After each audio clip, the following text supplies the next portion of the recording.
Miracles. Who am I? And how, I wonder, will this story end? The sun has come up, and I am sitting by a window that is foggy with the breath of a life gone by. I'm a sight this morning. 2 shirts, heavy pants, a scarf wrapped twice around my neck, and tucked into a thick sweater knitted by my daughter 30 birthdays ago. The thermostat in my room is set as high as it will go, and a smaller space heater sits directly behind me. It clicks and groans and spews hot air like a fairy-tale dragon, and still my body shivers with a cold that will never go away, a cold that has been 80 years in the making. 80 years, I think sometimes, and despite my own acceptance of my age, it still amazes me that I haven't been warm since George Bush was president. I wonder if this is how it is for everyone my age. My life? It isn't easy to explain. It has not been the rip-roaring spectacular I fancied it would be, but neither have I burrowed around with the gophers. I suppose it has most resembled a blue-chip stock, fairly stable, more ups than downs, and gradually trending upward over time. A good buy, a lucky buy, and I've learned that not everyone can say this about his life. But do not be misled. I am nothing special. Of this I am sure. I am a common man with common thoughts, and I've led a common life. There are no monuments dedicated to me, and my name will soon be forgotten. But I've loved another with all my heart and soul, and to me this has always been enough. The romantics would call this a love story.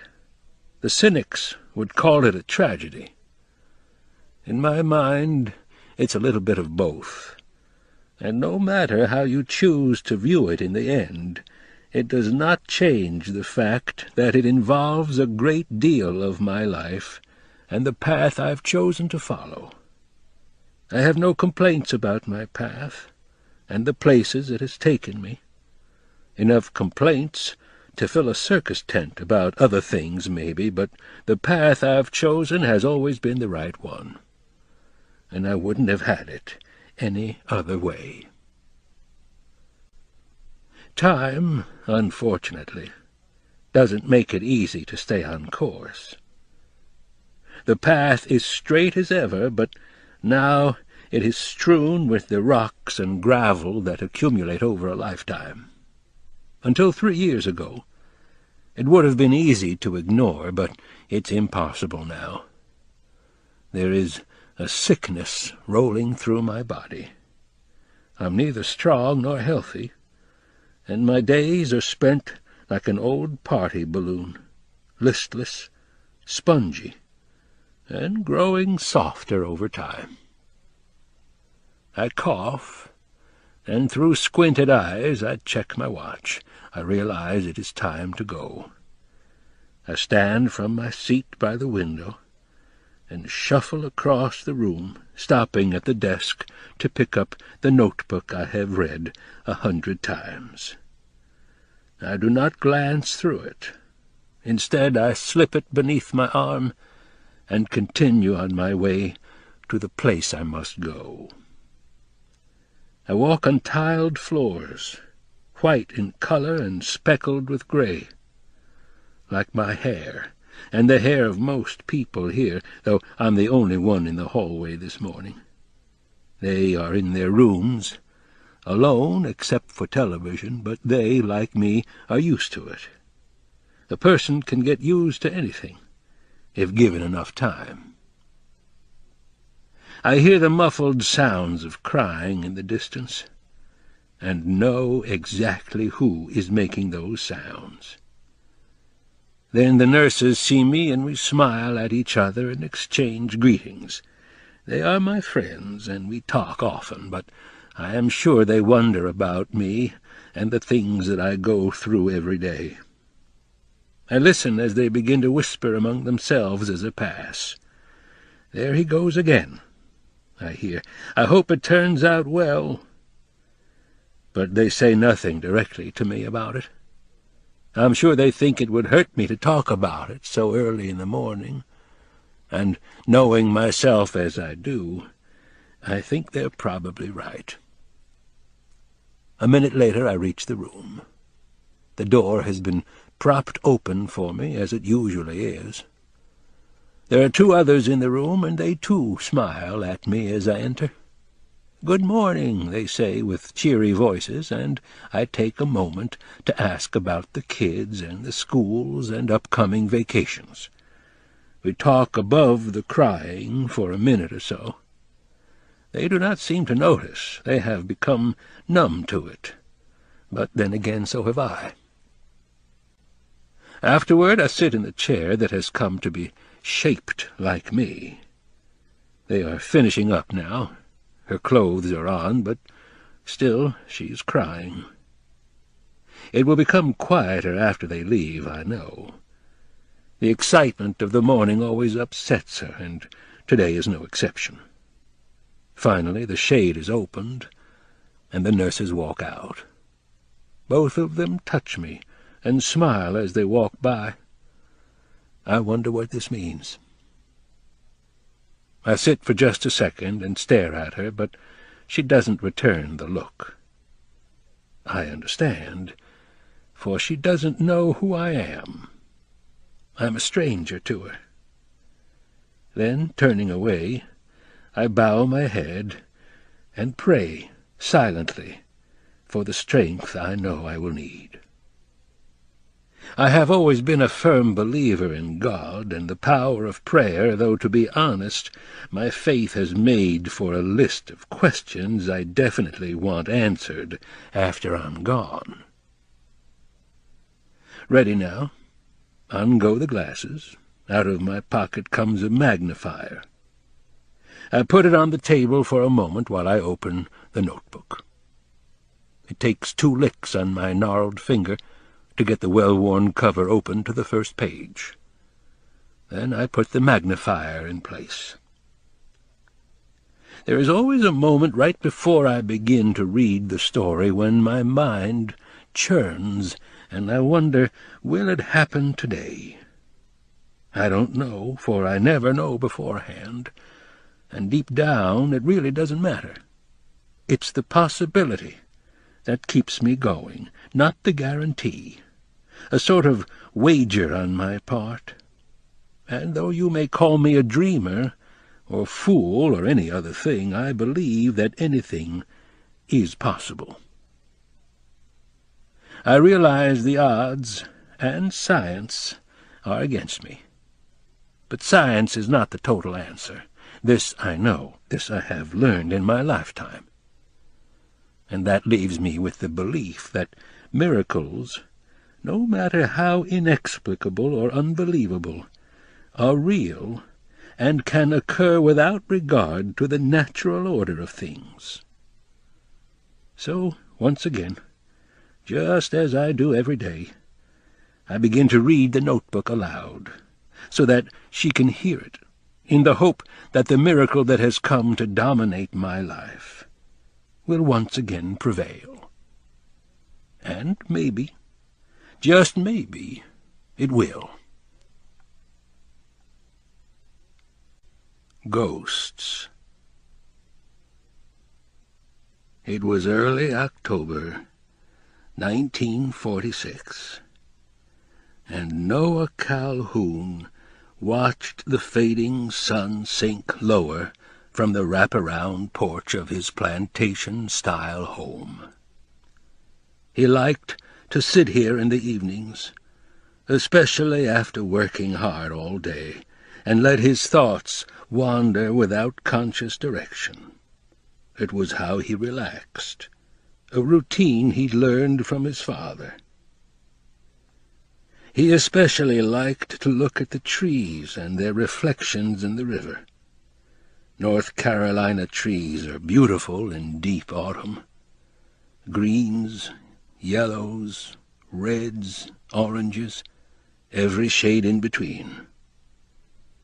Their dazzling colors glow with the sun. And for the 100th time, Noah Calhoun wondered if the original owners of the house had spent their evenings thinking the same things. The house was built in 1772, making it one of the oldest as well as largest homes in New Bern. Originally it was the main house on a working plantation, and he had bought it right after the war ended and had spent the last 11 months and a small fortune repairing it. The reporter from the Raleigh paper had done an article on it a few weeks ago and said it was one of the finest restorations he'd ever seen. At least the house was. The remaining property was another story, and that was where he'd spent most of the day.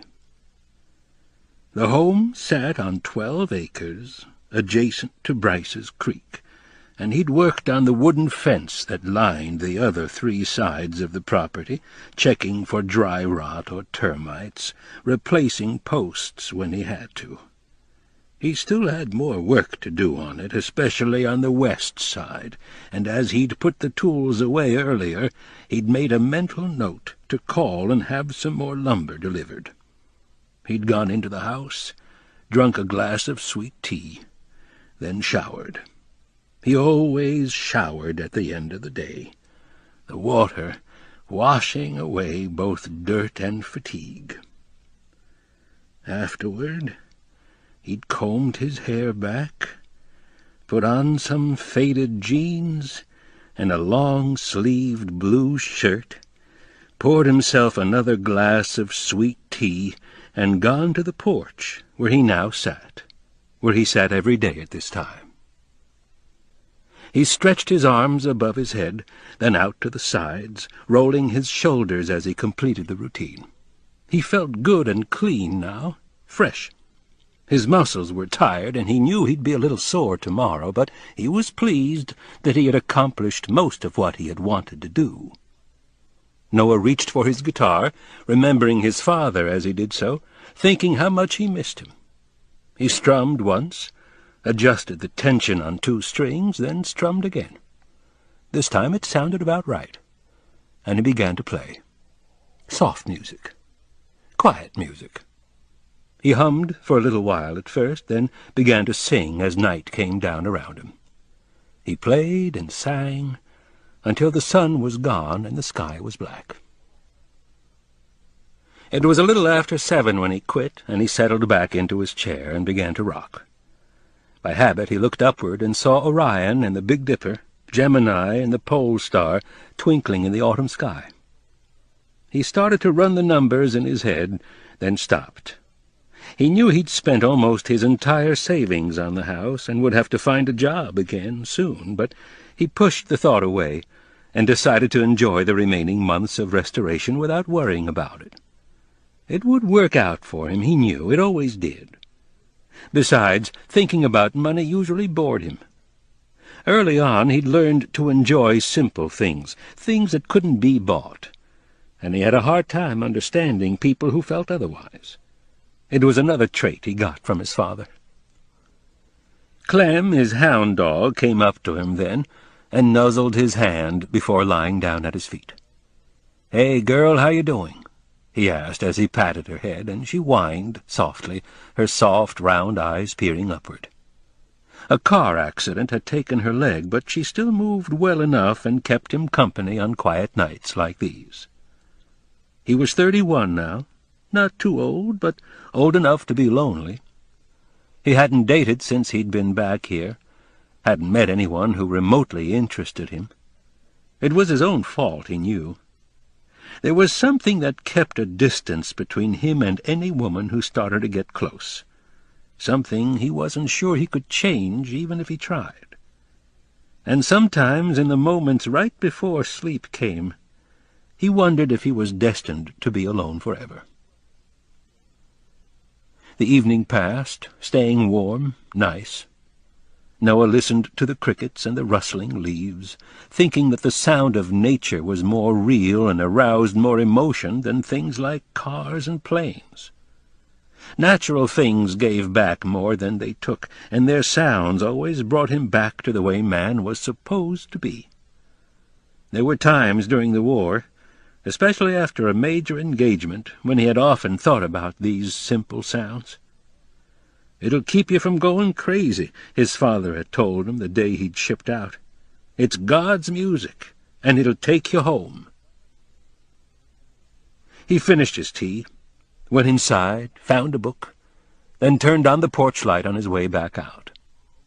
After sitting down again, he looked at the book. It was old, the cover was torn, and the pages were stained with mud and water. It was Leaves of Grass by Walt Whitman, and he had carried it with him throughout the war. It had even taken a bullet for him once. He rubbed the cover, dusting it off just a little. Then he let the book open randomly and read the words in front of him. "This is thy hour, O soul, thy free flight into the wordless, away from books, away from art, the day erased, the lesson done. Thee fully forth emerging, silent, gazing, pondering the themes thou lovest best. Night, sleep, death, and the stars." He smiled to himself. For some reason Whitman always reminded him of New Bern, and he was glad he'd come back. Though he'd been away for 14 years, this was home, and he knew a lot of people here, most of them from his youth. It wasn't surprising. Like so many southern towns, the people who lived here never changed. They just grew a bit older. His best friend these days was Gus, a 70-year-old black man who lived down the road. They had met a couple of weeks after Noah bought the house, when Gus had shown up with some homemade liquor and Brunswick stew, and the two had spent their first evening together getting drunk and telling stories. Now Gus would show up a couple of nights a week, usually around 8. With 4 kids and 11 grandchildren in the house, he needed to get out of the house now and then, and Noah couldn't blame him. Usually Gus would bring his harmonica, and after talking for a little while, they'd play a few songs together. Sometimes they played for hours. He'd come to regard Gus as family. There really wasn't anyone else, at least not since his father died last year. He was an only child. His mother had died of influenza when he was 2, and though he had wanted to at one time, he had never married. But he had been in love once, that he knew. Once, and only once, and a long time ago. And it had changed him forever. Perfect love did that to a person, and this had been perfect. Coastal clouds slowly began to roll across the evening sky, turning silver with the reflection of the moon. As they thickened, he leaned his head back and rested it against the rocking-chair. His legs moved automatically, keeping a steady rhythm, and as he did most evenings, he felt his mind drifting back to a warm evening like this 14 years ago. It was just after graduation, 1932, the opening night of the Neuse River Festival. The town was out in full, enjoying barbecue and games of chance. It was humid that night. For some reason, he remembered that clearly. He arrived alone, and as he strolled through the crowd looking for friends, he saw Finn and Sarah, 2 people he'd grown up with, talking to a girl he'd never seen before. She was pretty, he remembered thinking, and when he finally joined them, she looked his way with a pair of hazy eyes that kept on coming. "Hi," she'd said simply as she offered her hand. "Finley's told me a lot about you." An ordinary beginning, something that would have been forgotten had it been anyone but her. But as he shook her hand and met those striking emerald eyes, he knew before he'd taken his next breath that she was the one he could spend the rest of his life looking for, but never find again. She seemed that good, that perfect, while a summer wind blew through the trees. From there, it went like a tornado wind. Finn told him she was spending the summer in New Bern with her family because her father worked for R.J. Reynolds, and though he only nodded, the way she was looking at him made his silence seem okay. Finn laughed then because he knew what was happening, and Sarah suggested they get some cherry cokes, and the four of them stayed at the festival until the crowds were thin and everything closed up for the night. They met the following day, and the day after that, and they soon became inseparable. Every morning but Sunday, when he had to go to church, he would finish his chores as quickly as possible, then make a straight line to Fort Totten Park, where she'd be waiting for him. Because she was a newcomer and hadn't spent time in a small town before, they spent their days doing things that were completely new to her. He taught her how to bait a line and fish the shallows for largemouth bass, and took her exploring through the backwoods of the Croatan forest. They rode in canoes and watched summer thunderstorms, and to him it seemed as though they'd always known each other. But he learned things as well. At the town dance in the tobacco barn, it was she who taught him how to waltz and do the Charleston. And though they stumbled through the first few songs, her patience with him eventually paid off, and they danced together until the music ended. He walked her home afterward, and when they paused on the porch after saying good night, he kissed her for the first time and wondered why he had waited as long as he had. Later in the summer he brought her to this house, looked past the decay, and told her that one day he was going to own it and fix it up. They spent hours together talking about their dreams, his of seeing the world, hers of being an artist. And on a humid night in August, they both lost their virginity. When she left 3 weeks later, she took a piece of him and the rest of summer with her. He watched her leave town on an early rainy morning, watched through eyes that hadn't slept the night before, then went home and packed a bag. He spent the next week alone on Harker's Island. Noah ran his hands through his hair and checked his watch. 8:12. He got up and walked to the front of the house and looked up the road. Gus wasn't in sight, and Noah figured he wouldn't be coming. He went back to his rocker and sat again. He remembered talking to Gus about her. The first time he mentioned her, Gus started to shake his head and laugh. "So that's the ghost you've been running from." When asked what he meant, Gus said, "You know, the ghost, the memory. I've been watching you, working day and night, slaving so hard you barely have time to catch your breath. People do that for 3 reasons. Either they crazy or stupid or trying to forget. And with you, I knew you was trying to forget. I just didn't know what." He thought about what Gus had said. Gus was right, of course. New Bern was haunted now, haunted by the ghost of her memory. He saw her in Fort Totten Park, their place, every time he walked by, either sitting on the bench or standing by the gate, always smiling, blonde hair softly touching her shoulders, her eyes the color of emeralds. When he sat on the porch at night with his guitar, he saw her beside him, listening quietly as he played the music of his childhood. He felt the same when he went to Gaston's drugstore or to the Masonic Theater, or even when he strolled downtown. Everywhere he looked, he saw her image, saw things that brought her back to life. It was odd, he knew that. He had grown up in New Bern, spent his first 17 years here.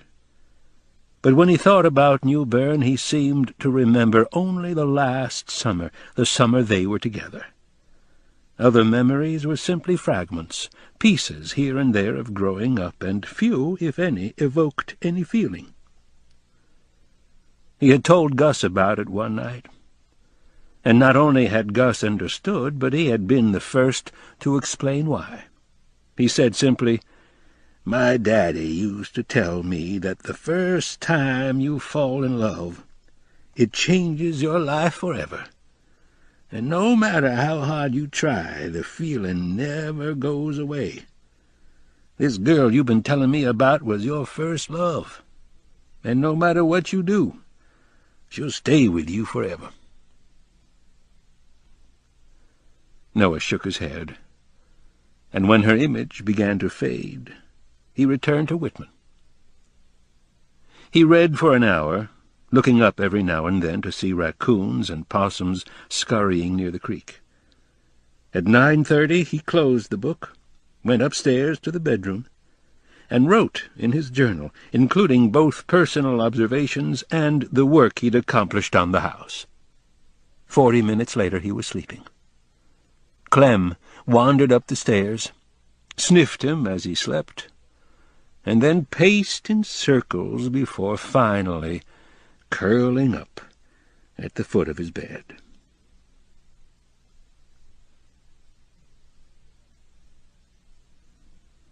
Earlier that evening, and 100 miles away, she sat alone on the porch swing of her parents' home, one leg crossed beneath her. The seat had been slightly damp when she sat down. Rain had fallen earlier, hard and stinging, but the clouds were fading now, and she looked past them toward the stars, wondering if she'd made the right decision. She'd struggled with it for days, and had struggled some more this evening, but in the end she knew she would never forgive herself if she let the opportunity slip away. Lon didn't know the real reason she left the following morning. The week before she'd hinted to him that she might want to visit some antique shops near the coast. "It's just a couple of days," she said, "and besides, I need a break from planning the wedding."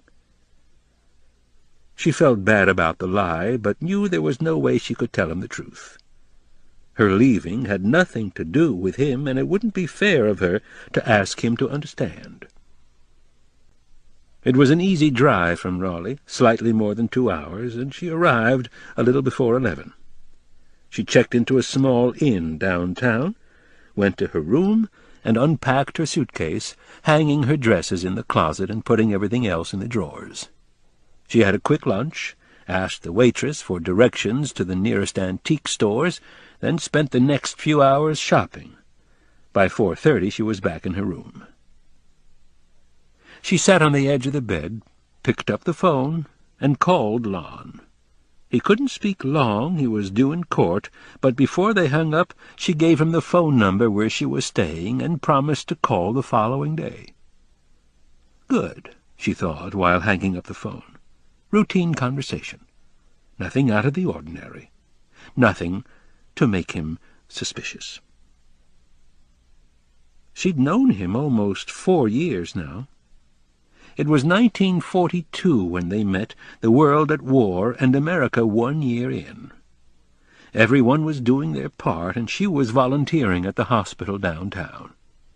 She was both needed and appreciated there, but it was more difficult than she'd expected.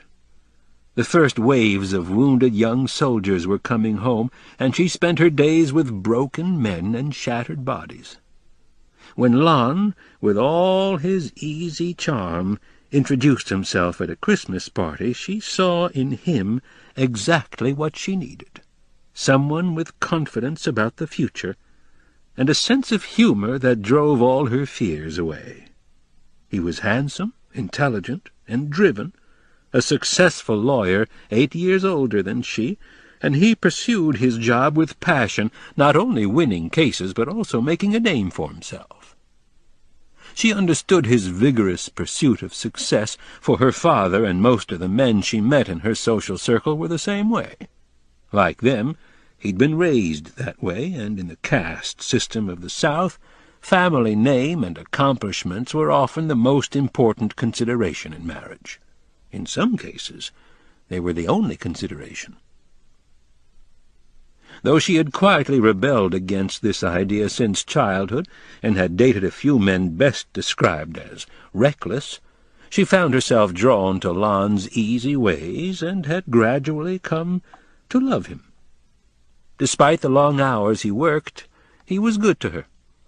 He was a gentleman, both mature and responsible, and during those terrible periods of the war when she needed someone to hold her, he never once turned her away. She felt secure with him, and knew he loved her as well, and that was why she had accepted his proposal. Thinking these things made her feel guilty about being here, and she knew she should pack her things and leave before she changed her mind. She had done it once before, long ago, and if she left now, she was sure she would never have the strength to return here again. She picked up her pocketbook, hesitated, and almost made it to the door. But coincidence had pushed her here, and she put the pocketbook down, again realizing that if she quit now, she would always wonder what would have happened. And she didn't think she could live with that. She went to the bathroom and started a bath. After checking the temperature, she walked to the dresser, taking off her gold earrings as she crossed the room. She found her makeup bag, opened it, and pulled out a razor and a bar of soap, then undressed in front of the bureau. She had been called beautiful since she was a young girl, and once she was naked, she looked at herself in the mirror. Her body was firm and well-proportioned, breasts softly rounded, stomach flat, legs slim. She'd inherited her mother's high cheekbones, smooth skin, and blonde hair, but her best feature was her own. She had eyes like ocean waves, as Lon liked to say. Taking the razor and soap, she went to the bathroom again, turned off the faucet, set a towel where she could reach it, and stepped in gingerly. She liked the way a bath relaxed her, and she slipped lower in the water. The day had been long, and her back was tense, but she was pleased she had finished shopping so quickly.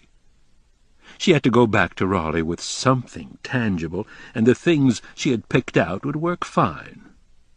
She made a mental note to find the names of some other stores in the Beaufort area, then suddenly doubted she would need to. Lon wasn't the type to check up on her. She reached for the soap, lathered up, and began to shave her legs. As she did, she thought about her parents, and what they would think of her behavior. No doubt they would disapprove, especially her mother. Her mother had never really accepted what had happened the summer they'd spent here, and wouldn't accept it now, no matter what reason she gave. She soaked a while longer in the tub before finally getting out and toweling off. She went to the closet and looked for a dress, finally choosing a long yellow one that dipped slightly in the front, the kind of dress that was common in the South. She slipped it on and looked in the mirror, turning from side to side. It fit her well, and made her look feminine, but she eventually decided against it and put it back on the hanger. Instead, she found a more casual, less revealing dress, and put that on. Light blue, with a touch of lace, it buttoned up the front, and though it didn't look quite as nice as the first one, it conveyed an image she thought would be more appropriate. She wore little makeup, just a touch of eyeshadow and mascara to accent her eyes. Perfume next, not too much. She found a pair of small hooped earrings, put those on, then slipped on the tan, low-heeled sandals she had been wearing earlier. She brushed her blonde hair, pinned it up, and looked in the mirror. No, it was too much, she thought, and she let it back down. Better. When she was finished, she stepped back and evaluated herself. She looked good. Not too dressy, not too casual. She didn't want to overdo it. After all, she didn't know what to expect. It had been a long time, probably too long, and many different things could have happened, even things she didn't want to consider. She looked down and saw her hands were shaking, and she laughed to herself. It was strange. She wasn't normally this nervous. Like Lon, she had always been confident, even as a child. She remembered that it had been a problem at times, especially when she dated, because it had intimidated most of the boys her age. She found her pocketbook and car keys, then picked up the room key. She turned it over in her hand a couple of times, thinking, "You've come this far, don't give up now," and almost left then, but instead sat on the bed again. She checked her watch. Almost 6 o'clock. She knew she had to leave in a few minutes. She didn't want to arrive after dark, but she needed a little more time. "Damn," she whispered. "What am I doing here? I shouldn't be here. There's no reason for it." But once she said it, she knew it wasn't true. There was something here. If nothing else, she would have her answer. She opened her pocketbook and thumbed through it until she came to a folded-up piece of newspaper. After taking it out slowly, almost reverently, being careful not to rip it, she unfolded it and stared at it for a while. "This is why," she finally said to herself. "This is what it's all about." Noah got up at 5 and kayaked for an hour up Bryce's Creek, as he usually did. When he finished, he changed into his work clothes, warmed some biscuits from the day before, grabbed a couple of apples, and washed his breakfast down with 2 cups of coffee. He worked on the fencing again, repairing most of the posts that needed it. It was Indian summer, the temperature over 80 degrees, and by lunchtime he was hot and tired and glad for the break. He ate at the creek because the mullets were jumping. He liked to watch them jump 3 or 4 times and glide through the air before vanishing into the brackish water.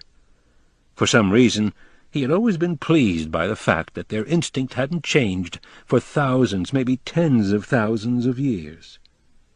Sometimes he wondered if man's instincts had changed in that time, and always concluded that they hadn't, at least in the basic, most primal ways. As far as he could tell, man had always been aggressive, always striving to dominate, trying to control the world and everything in it. The war in Europe and Japan proved that. He quit working a little after 3 and walked to a small shed that sat near his dock.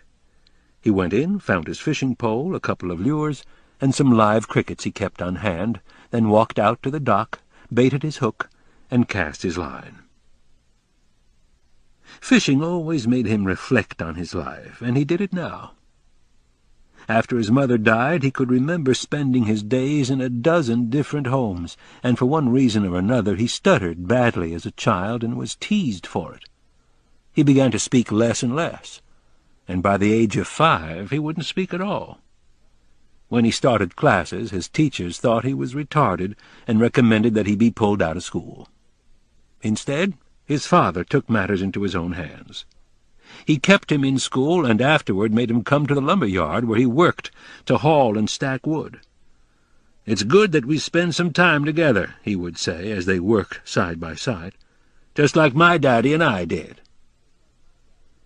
During their time together, his father would talk about birds and animals or tell stories and legends common to North Carolina.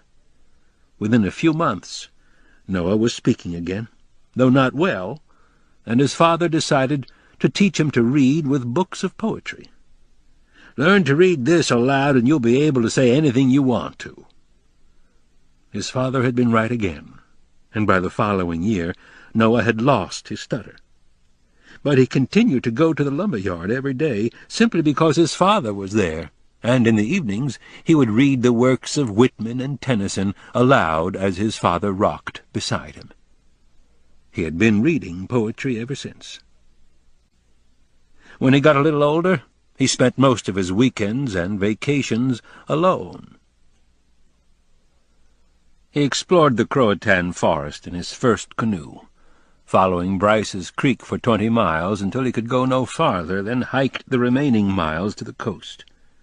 Camping and exploring became his passion, and he spent hours in the forest, sitting beneath blackjack oak trees, whistling quietly, and playing his guitar for beavers and geese and wild blue herons. Poets knew that isolation in nature, far from people and things man-made, was good for the soul, and he'd always identified with poets. Although he was quiet, years of heavy lifting at the lumber yard helped him excel in sports, and his athletic success led to popularity. He enjoyed the football games and track meets, and though most of his teammates spent their free time together as well, he rarely joined them. An occasional person found him arrogant. Most simply figured he had grown up a bit faster than everyone else. He had a few girlfriends in school, but none had ever made an impression on him, except for one, and she came after graduation. Allie. His Allie. He remembered talking to Finn about Allie after they'd left the festival that first night, and Finn had laughed. Then he'd made 2 predictions. First, that they would fall in love, and second, that it wouldn't work out. There was a slight tug at his line, and Noah hoped for a largemouth bass, but the tugging eventually stopped, and after reeling his line in and checking the bait, he cast again.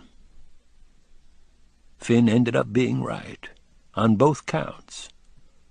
Most of the summer she had to make excuses to her parents whenever they wanted to see each other. It wasn't that they didn't like him, it was that he was from a different class, too poor, and they would never approve if their daughter became serious with someone like him. "I don't care what my parents think. I love you and always will," she would say. "We'll find a way to be together." But in the end they couldn't. By early September, the tobacco had been harvested, and she had no choice but to return with her family to Winston-Salem. "Only the summer is over, Allie. Not us," he'd said the morning she left. "We'll never be over." But they were. For a reason he didn't fully understand, the letters he wrote went unanswered. Eventually he decided to leave New Bern to help get her off his mind, but also because the depression made earning a living in New Bern almost impossible. He went first to Norfolk and worked at a shipyard for 6 months before he was laid off, then moved to New Jersey because he'd heard the economy wasn't so bad there. He eventually found a job in a scrap yard, separating scrap metal from everything else. The owner, a Jewish man named Morris Goldman, was intent on collecting as much scrap metal as he could, convinced that a war was going to start in Europe and that America would be dragged in again. Noah, though, didn't care about the reason. He was just happy to have a job. His years in the lumber yard had toughened him to this type of labor, and he worked hard. Not only did it help him keep his mind off Allie during the day, but it was something he felt he had to do. His daddy had always said, "Give a day's work for a day's pay. Anything less is stealing." That attitude pleased his boss. "It's a shame you aren't Jewish," Goldman would say. "You're such a fine boy in so many other ways." It was the best compliment Goldman could give. He continued to think about Allie, especially at night. He wrote her once a month, but never received a reply. Eventually he wrote a final letter, and forced himself to accept the fact that the summer they'd spent with one another was the only thing they'd ever share. Still, though, she stayed with him. 3 years after the last letter he went to Winston-Salem in the hope of finding her. He went to her house, discovered that she had moved, and after talking to some neighbors, finally called RJR. The girl who answered the phone was new and didn't recognize the name, but she poked around the personnel files for him. She found out that Allie's father had left the company and that no forwarding address was listed. That trip was the first and last time he ever looked for her. For the next 8 years he worked for Goldman. At first he was one of 12 employees, but as the years dragged on, the company grew and he was promoted. By 1940 he had mastered the business and was running the entire operation, brokering the deals and managing a staff of 30. The yard had become the largest scrap metal dealer on the East Coast. During that time he dated a few different women. He became serious with one, a waitress from the local diner with deep blue eyes and silky black hair. Although they dated for 2 years and had many good times together, he never came to feel the same way about her as he did about Allie. But neither did he forget her. She was a few years older than he was, and it was she who taught him the ways to please a woman, the places to touch and kiss, where to linger, the things to whisper. They would sometimes spend an entire day in bed, holding each other and making the kind of love that fully satisfied both of them. She had known they wouldn't be together forever. Toward the end of their relationship, she'd told him once, "I wish I could give you what you're looking for, but I don't know what it is. There's a part of you that you keep closed off from everyone, including me. It's as if I'm not the one you're really with. Your mind is on someone else." He tried to deny it, but she didn't believe him. "I'm a woman. I know these things. When you look at me sometimes, I know you're seeing someone else. It's like you keep waiting for her to pop out of thin air to take you away from all this." A month later she visited him at work and told him she'd met someone else. He understood. They parted as friends, and the following year he received a postcard from her saying she was married. He hadn't heard from her since. While he was in New Jersey, he would visit his father once a year around Christmas. They'd spend some time fishing and talking, and once in a while they'd take a trip to the coast, to go camping on the Outer Banks near Ocracoke. In December 1941, when he was 26, the war began, just as Goldman had predicted. Noah walked into his office the following month and informed Goldman of his intent to enlist, then returned to New Bern to say goodbye to his father. 5 weeks later he found himself in boot camp. While there, he received a letter from Goldman thanking him for his work, together with a copy of a certificate entitling him to a small percentage of the scrap yard if it ever sold. "I couldn't have done it without you," the letter said. "You're the finest young man who ever worked for me, even if you aren't Jewish." He spent his next 3 years with Patton's Third Army, tramping through deserts in North Africa and forests in Europe with 30 pounds on his back, his infantry unit never far from action. He watched his friends die around him, watched as some of them were buried thousands of miles from home. Once, while hiding in a foxhole near the Rhine, he imagined he saw Allie watching over him. He remembered the war ending in Europe, then a few months later in Japan. Just before he was discharged, he received a letter from a lawyer in New Jersey representing Morris Goldman. Upon meeting a lawyer, he found out that Goldman had died a year earlier and his estate liquidated. The business had been sold, and Noah was given a check for almost $70,000. For some reason he was oddly unexcited about it. The following week he returned to New Bern and bought the house. He remembered bringing his father around later, showing him what he was going to do, pointing out the changes he intended to make. His father seemed weak as he walked around, coughing and wheezing. Noah was concerned, but his father told him not to worry, assuring him that he had the flu. Less than 1 month later, his father died of pneumonia, and was buried next to his wife in the local cemetery. Noah tried to stop by regularly to leave some flowers. Occasionally he left a note, and every night, without fail, he took a moment to remember him, then said a prayer for the man who'd taught him everything that mattered. After reeling in the line, he put the gear away and went back to the house. His neighbor, Martha Shaw, was there to thank him, bringing 3 loaves of homemade bread and some biscuits in appreciation for what he'd done. Her husband had been killed in the war, leaving her with 3 children and a tired shack of a house to raise them in. Winter was coming, and he'd spent a few days at her place last week, repairing her roof, replacing broken windows and sealing the others, and fixing her wood stove. Hopefully it would be enough to get them through. Once she'd left, he got in his battered Dodge truck and went to see Gus. He always stopped there when he was going to the store because Gus's family didn't have a car. One of the daughters hopped up and rode with him, and they did their shopping at Capper's General Store. When he got home, he didn't unpack the groceries right away. Instead, he showered, found a Budweiser and a book by Dylan Thomas, and went to sit on the porch. She still had trouble believing it, even as she held the proof in her hands. It had been in the newspaper at her parents' house 3 Sundays ago. She had gone to the kitchen to get a cup of coffee, and when she'd returned to the table her father had smiled and pointed at a small picture. "Remember this?" He handed her the paper, and after an uninterested first glance, something in the picture caught her eye, and she took a closer look. "It can't be," she whispered, and when her father looked at her curiously, she ignored him, sat down, and read the article without speaking.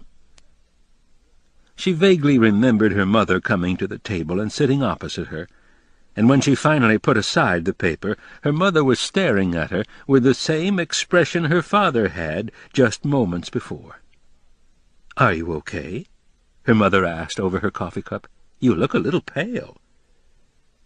She didn't answer right away. She couldn't. And it was then that she'd noticed her hands were shaking. That had been when it started. "And here it will end, one way or the other," she whispered again. She refolded the scrap of paper and put it back, remembering that she had left her parents' home later that day with the paper so she could cut out the article. She read it again before she went to bed that night, trying to fathom the coincidence, and read it again the next morning as if to make sure the whole thing wasn't a dream. And now, after 3 weeks of long walks alone, after 3 weeks of distraction, it was the reason she'd come. When asked, she said her erratic behavior was due to stress. It was the perfect excuse. Everyone understood, including Lon, and that's why he hadn't argued when she'd wanted to get away for a couple of days. The wedding plans were stressful to everyone involved. Almost 500 people were invited, including the governor, 1 senator, and the ambassador to Peru. It was too much, in her opinion, but their engagement was news and had dominated the social pages since they had announced their plans 6 months ago. Occasionally she felt like running away with Lon to get married without the fuss. But she knew he wouldn't agree.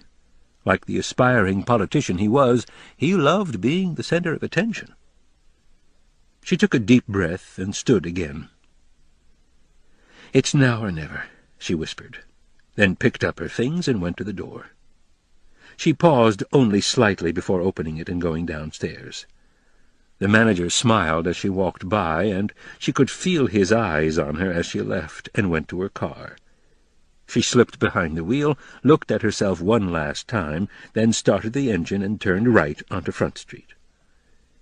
She wasn't surprised that she still knew her way around town so well. Even though she hadn't been here in years, it wasn't large, and she navigated the streets easily. After crossing the Trent River at an old-fashioned drawbridge, she turned onto a gravel road and began the final leg of her journey. It was beautiful here in the low country, as it always had been. Unlike the Piedmont area where she grew up, the land was flat, but it had the same silty, fertile soil that was ideal for cotton and tobacco. Those 2 crops and timber kept the towns alive in this part of the state, and as she drove along the road outside town, she saw the beauty that had first attracted people to this region. To her, it hadn't changed at all. Broken sunlight passed through water oaks and hickory trees 100 feet tall, illuminating the colors of fall. On her left, a river the color of iron veered toward the road and then turned away before giving up its life to a different, larger river another mile ahead. The gravel road itself wound its way between antebellum farms, and she knew that for some of the farmers life hadn't changed since before their grandparents were born. The constancy of the place brought back a flood of memories, and she felt her insides tighten as one by one she recognized landmarks she'd long since forgotten. The sun hung just above the trees on her left, and as she rounded a curve, she passed an old church, abandoned for years, but still standing. She had explored it that summer, looking for souvenirs from the war between the states. And as her car passed by, the memories of that day became stronger, as if they'd just happened yesterday. A majestic oak tree on the banks of the river came into view next, and the memories became more intense. It looked the same as it had back then, branches low and thick, stretching horizontally along the ground, with Spanish moss draped over the limbs like a veil. She remembered sitting beneath the tree on a hot July day with someone who looked at her with a longing that took everything else away. And it had been at that moment that she'd first fallen in love. He was 2 years older than she was, and as she drove along this roadway in time, he slowly came into focus once again. He always looked older than he really was, she remembered thinking. His appearance was that of someone slightly weathered, almost like a farmer coming home after hours in the field. He had the calloused hands and broad shoulders that came to those who worked hard for a living, and the first faint lines were beginning to form around the dark eyes that seemed to read her every thought. He was tall and strong, with light brown hair, and handsome in his own way, but it was his voice that she remembered most of all. He had read to her that day, read to her as they lay in the grass beneath the tree, with an accent that was soft and fluent, almost musical in quality. It was the kind of voice that belonged on radio, and it seemed to hang in the air when he read to her. She remembered closing her eyes, listening closely, and letting the words he was reading touch her soul. It coaxes me to the vapor and the dusk. I depart as air. I shake my white locks at the runaway sun.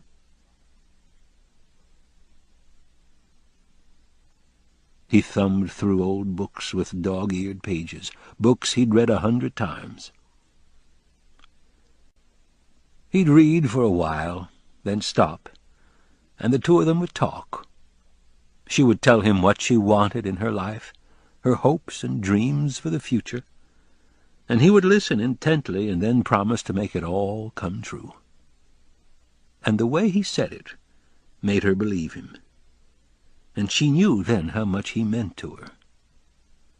Occasionally, when she asked, he would talk about himself, or explain why he had chosen a particular poem and what he thought of it, and at other times he just studied her in that intense way of his. They watched the sun go down and ate together under the stars. It was getting late by then, and she knew her parents would be furious if they knew where she was. At that moment, though, it really didn't matter to her. All she could think about was how special the day had been, how special he was. And as they started toward her house a few minutes later, he took her hand in his, and she felt the way it warmed her the whole way back. Another turn in the road, and she finally saw it in the distance. The house had changed dramatically from what she remembered. She slowed the car as she approached, turning into the long, tree-lined dirt drive that led to the beacon that had summoned her from Raleigh. She drove slowly, looking toward the house, and took a deep breath when she saw him on the porch, watching her car. He was dressed casually. From a distance he looked the same as he had back then. For a moment, when the light from the sun was behind him, he almost seemed to vanish into the scenery. Her car continued forward, rolling slowly, then finally stopped beneath an oak tree that shaded the front of the house. She turned the key, never taking her eyes from him, and the engine sputtered to a halt. He stepped off the porch and began to approach her, walking easily, then suddenly stopped cold as she emerged from the car. For a long time all they could do was stare at each other without moving. Allison Nelson, 29 years old and engaged, a socialite, searching for answers she needed to know. And Noah Calhoun, the dreamer, 31, visited by the ghost that had come to dominate his life.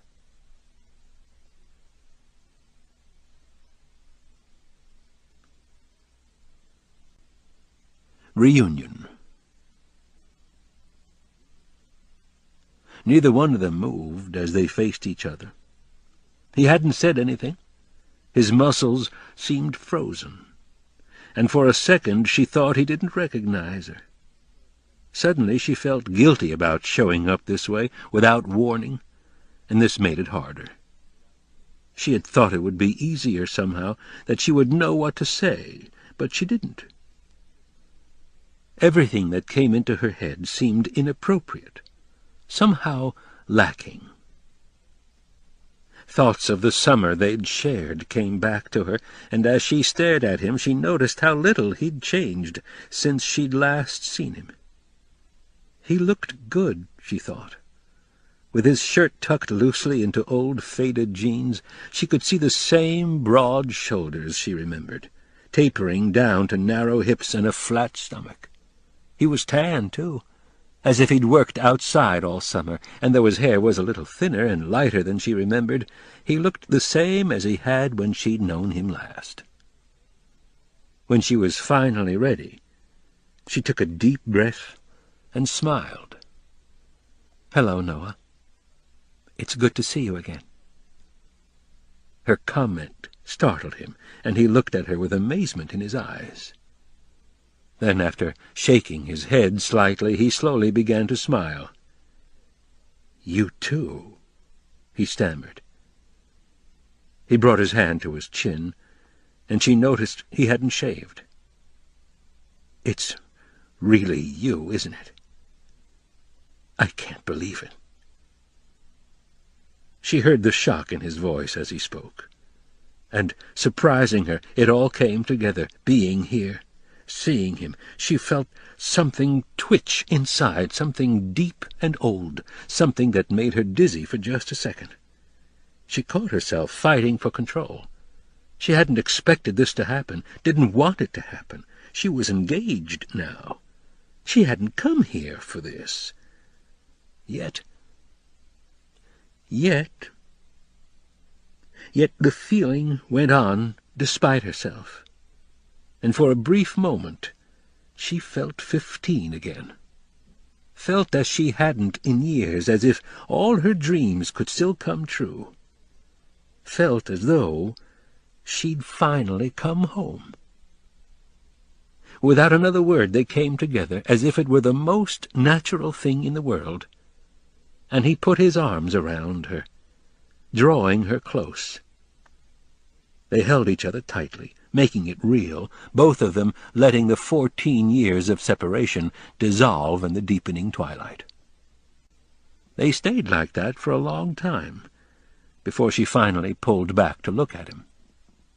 Up close, she could see the changes she hadn't noticed at first. He was a man now, and his face had lost the softness of youth.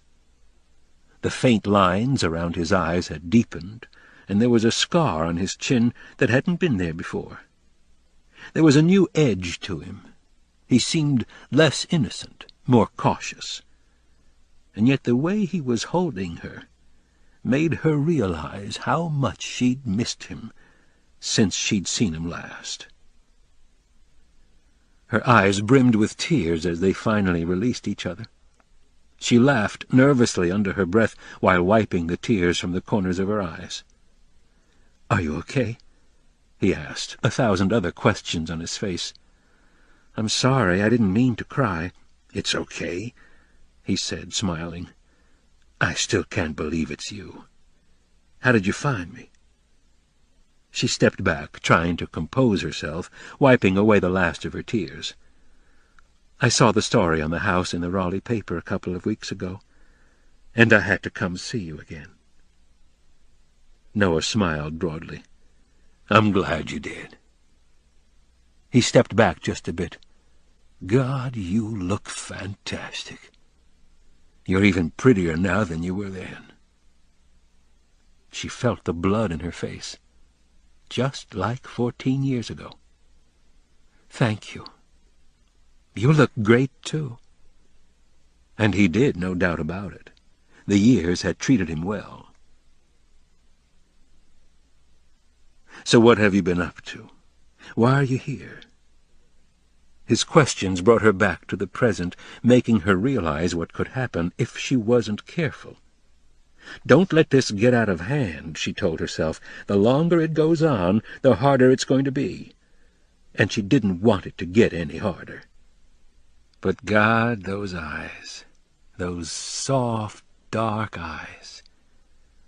She turned away and took a deep breath, wondering how to say it. And when she finally started, her voice was quiet. "Noah, before you get the wrong idea, I did want to see you again, but there's more to it than just that." She paused for a second. "I came here for a reason. There's something I have to tell you." "What is it?" She looked away and didn't answer for a moment, surprised that she couldn't tell him just yet. In the silence, Noah felt a sinking feeling in his stomach. Whatever it was bad. "I don't know how to say it. I thought I did at first, but now I'm not so sure." The air was suddenly rattled by the sharp cry of a raccoon, and Clem came out from under the porch, barking gruffly. Both of them turned at the commotion, and Allie was glad for the distraction. "Is he yours?" she asked. Noah nodded, feeling the tightness in his stomach. "Actually, it's a she. Clementine's her name, but yeah, she's all mine." They both watched as Clem shook her head, stretched, then wandered toward the sounds. Allie's eyes widened just a bit when she saw her limp away.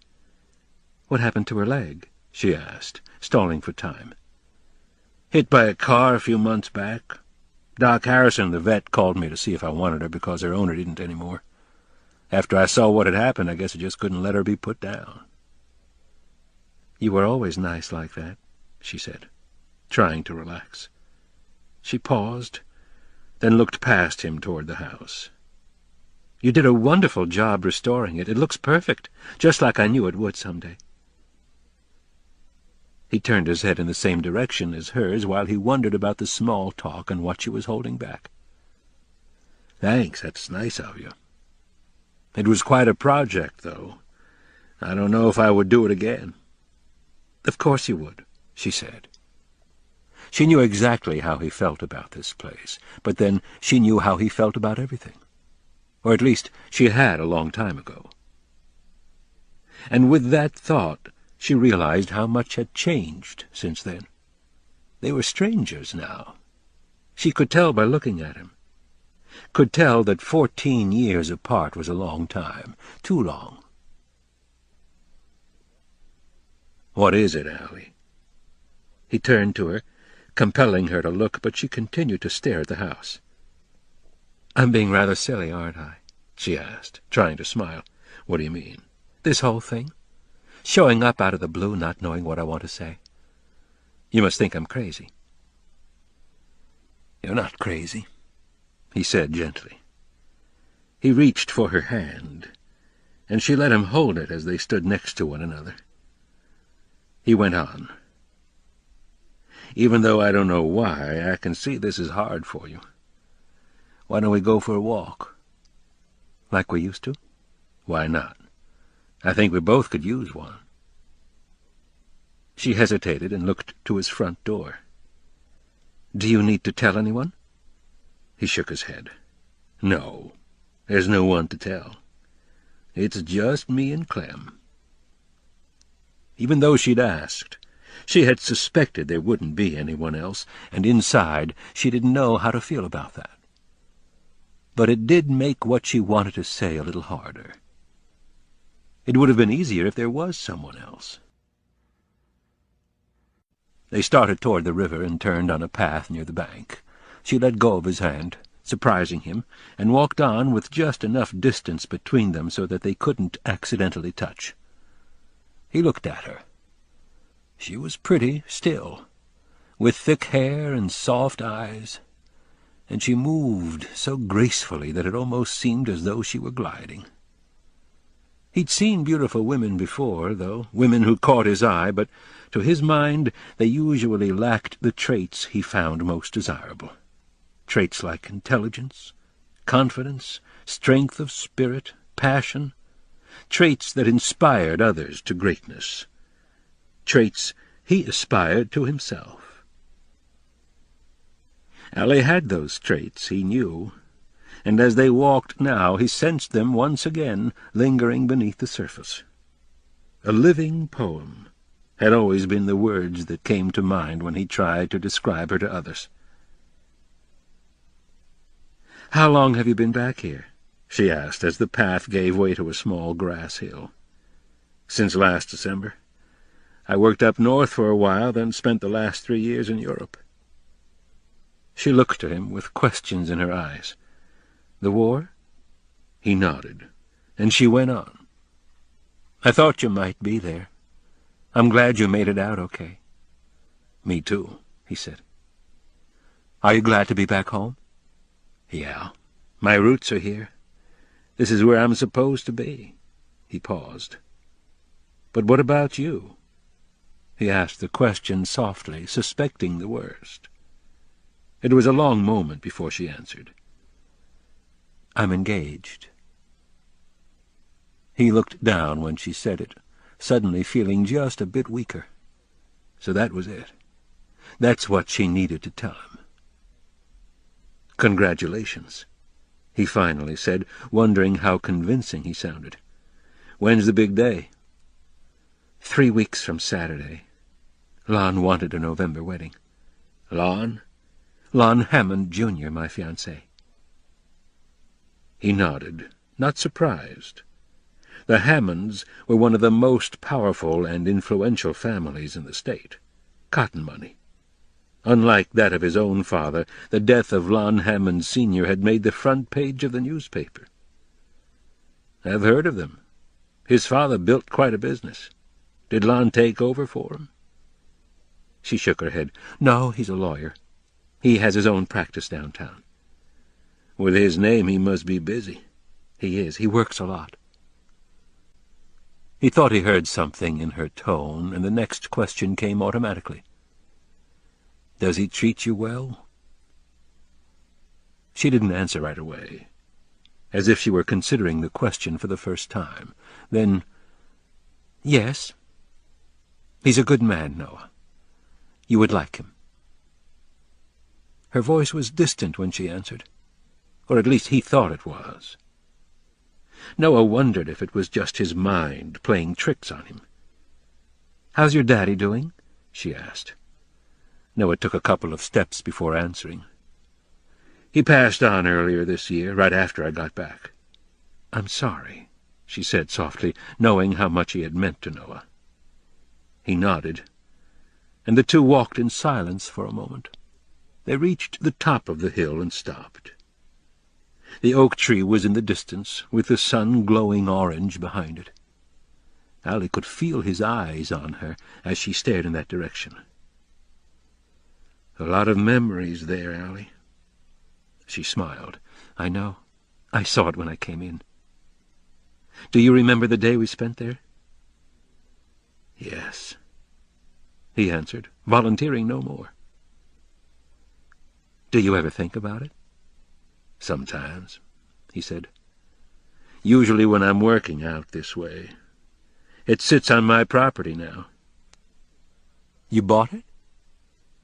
"I just couldn't bear to see it turned into kitchen cabinets." She laughed under her breath, feeling strangely pleased about that. Do you still read poetry? He nodded. Yeah, I never stopped. I guess it's in my blood. Do you know you're the only poet I've ever met? I'm no poet. I read, but I can't write a verse. I've tried. You're still a poet, Noah Taylor Calhoun. Her voice softened. I still think about it a lot. It was the first time anyone ever read poetry to me before. In fact, it's the only time. Her comment made both of them drift back and remember as they slowly circled back to the house, following a new path that passed near the dock. As the sun dropped a little lower and the sky turned orange, he asked, "So, how long are you staying?" "I don't know. Not long. Maybe until tomorrow or the next day." "Is your fiance here on business?" She shook her head. "No. He's still in Raleigh." Noah raised his eyebrows.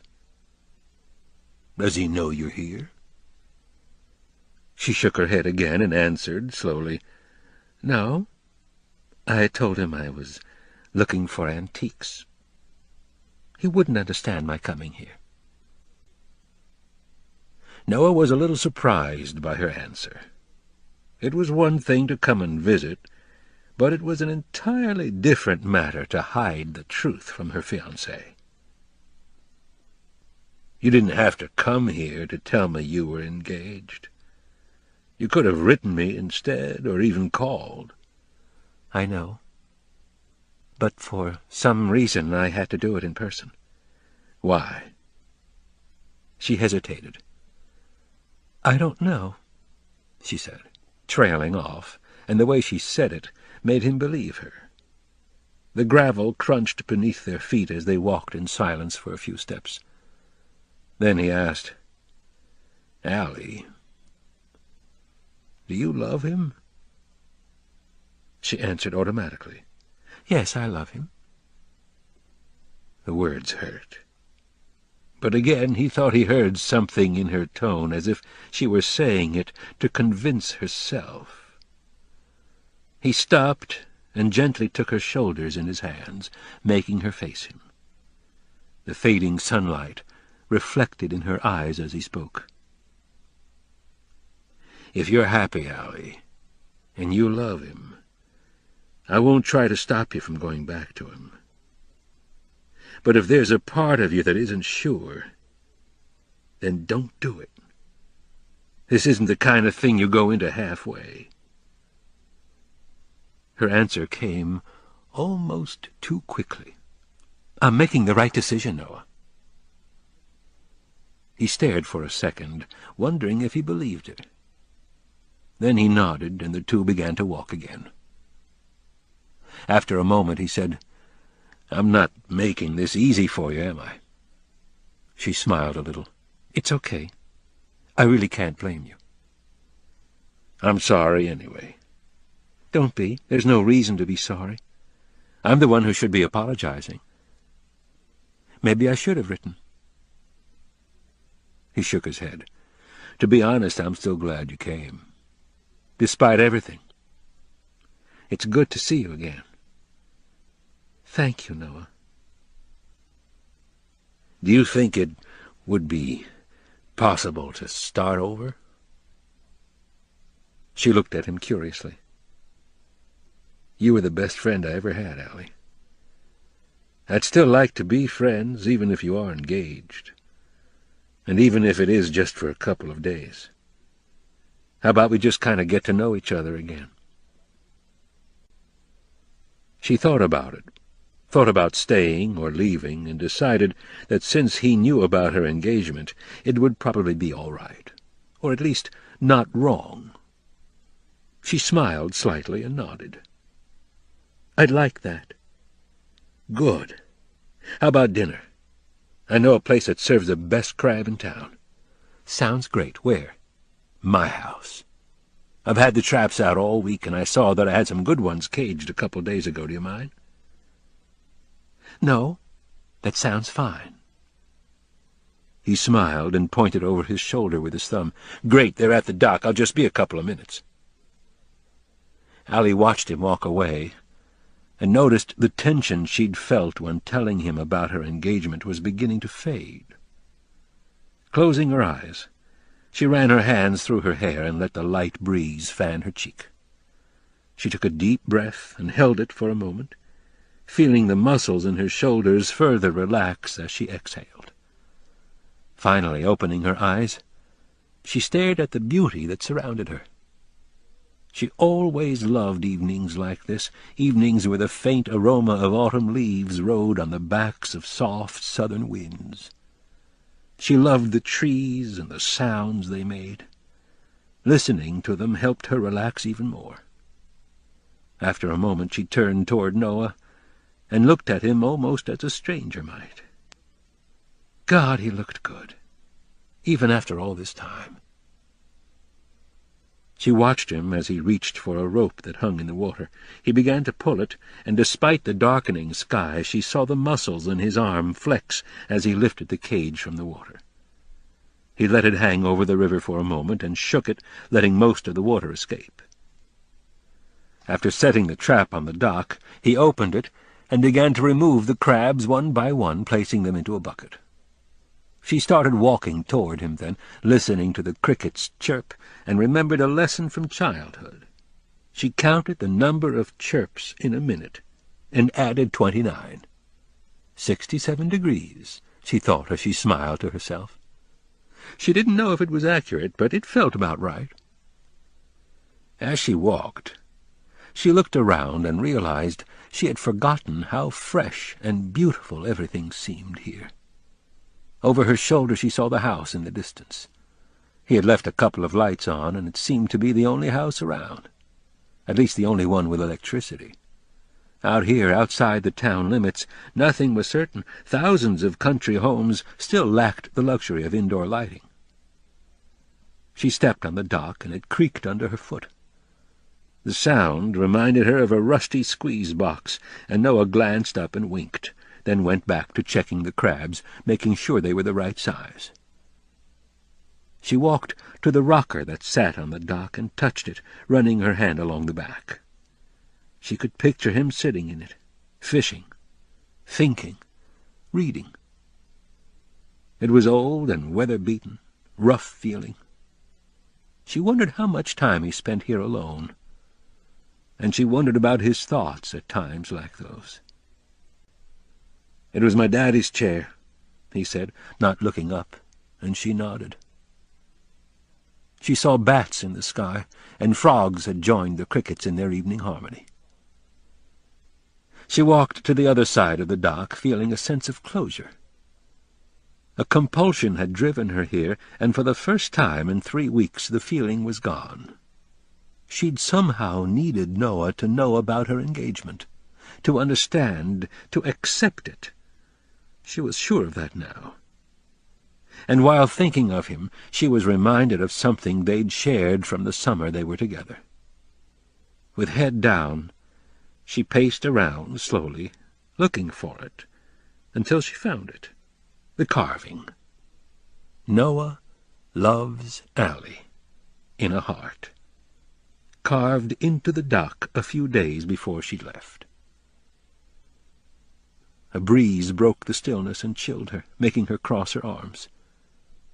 She stood that way, alternately looking down at the carving and then toward the river, until she heard him reach her side. She could feel his closeness, his warmth, as she spoke. "It's so peaceful here," she said, her voice dreamlike. "I know. I come down here a lot now just to be close to the water. It makes me feel good. I would, too, if I were you. Come on, let's go. The mosquitoes are getting vicious, and I'm starved." The sky had turned black, and Noah started toward the house, Allie right beside him. In the silence her mind wandered, and she felt a little light-headed as she walked along the path. She wondered what he was thinking about her being here, and wasn't exactly sure if she knew herself. When they reached the house a couple of minutes later, Clem greeted them with a wet nose in the wrong place. Noah motioned her away, and she left with her tail between her legs. He pointed to her car. "Did you leave anything in there that you need to get out?" "No, I got in earlier and unpacked already." Her voice sounded different to her, as if the years had suddenly been undone. "Good enough," he said, as he reached the back porch and started up the steps. He set the bucket by the door, then led the way inside, heading toward the kitchen. It was on the immediate right, large and smelling of new wood.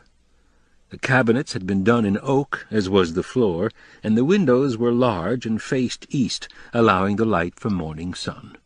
It was a tasteful restoration, not overdone, as was common when homes like this were rebuilt. "Do you mind if I look around?" "No, go ahead. I did some shopping earlier, and I still have to put the groceries away."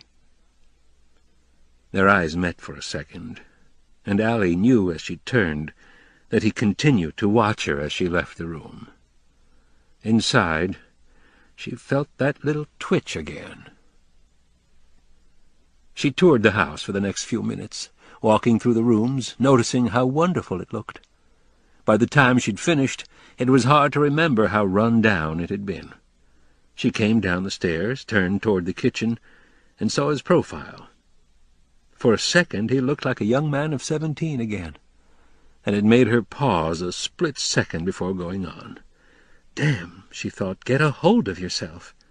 Remember that you're engaged now." He was standing by the counter, a couple of cabinet doors open wide, empty grocery bags on the floor, whistling quietly. He smiled at her before putting a few more cans into one of the cabinets. She stopped a few feet from him and leaned against the counter, one leg over the other. She shook her head, amazed at how much he had done. "It's unbelievable, Noah. How long did the restoration take?" He looked up from the last bag he was unpacking. "Almost a year." "Did you do it yourself?" He laughed under his breath. "No, I always thought I would when I was young, and I started that way, but it was just too much. It would have taken years, and so I ended up hiring some people, actually a lot of people. But even with them it was still a lot of work, and most of the time I didn't stop until past midnight." "Why'd you work so hard?" "Ghosts," he wanted to say, but didn't. "I don't know. Just wanted to finish, I guess. Do you want anything to drink before I start dinner?" "What do you have?" "Not much, really. Beer, tea, coffee." "Tea sounds good." He gathered the grocery bags and put them away, then walked to a small room off the kitchen before returning with a box of tea. He pulled out a couple of tea bags and set them by the stove, then filled the teapot. After putting it on the burner, he lit a match, and she heard the sound of flames as they came to life. "It'll be just a minute," he said. "This stove heats up pretty quick." "That's fine." When the teapot whistled, he poured 2 cups and handed one to her. She smiled and took a sip, then motioned toward the window. "I'll bet the kitchen is beautiful when the morning light shines in." He nodded. "It is. I had larger windows put in on this side of the house for just that reason, even in the bedrooms upstairs." "I'm sure your guests enjoy that. Unless, of course, they want to sleep late." "Actually, I haven't had any guests stay over yet. Since my daddy passed on, I don't really know who to invite." By his tone, she knew he was just making conversation, yet for some reason it made her feel lonely. He seemed to realize how she was feeling, but before she could dwell on it, he changed the subject. "I'm going to get the crabs in to marinate for a few minutes before I steam 'em," he said, putting his cup on the counter. He went to the cupboard and removed a large pot with a steamer and lid. He brought the pot to the sink, added water, then carried it to the stove. "Can I give you a hand with something?" He answered over his shoulder. "Sure, how about cutting up some vegetables for the fryer? There's plenty in the icebox, and you can find a bowl over there." He motioned to the cabinet near the sink, and she took another sip of tea before setting her cup on the counter and retrieving the bowl. She carried it to the icebox and found some okra, zucchini, onions, and carrots on the bottom shelf. Noah joined her in front of the open door, and she moved to make room for him. She could smell him as he stood next to her. Clean, familiar, distinctive, and felt his arm brush against her as he leaned over and reached inside. He removed a beer and a bottle of hot sauce, then returned to the stove. Noah opened the beer and poured it in the water, then added the hot sauce and some other seasoning as well. After stirring the water to make sure the powders were dissolved, he went to the back door to get the crabs. He paused for a moment before going back inside and stared at Allie, watching her cut the carrots. As he did that, he wondered again why she had come, especially now that she was engaged. None of this seemed to make much sense to him. But then, Allie had always been surprising. He smiled to himself, remembering back to the way she had been, fiery, spontaneous, passionate, as he imagined most artists to be. And she was definitely that. Artistic talent like hers was a gift. He remembered seeing some paintings in the museums in New York and thinking that her work was just as good as what he had seen there. She had given him a painting before she'd left that summer. It hung above the fireplace in the living room. She'd called it a picture of her dreams, and to him it had seemed extremely sensual. When he looked at it, and he often did late in the evening, he could see desire in the colors and the lines, and if he focused carefully, he could imagine what she had been thinking with every stroke. A dog barked in the distance, and Noah realized he had been standing with the door open a long time. He quickly closed it, turning back to the kitchen. And as he walked, he wondered if she had noticed how long he'd been gone.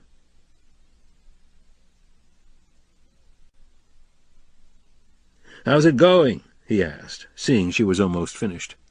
"Good, I'm almost done here. Anything else for dinner?" "I have some homemade bread that I was planning on." "Homemade? From a neighbor?" he said as he put the pail in the sink. He started the faucet and began to rinse the crabs, holding them under the water, then letting them scurry around the sink while he rinsed the next one. Allie picked up her cup and came over to watch him. "Aren't you afraid they'll pinch you when you grab them?" "No, just grab them like this," he said, demonstrating, and she smiled. "I forget you've done this your whole life." "Newburn's small, but it does teach you how to do the things that matter." She leaned against the counter, standing close to him, and emptied her cup. When the crabs were ready, he put them in the pot on the stove. He washed his hands, turning to speak to her as he did so. "You want to sit on the porch for a few minutes? I'd like to let them soak for a half-hour." "Sure," she said. He wiped his hands, and together they went to the back porch. Noah flipped on the light as they went outside, and he sat in the older rocker, offering the newer one to her. When he saw her cup was empty, he went inside for a moment and emerged with another cup of tea and a beer for himself. He held out the cup, and she took it, sipping again before she set it on the table beside the chairs. "You were sitting out here when I came, weren't you?" He answered as he made himself comfortable. "Yeah, I sit out here every night. It's a habit now." "I can see why," she said as she looked around. "So, what is it you do these days?" "Actually, I don't do anything but work on the house right now. It satisfies my creative urges." "How can you, Morris Goldman." "Excuse me?" He smiled. "My old boss from up north. His name was Morris Goldman. He offered me a part of the business just as I enlisted, and died before I got home. When I got back to the States, his lawyers gave me a check big enough to buy this place and fix it up." She laughed under her breath. "You always told me you'd find a way to do it." They both sat quietly for a moment, thinking back again. Allie took another sip of tea.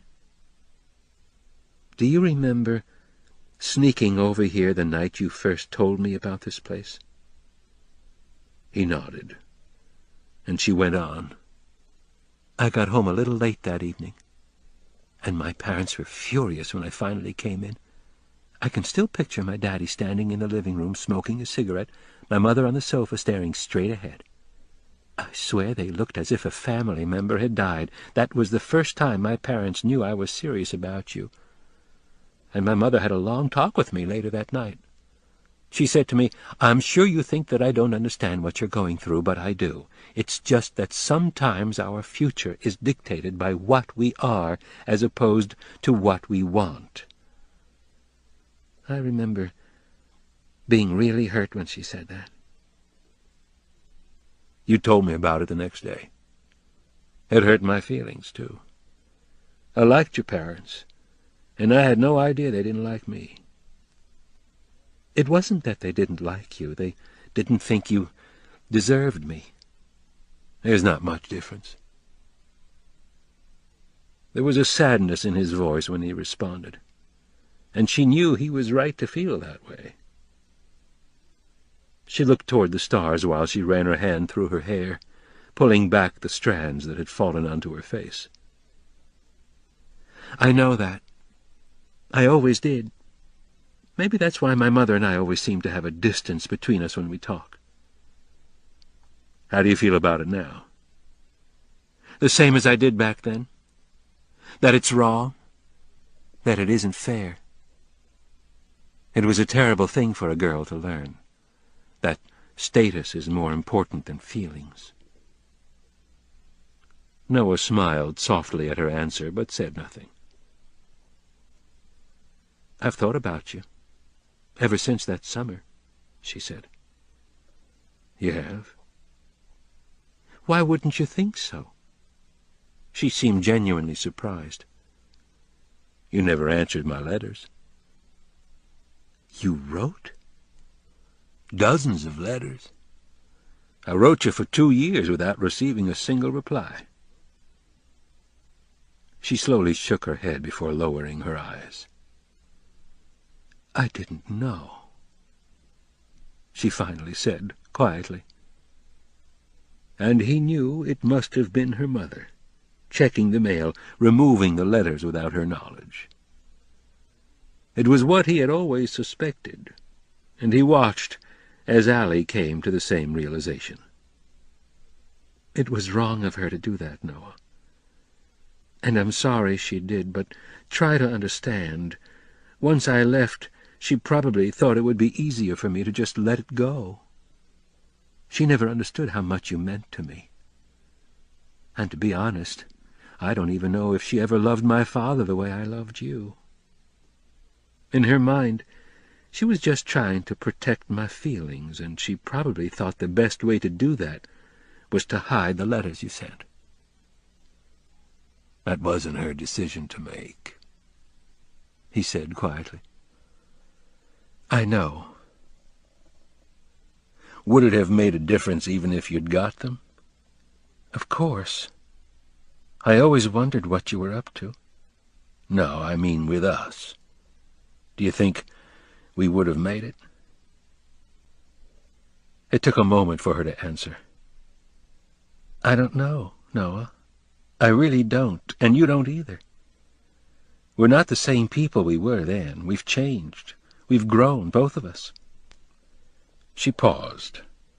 He didn't respond, and in the silence she looked toward the creek. She went on. "But yes, Noah, I think we would have. At least, I'd like to think we would have." He nodded, looked down, then turned away. "What's Lon like?" She hesitated, not expecting the question.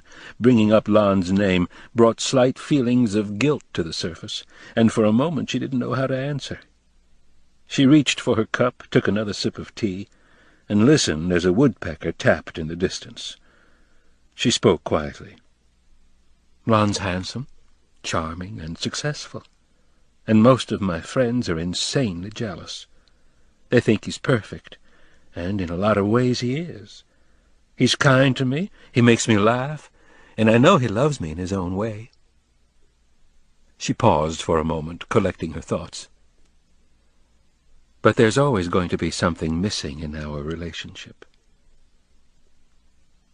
She surprised herself with her answer, but knew it was true nonetheless. And she also knew by looking at him that Noah had suspected the answer in advance. "Why?" She smiled weakly and shrugged as she answered. Her voice was barely above a whisper. "I guess I still look for the kind of love we had that summer." Noah thought about what she had said for a long while, thinking about the relationships he'd had since he'd last seen her. "How about you?" she asked. "Did you ever think about us?" "All the time. I still do." "Are you seeing anyone?" "No," he answered, shaking his head. Both of them seemed to think about that, trying but finding it impossible to displace from their minds. Noah finished his beer, surprised that he had emptied it so quickly. "I'm going to go start the water. Can I get you anything?" She shook her head, and Noah went to the kitchen and put the crabs in the steamer and the bread in the oven. He found some flour and cornstarch for the vegetables, coated them, and put some grease into the frying pan. After turning the heat on low, he set a timer and pulled another beer from the icebox before heading back to the porch. And while he was doing those things, he thought about Allie and the love that was missing from both their lives. Allie, too, was thinking about Noah, about herself, about a lot of things. For a moment she wished she weren't engaged, but then quickly cursed herself. It wasn't Noah she loved. She loved what they once had been. Besides, it was normal to feel this way. Her first real love, the only man she'd ever been with, how could she expect to forget him? Yet, was it normal for her insides to twitch whenever he came near? Was it normal to confess things she could never tell anyone else? Was it normal to come here 3 weeks from her wedding day? "No, it's not," she finally whispered to herself as she looked to the evening sky. "There's nothing normal about any of this." Noah came out at that moment, and she smiled at him, glad he'd come back so she didn't have to think about it any more. "It's going to take a few minutes," he said as he sat back down. "That's fine. I'm not that hungry yet." He looked at her then, and she saw the softness in his eyes. "I'm glad you came, Allie," he said. "Me too. I almost didn't, though." "Why did you come?" "I was compelled," she wanted to say, but didn't. "Just to see you, to find out what you've been up to see how you are." He wondered if that was all, but didn't question further. Instead, he changed the subject. "By the way, I've been meaning to ask, do you still paint?" She shook her head. "Not anymore." He was stunned. "Why not? You have so much talent." "I don't know." "Sure you do. You stopped for a reason." He was right. She'd had a reason. "It's a long story." "I've got all night," he answered. "Did you really think I was talented?" she asked quietly. "Come on," he said, reaching for her hand. "I want to show you something." She got up and followed him through the door to the living room. He stopped in front of the fireplace and pointed to the painting that hung above the mantel. She gasped, surprised she hadn't noticed it earlier, more surprised it was here at all. "You kept it?" "Of course I kept it. It's wonderful." She gave him a skeptical look, and he explained.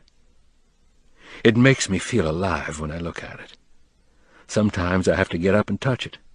It's just so real, the shapes, the shadows, the colors. I even dream about it sometimes. It's incredible, Allie. I can stare at it for hours." "You're serious?" she said, shocked. "As serious as I've ever been." She didn't say anything. "You mean to tell me no one has ever told you that before?" "My professor did," she finally said. "But I guess I didn't believe him."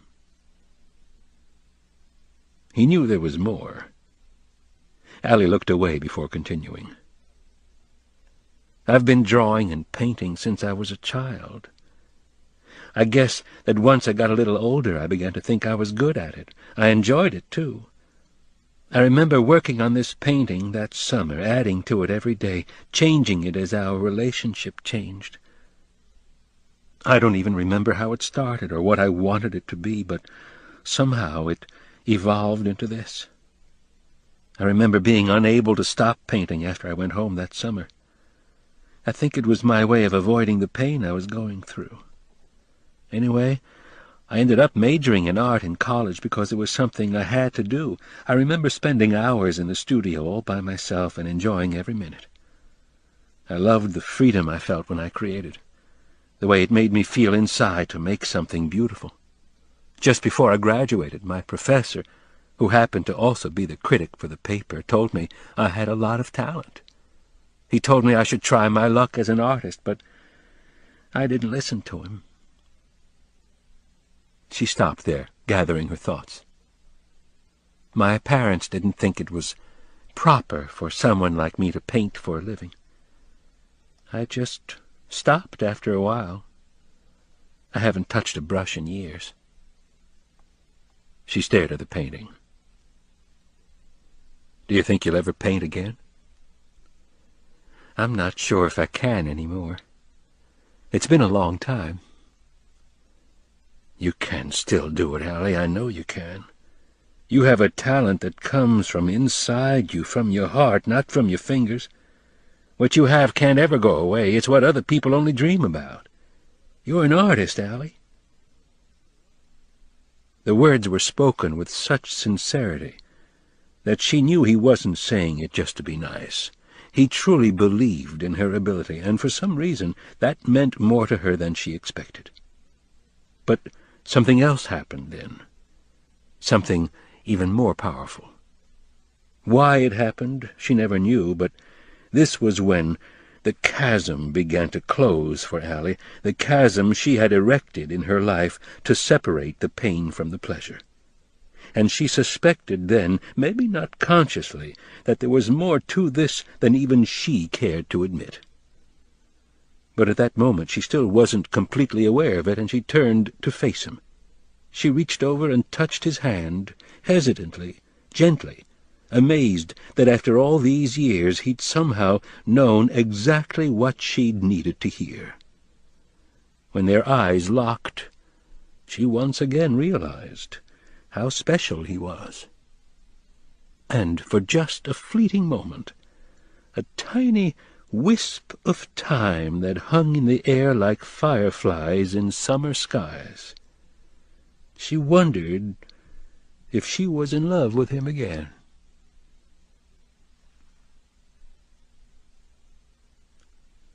The timer went off in the kitchen, a small ding, and Noah turned away, breaking the moment, strangely affected by what had just happened between them. Her eyes had spoken to him and whispered something he longed to hear. Yet he couldn't stop the voice inside his head, her voice that had told him of her love for another man. He silently cursed the timer as he walked to the kitchen and removed the bread from the oven. He almost burned his fingers, dropped the loaf on the counter, and saw that the frying pan was ready. He added the vegetables and heard them begin to crackle. Then, muttering to himself, he got some butter out of the icebox, spread some on the bread, and melted a bit more for the crabs. Allie had followed him into the kitchen and cleared her throat. "Can I get the table ready?" Noah used the bread knife as a pointer. "Sure, plates are over there. Utensils and napkins there. Make sure you get plenty. Crabs can be messy, so we'll need 'em." He couldn't look at her as he spoke. He didn't want to realize he'd been mistaken about what had just happened between them. He didn't want it to be a mistake. Allie, too, was wondering about the moment and feeling warm as she thought of it. The words he'd spoken replayed in her head as she found everything she needed for the table: plates, place settings, salt and pepper. Noah handed her the bread as she was finishing the table, and their fingers touched briefly. He turned his attention back to the frying pan and turned the vegetables. He lifted the lid of the steamer, saw the crabs still had a minute, and let them cook some more. He was more composed now, and returned to small talk, easy conversation. "Have you ever had a crab before?"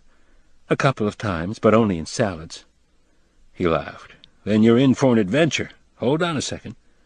He disappeared upstairs for a moment, then returned with a navy-blue button-down shirt. He held it open for her. "Here, put this on. I don't want you to stain your dress." Allie put it on and smelled the fragrance that lingered in the shirt. His smell, distinctive, natural. "Don't worry," he said, seeing her expression. "It's clean." She laughed. "I know. It just reminds me of our first real date. You gave me your jacket that night, remember?" He nodded. "Yeah, I remember. Finn and Sarah were with us.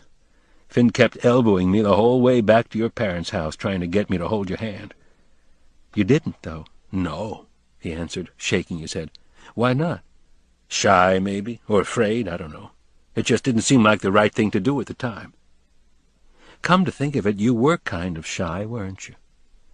"I prefer the words quiet confidence," he answered with a wink, and she smiled. The vegetables and crabs were ready about the same time. "Be careful, they're hot," he said as he handed them to her, and they sat across from each other at the small wooden table. Then, realizing the tea was still on the counter, Allie stood and brought it over. After putting some vegetables and bread on their plates, Noah added a crab, and Allie sat for a moment, staring at it. "It looks like a bug." "A good bug, though," he said. "Here, let me show you how it's done." He demonstrated quickly, making it look easy. Removing the meat and putting it on her plate. Allie crushed the legs too hard the first time, and the time after that, and had to use her fingers to get the shells away from the meat. She felt clumsy at first, worrying that he saw every mistake, but then she realized her own insecurity. He didn't care about things like that. He never had. "So whatever happened to Finn?" she asked. It took a second for him to answer. Finn died in the war. His destroyer was torpedoed in 43. "I'm sorry," she said. "I know he was a good friend of yours." His voice changed, a little deeper now. "He was. I think of him a lot these days. I especially remember the last time I saw him. I'd come home to say goodbye before I enlisted, and we ran into each other again. He was a banker here, like his daddy was, and he and I spent a lot of time together over the next week. Sometimes I think I talked him into joining. I don't think he would have, except that I was going too." "That's not fair," she said, sorry she'd brought up the subject. "You're right. I just miss him, is all." "I liked him, too. He made me laugh." "He was always good at that." She looked at him slyly. "He had a crush on me, you know."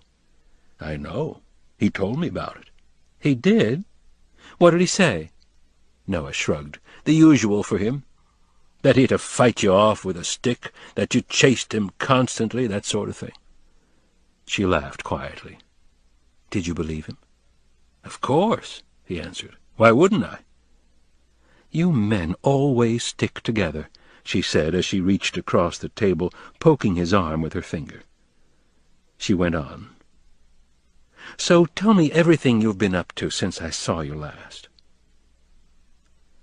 They started to talk then, making up for lost time.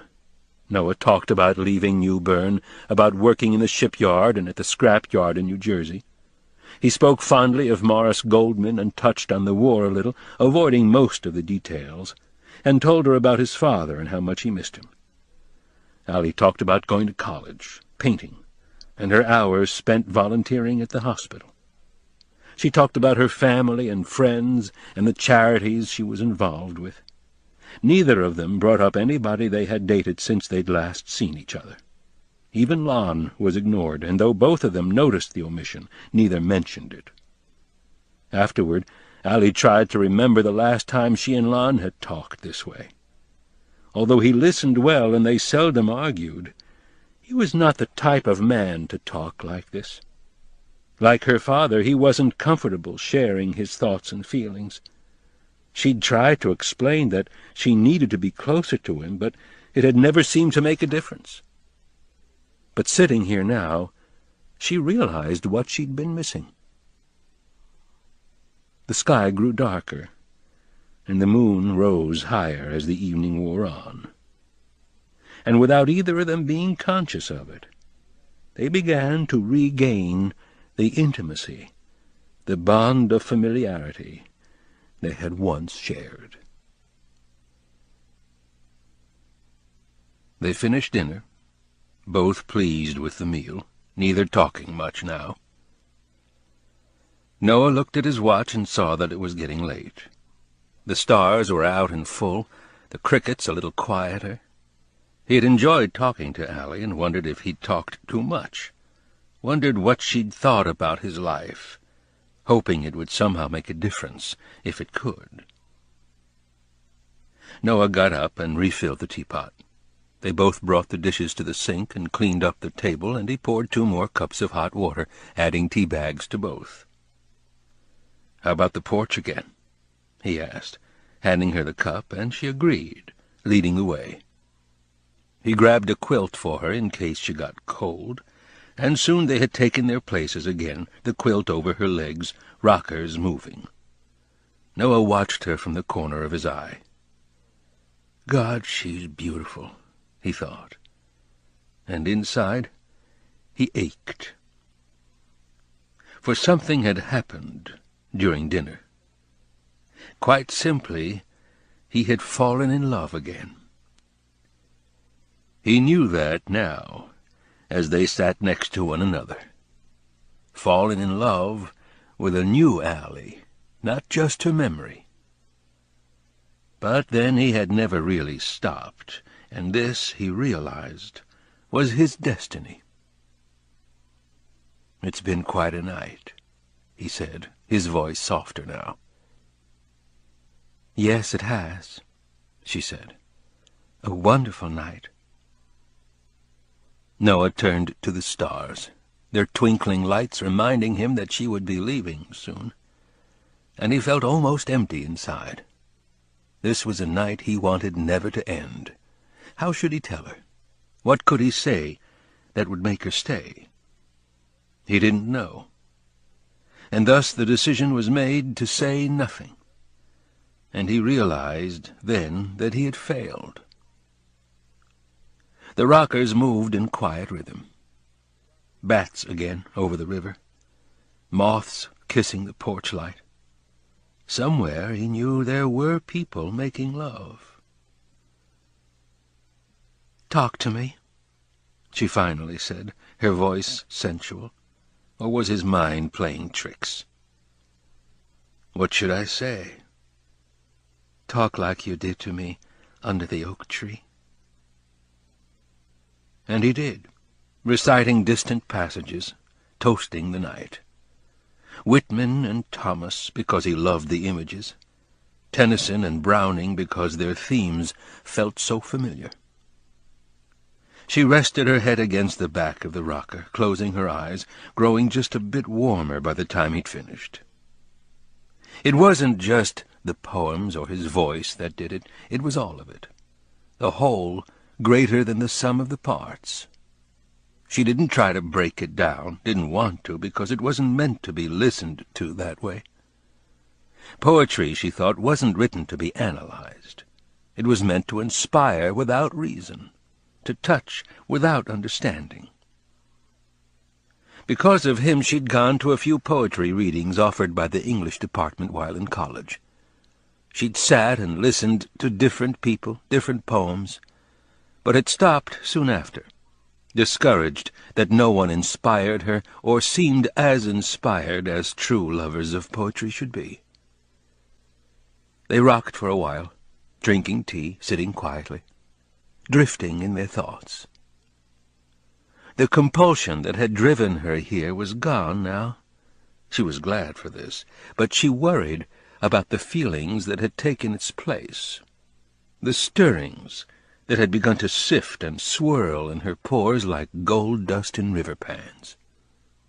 She tried to deny them, hide from them, but now she realized that she didn't want them to stop. It had been years since she'd felt this way. Lon could not evoke these feelings in her.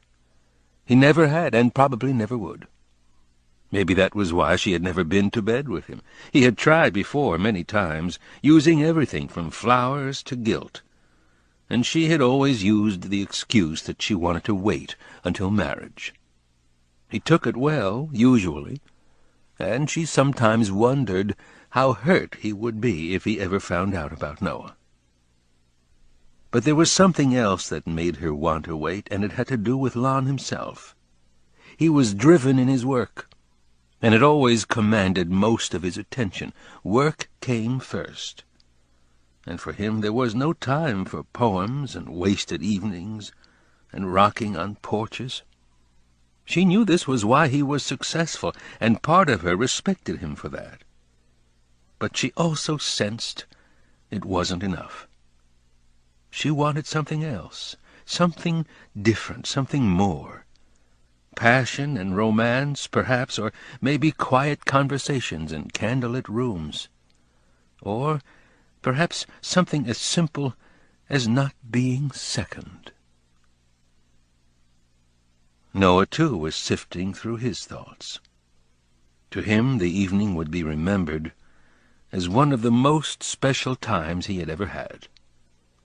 As he rocked, he remembered it all in detail, then remembered it again. Everything she had done seemed somehow electric to him, charged. Now, sitting beside her, he wondered if she'd ever dreamed the same things he had in the years they'd been apart. Had she ever dreamed of them holding each other again and kissing in soft moonlight? Or did she go further and dream of their naked bodies which had been kept separate for far too long? He looked to the stars and remembered the thousands of empty nights he had spent since they'd last seen each other. Seeing her again brought all those feelings to the surface, and he found it impossible to press them back down. He knew then he wanted to make love to her again and to have her love in return. It was what he needed most in the world. But he also realized it could never be, now that she was engaged. Allie knew by his silence that he was thinking about her, and found that she reveled in it. She didn't know what his thoughts were exactly, didn't care really, just knew they were about her, and that was enough. She thought about their conversation at dinner and wondered about loneliness.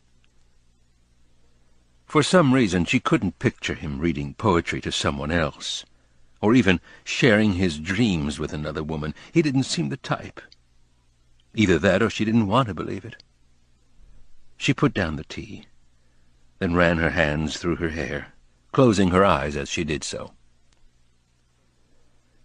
"Are you tired?" he asked, finally breaking free from his thoughts. "A little. I should really be going in a couple of minutes." "I know," he said, nodding, his tone neutral. She didn't get up right away. Instead, she picked up the cup and drank the last swallow of tea, feeling it warm her throat.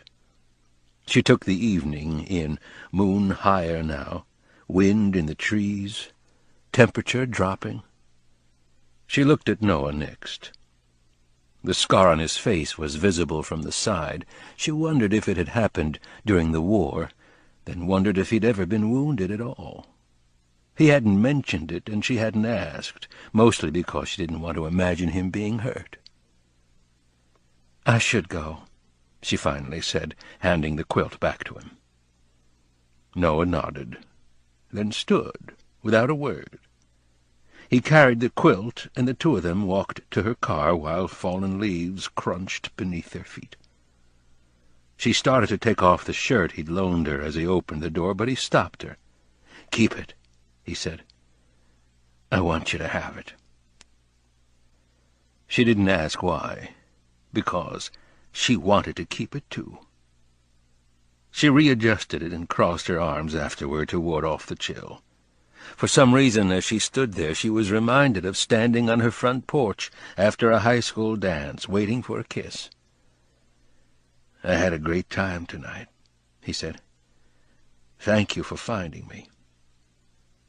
"I did too," she answered. He summoned his courage. "Will I see you tomorrow?" A simple question. She knew what the answer should be, especially if she wanted to keep her life simple. "I don't think we should," was all she had to say. And it would end right here and now. But for a second she didn't say anything. The demon of choice confronted her then, teased her, challenged her. Why couldn't she say it? She didn't know, but as she looked in his eyes to find the answer she needed, she saw the man she'd once fallen in love with, and suddenly it all came clear. "I'd like that." Noah was surprised. He hadn't expected her to answer this way. He wanted to touch her then, to take her in his arms, but he didn't. "Can you be here about noon?" "Sure. What do you want to do?" "You'll see," he answered. "I know just the place to go." "Have I ever been there before?" "No, but it's a special place." "Where is it?" "It's a surprise." "Will I like it?" "You'll love it," he said. She turned away before he could attempt a kiss. She didn't know if he would try, but knew for some reason that if he did, she would have a hard time stopping him. She couldn't handle that right now, with everything going through her head. She slid behind the wheel, breathing a sigh of relief. He shut the door for her, and she started the engine. As the car idled, she rolled down the window just a bit. "See you tomorrow," she said, her eyes reflecting the moonlight. Noah waved as she backed the car out. She turned it around, then drove up the lane, heading toward town. He watched the car until the lights vanished behind far-off oak trees, and the engine noise was gone. Clem wandered up to him, and he squatted down to pet her, paying special attention to her neck, scratching the spot she couldn't reach any more. After he looked up the road one last time, they returned to the back porch, side by side.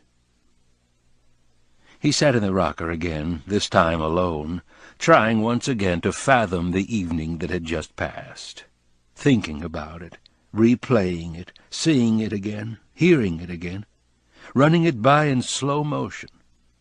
He didn't feel like playing his guitar now, didn't feel like reading, didn't know what he felt. "She's engaged," he finally whispered, and then was silent for hours, his rocker making the only noise. The night was quiet now, with little activity except for Clem, who visited him occasionally, checking on him as if to ask, "Are you all right?" And sometime after midnight, on that clear October evening, it all rushed inward, and Noah was overcome with longing. And if anyone had seen him, they would have seen what looked like an old man, someone who'd aged a lifetime in just a couple of hours, someone bent over in his rocker, with his face in his hands, and tears in his eyes. He didn't know how to stop them.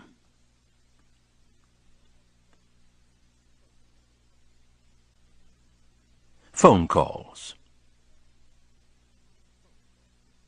Lon hung up the phone. He had called at 7, then at 8:30, and now he checked his watch again, 9:45. Where was she? He knew she was where she had said she would be, because he had spoken to the manager earlier. Yes, she had checked in, and he had last seen her around 6, going to dinner, he thought. No, he hadn't seen her since. Lon shook his head and leaned back in his chair. He was the last one in the office, as usual, and everything was quiet.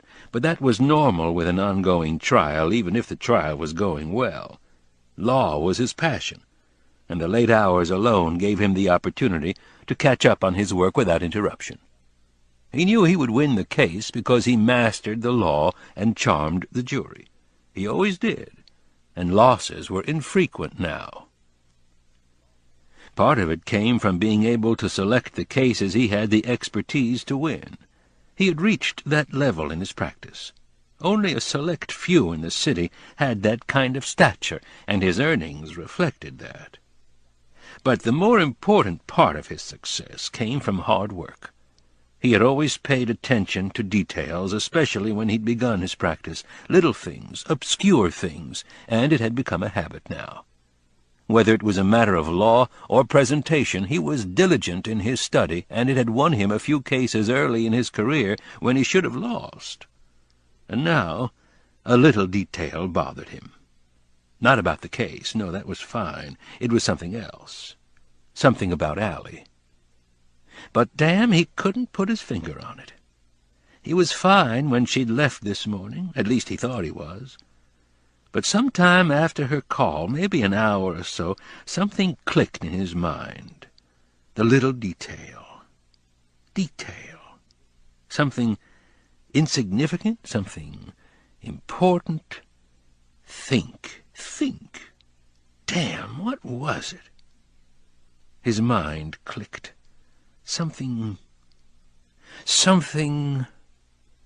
said. Something had been said. Yes, that was it. He knew it, but what was it? Had Allie said anything on the phone? That had been when it started, and he ran through the conversation again. No, nothing out of the ordinary. But that was it, he was sure now. What had she said? Her trip was good. She had checked in, had done some shopping, left her number. That's about all. He thought about her then. He loved her, he was sure of that. Not only was she beautiful and charming, but she'd become his source of stability and best friend as well. After a hard day at work, she was the first person he would call. She would listen to him, laugh at the right moments, and had a sixth sense about what he needed to hear. But more than that, he admired the way she'd always spoken her mind. He remembered that after they'd gone out a few times, he'd said to her what he said to all women he dated, that he wasn't ready for a steady relationship. Unlike the others, though, Allie had simply nodded and said, "Fine." But on her way out the door, she'd turned and said, "But your problem isn't me, or your job, or your freedom, or whatever else you think it is. Your problem is that you're alone. Your father made the Hammond name famous, and you've probably been compared to him all your life. You've never been your own person. A life like that makes you empty inside, and you're looking for someone who will magically fill that void, but no one can do that but you." The words had stayed with him that night and rung true the following morning. He'd called again, asked for a second chance, and after some persistence, she'd reluctantly agreed. In the 4 years they'd dated, she'd become everything he ever wanted, and he knew he should spend more time with her, but practicing law made limiting his hours impossible. She'd always understood, but still he cursed himself for not making the time. Once he was married, he'd shorten his hours, he promised himself. He'd have his secretary check his schedule to make sure he wasn't overextending himself. Check? And his mind clicked another notch. Checking in? He looked to the ceiling. Checking in? Yes, that was it. He closed his eyes and thought for a second. No. Nothing. What then? Come on, don't fail now. Think, damn it. Think. Newbern. The thought popped into his head just then. Yes, Newbern, that was it. The little detail, or part of it. What else, though? Newbern, he thought again, and knew the name, knew the town a little, mainly from a few trials he had been in. Stopped there a few times on the way to the coast. Nothing special. He and Allie had never been there together, but Allie had been there before. And the rack tightened its grip, another part coming together. Another part. But there was more. Allie, Newburn, and something at a party, a comment in passing from Allie's mother. He'd hardly noticed it, but what had she said? And Lon paled then, remembering what had been said so long ago, remembering what Allie's mother had said. It was something about Allie being in love one time with a young man from Newburn. Called it puppy love. So what? He had thought when he'd heard it, and had turned to smile at Allie, but she hadn't smiled. She was angry. And then Lon guessed that she had loved that person far more deeply than her mother had suggested. Maybe even more deeply than she loved him. And now she was there. Interesting. Lon brought his palms together as though he were praying, resting them against his lips. Coincidence? Could be nothing. Could be exactly what she said. Could be stress and antique shopping. Possible. Even probable. Yet, what if? Lon considered the other possibility, and for the first time in a long time, he became frightened. What if? What if she's with him? He cursed the trial, wishing it were over, wishing he had gone with her, wondering if she'd told him the truth, hoping that she had. And he made up his mind, then, not to lose her. He would do anything it took to keep her. She was everything he'd always needed, and he'd never find another quite like her. So with trembling hands, he dialed the phone for the fourth and last time that evening. And again, there was no answer. Kayaks and forgotten dreams. Allie woke early the next morning, forced by the incessant chirping of starlings, and rubbed her eyes, feeling the stiffness in her body. She hadn't slept well, waking after every dream, and she remembered seeing the hands of the clock in different positions during the night, as if verifying the passage of time. She'd slept in the soft shirt he'd given her, and she smelled him once again while thinking about the evening they'd spent together. The easy laughter and conversation came back to her, and she especially remembered the way he'd talked about her painting.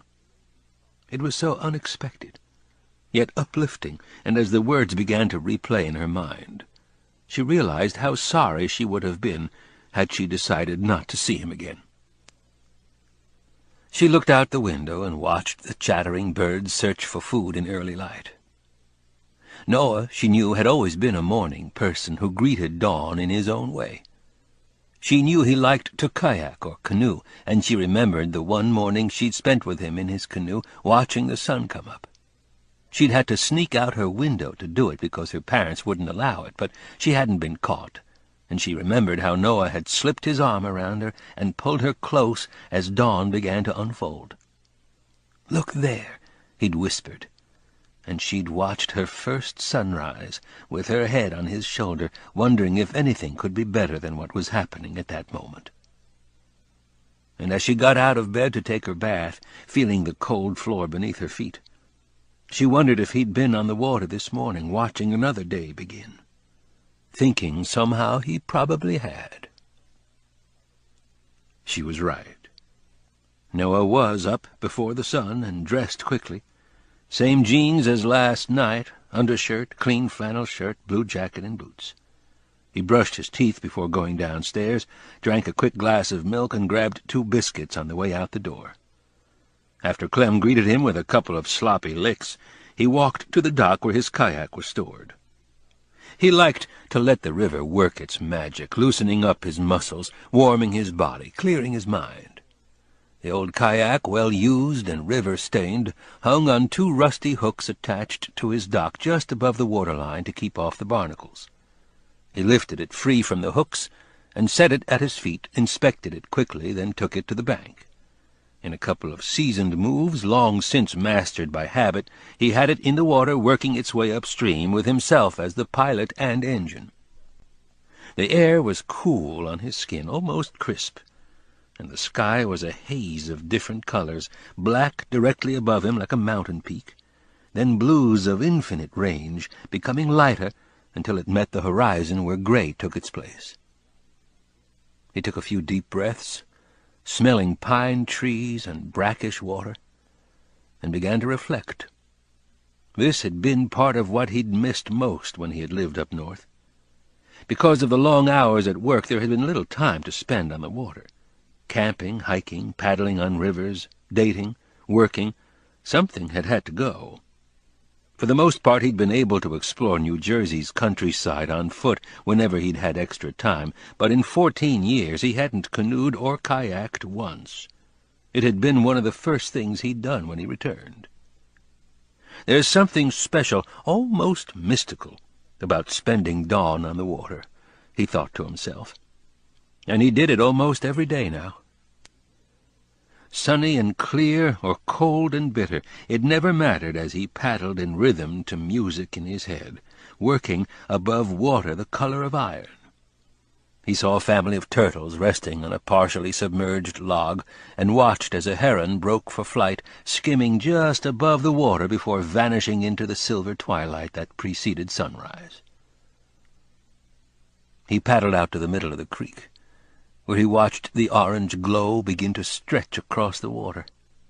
He stopped paddling hard, giving just enough effort to keep him in place, staring until light began to break through the trees. He always liked to pause at daybreak.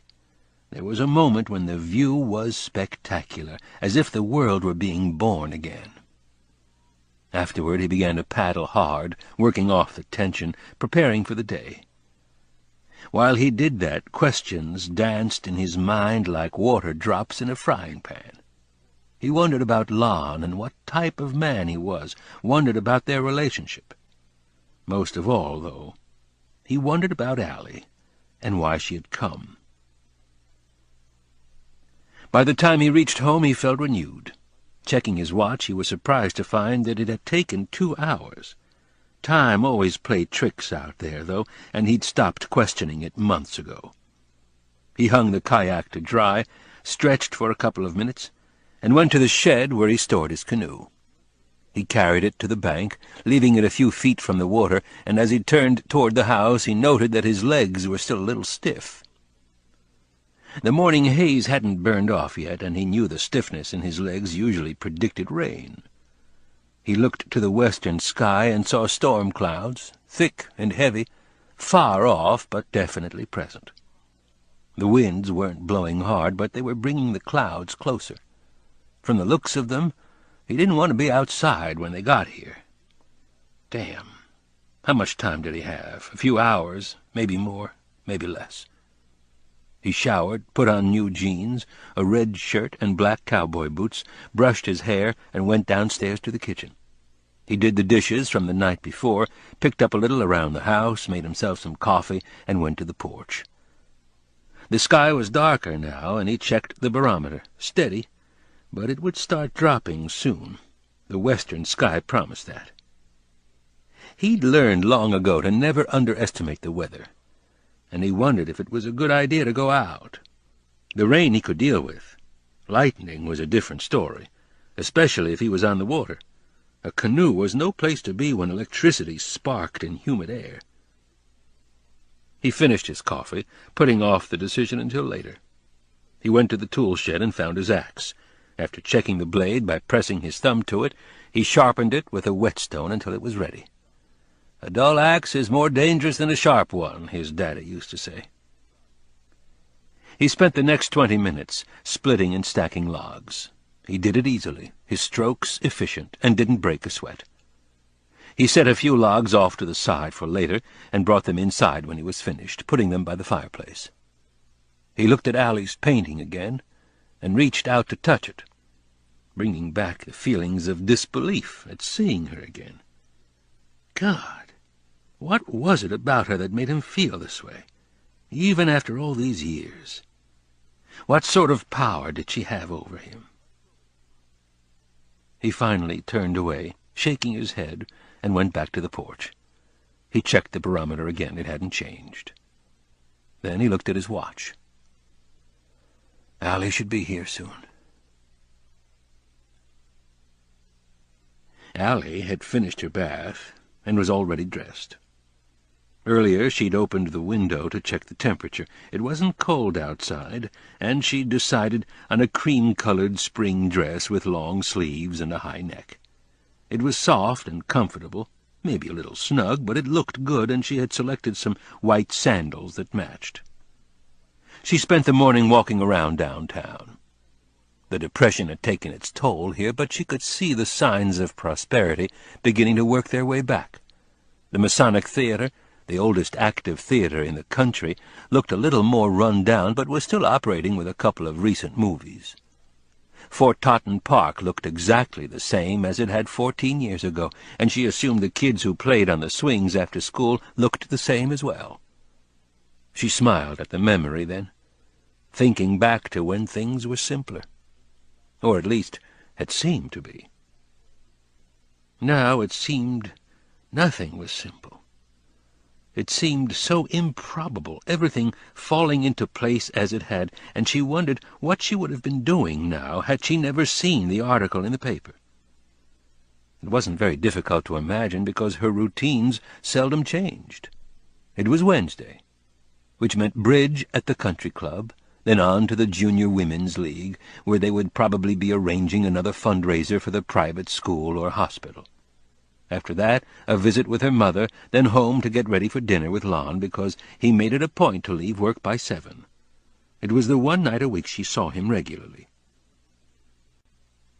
She suppressed a feeling of sadness about that, hoping that one day he would change. He had often promised to, and usually followed through for a few weeks before drifting back to the same schedule. "I can't tonight, honey," he would always explain. "I'm sorry, but I can't. Let me make it up to you later." She didn't like to argue with him about it, mostly because she knew he was telling the truth. Trial work was demanding, both beforehand and during, yet she couldn't help wondering sometimes why he had spent so much time courting her, if he didn't want to spend the time with her now. She passed an art gallery, almost walked by it in her preoccupation, then turned and went back. She paused at the door for a second, surprised at how long it had been since she'd been in one. At least 3 years, maybe longer. Why had she avoided it? She went inside. It had opened with the rest of the shops on Front Street, and browsed among the paintings. Many of the artists were local, and there was a strong sea flavor to their works, lots of ocean scenes, sandy beaches, pelicans, old sailing ships, tugboats, piers, and seagulls, but most of all, waves. Waves of every shape, size, and color imaginable, and after a while they all looked alike. The artists were either uninspired or lazy, she thought. On one wall, though, there were a few paintings that more suited her tastes. All were by an artist she'd never heard of, Elaine, and most appeared to have been inspired by the architecture of the Greek islands. In the painting she liked the best, she noted the artist had purposely exaggerated the scene with smaller-than-life figures, wide lines, and heavy sweeps of color, as if not completely focused. Yet the colors were vivid and swirling, drawing the eye in, almost directing what it should see next. It was dynamic, dramatic. The more she thought about it, the more she liked it, and she considered buying it before she realized that she liked it because it reminded her of her own work. She examined it more closely and thought to herself that maybe Noah was right. Maybe she should start painting again. At 9:30, Allie left the gallery and went to Hoffman Lane, a department store downtown. It took a few minutes to find what she was looking for, but it was there, in the school supplies section. Paper, drawing chalk, and pencils, not high quality, but good enough. It wasn't painting, but it was a start, and she was excited by the time she got back to her room. She sat at the desk and started working. Nothing specific, just getting the feel of it again, letting shapes and colors flow from the memory of her youth. After a few minutes of abstraction, she did a rough sketch of the street scene as seen from her room, amazed at how easily it came. It was almost as if she'd never stopped. She examined it when she was finished, pleased with the effort. She wondered what to try next and finally decided. Since she didn't have a model, she visualized it in her head before starting. And though it was harder than the street scene, it came naturally and began to take form. Minutes passed quickly. She worked steadily, but checked the time frequently so she wouldn't be late, and she finished it a little before noon. It had taken almost 2 hours, but the end result surprised her. It looked as though it had taken a great deal longer. After rolling it up, she put it in a bag and collected the rest of her things. On her way out the door, she looked at herself in the mirror, feeling oddly relaxed, not exactly sure why. Down the stairs again and out the door. As she left, she heard a voice behind her. "Miss?" She turned, knowing it was directed at her. The manager, same man as yesterday, a curious look on his face. "Yes?" "You had some calls last night." She was shocked. "I did?" "Yes, all from a Mr. Hammond." Oh, God. "Lon called?" "Yes, ma'am, 4 times. I talked to him when he called the second time. He was rather concerned about you. He said he was your fiance." She smiled weakly, trying to hide what she was thinking. 4 times? 4? What could that mean? What if something had happened back home? "Did he say anything? Is it an emergency?" He shook his head quickly. "He really didn't say, miss, but he didn't mention anything. Actually, he sounded more concerned about you, though." Good, she thought. That's good. And then just as suddenly, a pang in her chest. Why the urgency? Why so many calls? Had she said anything yesterday? Why would he be so persistent? It was completely unlike him. Is there any way he could have found out? No, that was impossible, unless someone saw her here yesterday and called. But they would have had to follow her out to Noah's. No one would have done that. She had to call him now. No way to get around it, but she didn't want to, strangely. This was her time, and she wanted to spend it doing what she wanted. She hadn't planned on speaking to him until later, and for some reason she felt almost as if talking to him now would spoil the day. Besides, what was she going to say? How could she explain being out so late? A late dinner and then a walk? Maybe. Or a movie, or... "Miss?" Almost noon, she thought. Where would he be? His office, probably. No, in court, she suddenly realized, and immediately felt as if she'd been released from shackles. There was no way she could talk to him, even if she wanted to. She was surprised by her feelings. She shouldn't feel this way, she knew, and yet it didn't bother her. She looked at her watch. Acting now. "Is it really almost 12? The manager nodded after looking at the clock. "Yes, 1:15, actually." "Unfortunately," she started, "he's in court right now, and I can't reach him. If he does call again, could you tell him I'm shopping and that I'll try to call him later?" "Of course," he answered. She could see the question in his eyes, though. But where were you last night? He had known exactly when she'd come in. Too late for a single woman in this small town, she was sure. "Thank you," she said, smiling. "I'd appreciate it." 2 minutes later she was in her car, driving to Noah's, anticipating the day, largely unconcerned about the phone calls. Yesterday she would have been, and she wondered what that meant.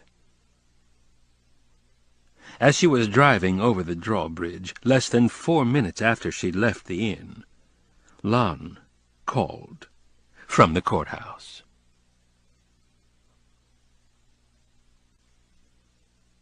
Moving water. Noah was sitting in his rocker, drinking sweet tea, listening for the car when he finally heard it turn up the drive. He went around front and watched the car pull up and park beneath the oak tree again, same spot as yesterday. Clem barked a greeting at her car door, tail wagging, and he saw Allie wave from inside the car. She stepped out, patted Clem on the head while she cooed at her, then turned, smiling at Noah as he walked toward her. She looked more relaxed than yesterday, more confident, and again he felt a slight shock at seeing her. It was different from yesterday, though, newer feelings now, not simply memories anymore. If anything, his attraction for her had grown stronger overnight, more intense, and it made him feel a little nervous in her presence. Allie met him halfway, carrying a small bag in one hand. She surprised him by kissing him gently on the cheek, her free hand lingering at his waist after she pulled back. "Hi," she said, radiance in her eyes. "Where's the surprise?" He relaxed a little, thanking God for that. "Not even a good afternoon, or how was your night?" She smiled. Patience had never been one of her strongest attributes. "Fine. Good afternoon. How was your night? And where's the surprise?" He chuckled lightly, then paused. "Allie, I've got some bad news." "What?" "I was going to take you someplace, but with those clouds coming in, I'm not sure we should go." "Why?" "The storm. We'll be outside and might get wet. Besides, there might be lightning." "It's not raining yet. How far is it?" "Up the creek about a mile." "And I've never been there before?" "Not when it was like this." She thought for a second while she looked around. When she spoke, her voice was determined. "Then we'll go. I don't care if it rains." "Are you sure?" "Absolutely." He looked at the clouds again, noting their approach. "Then we'd better go now," he said. "Can I bring that in for you?" She nodded, handing her bag to him, and he jogged to the house and brought it inside, where he placed it on a chair in the living room. Then he grabbed some bread and put it in the bag, bringing it with him as he left the house. They walked to the canoe, Allie beside him, a little closer than yesterday. "What exactly is this place?" "You'll see." "You're not even going to give me a hint?" "Well," he said, "do you remember when we took the canoe out and watched the sun come up?" "I thought about it this morning. I remember it made me cry." "What you're going to see today makes what you saw then seem ordinary." "I guess I should feel special." He took a few steps before responding. "You are special," he finally said. And the way he said it made her wonder if he wanted to add something else. But he didn't. And Allie smiled a little before glancing away. As she did, she felt the wind in her face and noticed it had picked up since the morning. They reached the dock a moment later. After tossing the bag in the canoe, Noah quickly checked to make sure he hadn't missed anything, then slid the canoe to the water. "Can I do anything?" "No, just get in." After she climbed in, he pushed the canoe farther into the water, close to the dock. Then he gracefully stepped off the dock into the canoe, placing his feet carefully to prevent the canoe from capsizing. Allie was impressed by his agility, knowing that what he had done so quickly and easily was harder than it looked. Allie sat at the front of the canoe, facing backward. He had said something about missing the view when he started to paddle, but she'd shaken her head, saying she was fine the way she was. And it was true. She could see everything she really wanted to see if she turned her head, but most of all, she wanted to watch Noah. It was him she'd come to see, not the creek. His shirt was unbuttoned at the top, and she could see his chest muscles flex with every stroke. His sleeves were rolled up, too, and she could see the muscles in his arms bulging slightly. His muscles were well developed there from paddling every morning. Artistic, she thought. There's something almost artistic about him when he does this. Something natural, as if being on the water were beyond his control, part of a gene passed on to him from some obscure hereditary pool. When she watched him, she was reminded of how the early explorers must have looked when they'd first discovered this area. She couldn't think of anyone else who remotely resembled him. He was complicated, almost contradictory in so many ways, yet simple. A strangely erotic combination. On the surface he was a country boy, home from war, and he probably saw himself in those terms. Yet there was so much more to him. Perhaps it was the poetry that made him different. Or perhaps it was the values his father had instilled in him growing up. Either way, he seemed to savor life more fully than others appeared to, and that was what had first attracted her to him. "What are you thinking?" She felt her insides jump just a bit as Noah's voice brought her back to the present. She realized she hadn't said much since they'd started, and she appreciated the silence he had allowed her. He'd always been considerate like that. "Good things," she answered quietly, and she saw in his eyes that he knew she was thinking about him. She liked the fact that he knew it, and she hoped he had been thinking about her as well. She understood then that something was stirring within her as it had so many years ago. Watching him, watching his body move, made her feel it. And as their eyes lingered for a second, she felt the heat in her neck and breasts, and she flushed, turning away before he noticed. "How much farther?" she asked. "Another half-mile or so. Not any more than that." A pause. Then she said, "It's pretty out here. So clean, so quiet. It's almost like going back in time." "In a way it is, I think. The creek flows from the forest. There's not a single farm between here and where it starts, and the water is pure as rain. It's probably as pure as it's ever been." She leaned toward him. "Tell me, Noah, what do you remember most from the summer we spent together?" "All of it." "Anything in particular?" "No," he said. "You don't remember?" He answered after a moment, quietly, seriously. "No, it's not that. It's not what you're thinking. I was serious when I said all of it. I can remember every moment we were together, and in each of them there was something wonderful.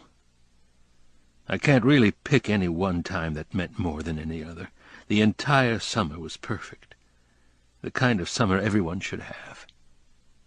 How could I pick one moment over another? Poets often describe love as an emotion that we can't control, one that overwhelms logic and common sense. That's what it was like for me. I didn't plan on falling in love with you, and I doubt if you planned on falling in love with me. But once we met, it was clear that neither of us could control what was happening to us. We fell in love, despite our differences, and once we did, something rare and beautiful was created.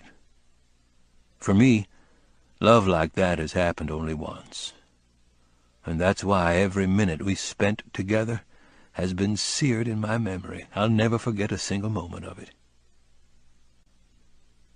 Allie stared at him. No one had ever said anything like that to her before, ever. She didn't know what to say, and stayed silent, her face hot. "I'm sorry if I made you feel uncomfortable, Allie. I didn't mean to, but that summer has stayed with me and probably always will. I know it can't be the same between us, but that doesn't change the way I felt about you then." She spoke quietly, feeling warm. "It didn't make me uncomfortable, Noah. It's just that I don't ever hear things like that. What you said was beautiful. It takes a poet to talk the way you do, and like I said, you're the only poet I've ever met." Peaceful silence descended on them. An osprey cried somewhere in the distance. A mullet splashed near the bank. The paddle moved rhythmically, causing baffles that rocked the boat ever so slightly.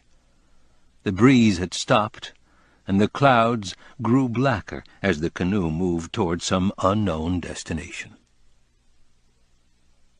Allie noticed it all, every sound, every thought.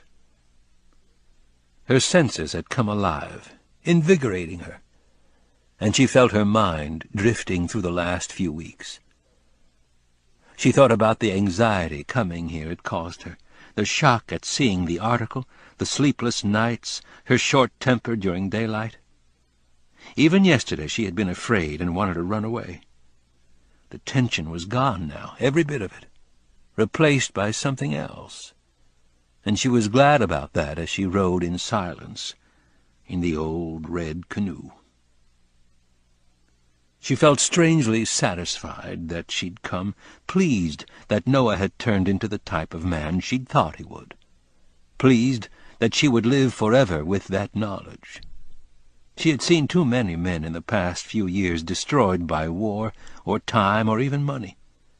It took strength to hold on to inner passion, and Noah had done that. This was a worker's world, not a poet's, and people would have a hard time understanding Noah. America was in full swing now. All the papers said so, and people were rushing forward, leaving behind the horrors of war. She understood the reasons, but they were rushing, like Lon, toward long hours and profits, neglecting the things that brought beauty to the world. Who did she know in Raleigh who took time off to fix a house, or read Whitman or Eliot, finding images in the mind, thoughts of the spirit, or hunted dawn from the bow of a canoe?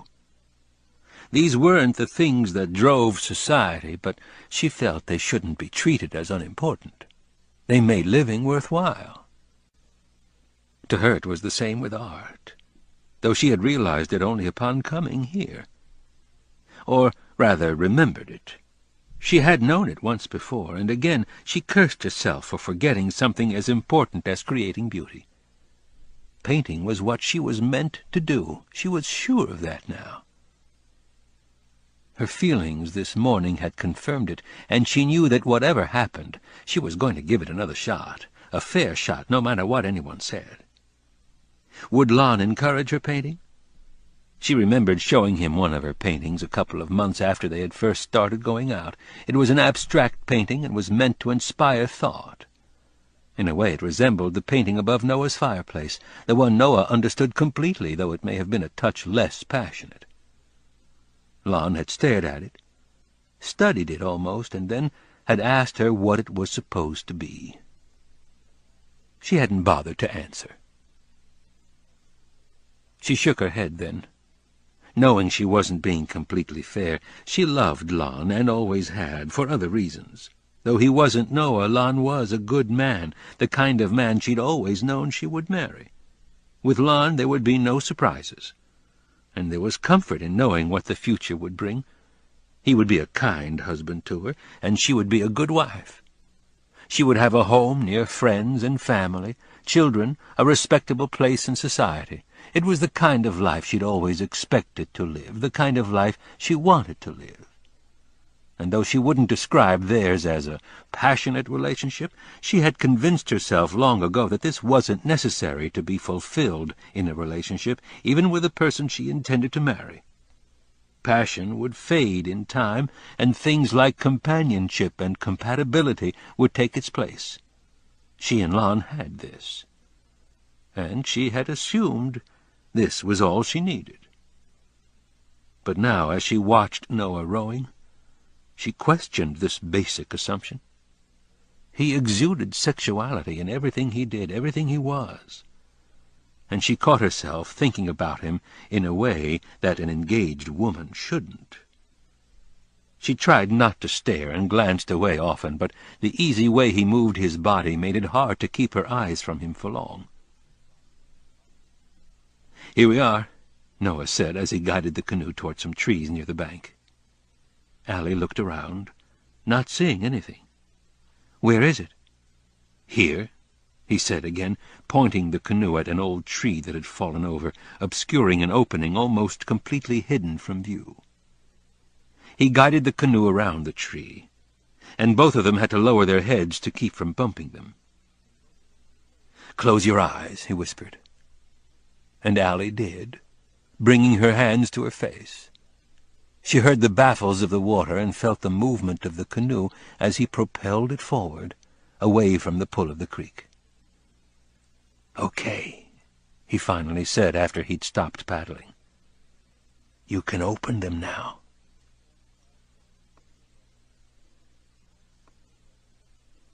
Swans and Storms. They sat in the middle of a small lake, fed by the waters of Bryce's Creek. It wasn't large, maybe 100 yards across, and she was surprised at how invisible it had been just moments before. It was spectacular. Tundra swan and Canada geese literally surrounded them, thousands of them. Birds floating so close together in some places that she couldn't see the water. From a distance the groups of swans looked almost like icebergs. "Oh, Noah," she finally said softly. "It's beautiful." They sat in silence for a long while, watching the birds.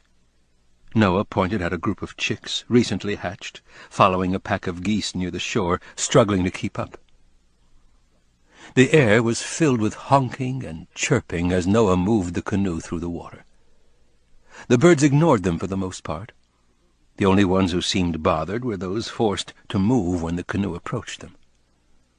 Allie reached out to touch the closest ones and felt their feathers ruffling under her fingers.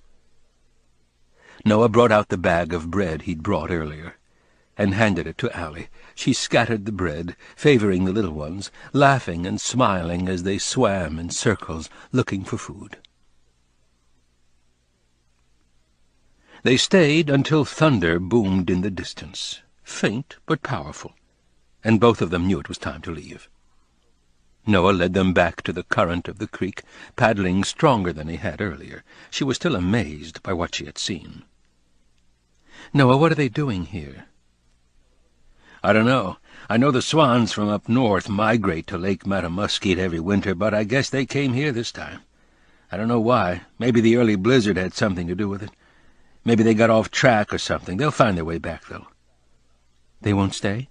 "I doubt it. They're driven by instinct, and this isn't their place. Some of the geese may winter here, but the swans will go back to Matamuskeet." Noah paddled hard as dark clouds rolled directly overhead. Soon rain began to fall, a light sprinkle at first, then gradually harder. Lightning, a pause, then thunder again. A little louder now, maybe 6 or 7 miles away. More rain as Noah began to paddle even harder, his muscles tightening with every stroke. Thicker drops now, falling with the wind, falling hard and thick. Noah rowing, racing the sky, still getting wet, cursing to himself, losing to Mother Nature. The downpour was steady now, and Allie watched the rain fall diagonally from the sky, trying to defy gravity as it rode on westerly winds that whistled over the trees.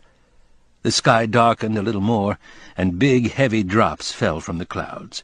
Hurricane drops. Allie enjoyed the rain and leaned her head back for a moment to let it hit her face. She knew the front of her dress would soak through in a couple of minutes, but she didn't care. She did wonder, though, if he noticed, then thought he probably did.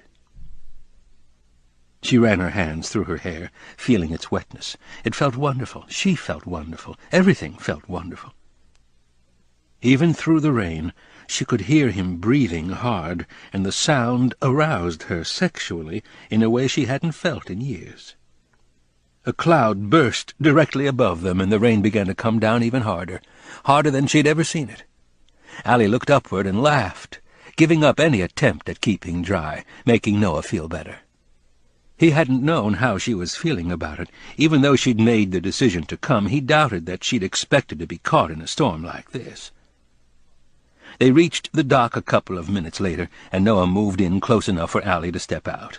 He helped her up, then got out himself and dragged the canoe up the bank far enough not to drift away. Just in case, he tied it to the dock, knowing another minute in the rain wouldn't make any difference. As he was tying the canoe, he looked up at Allie and stopped breathing for just a second.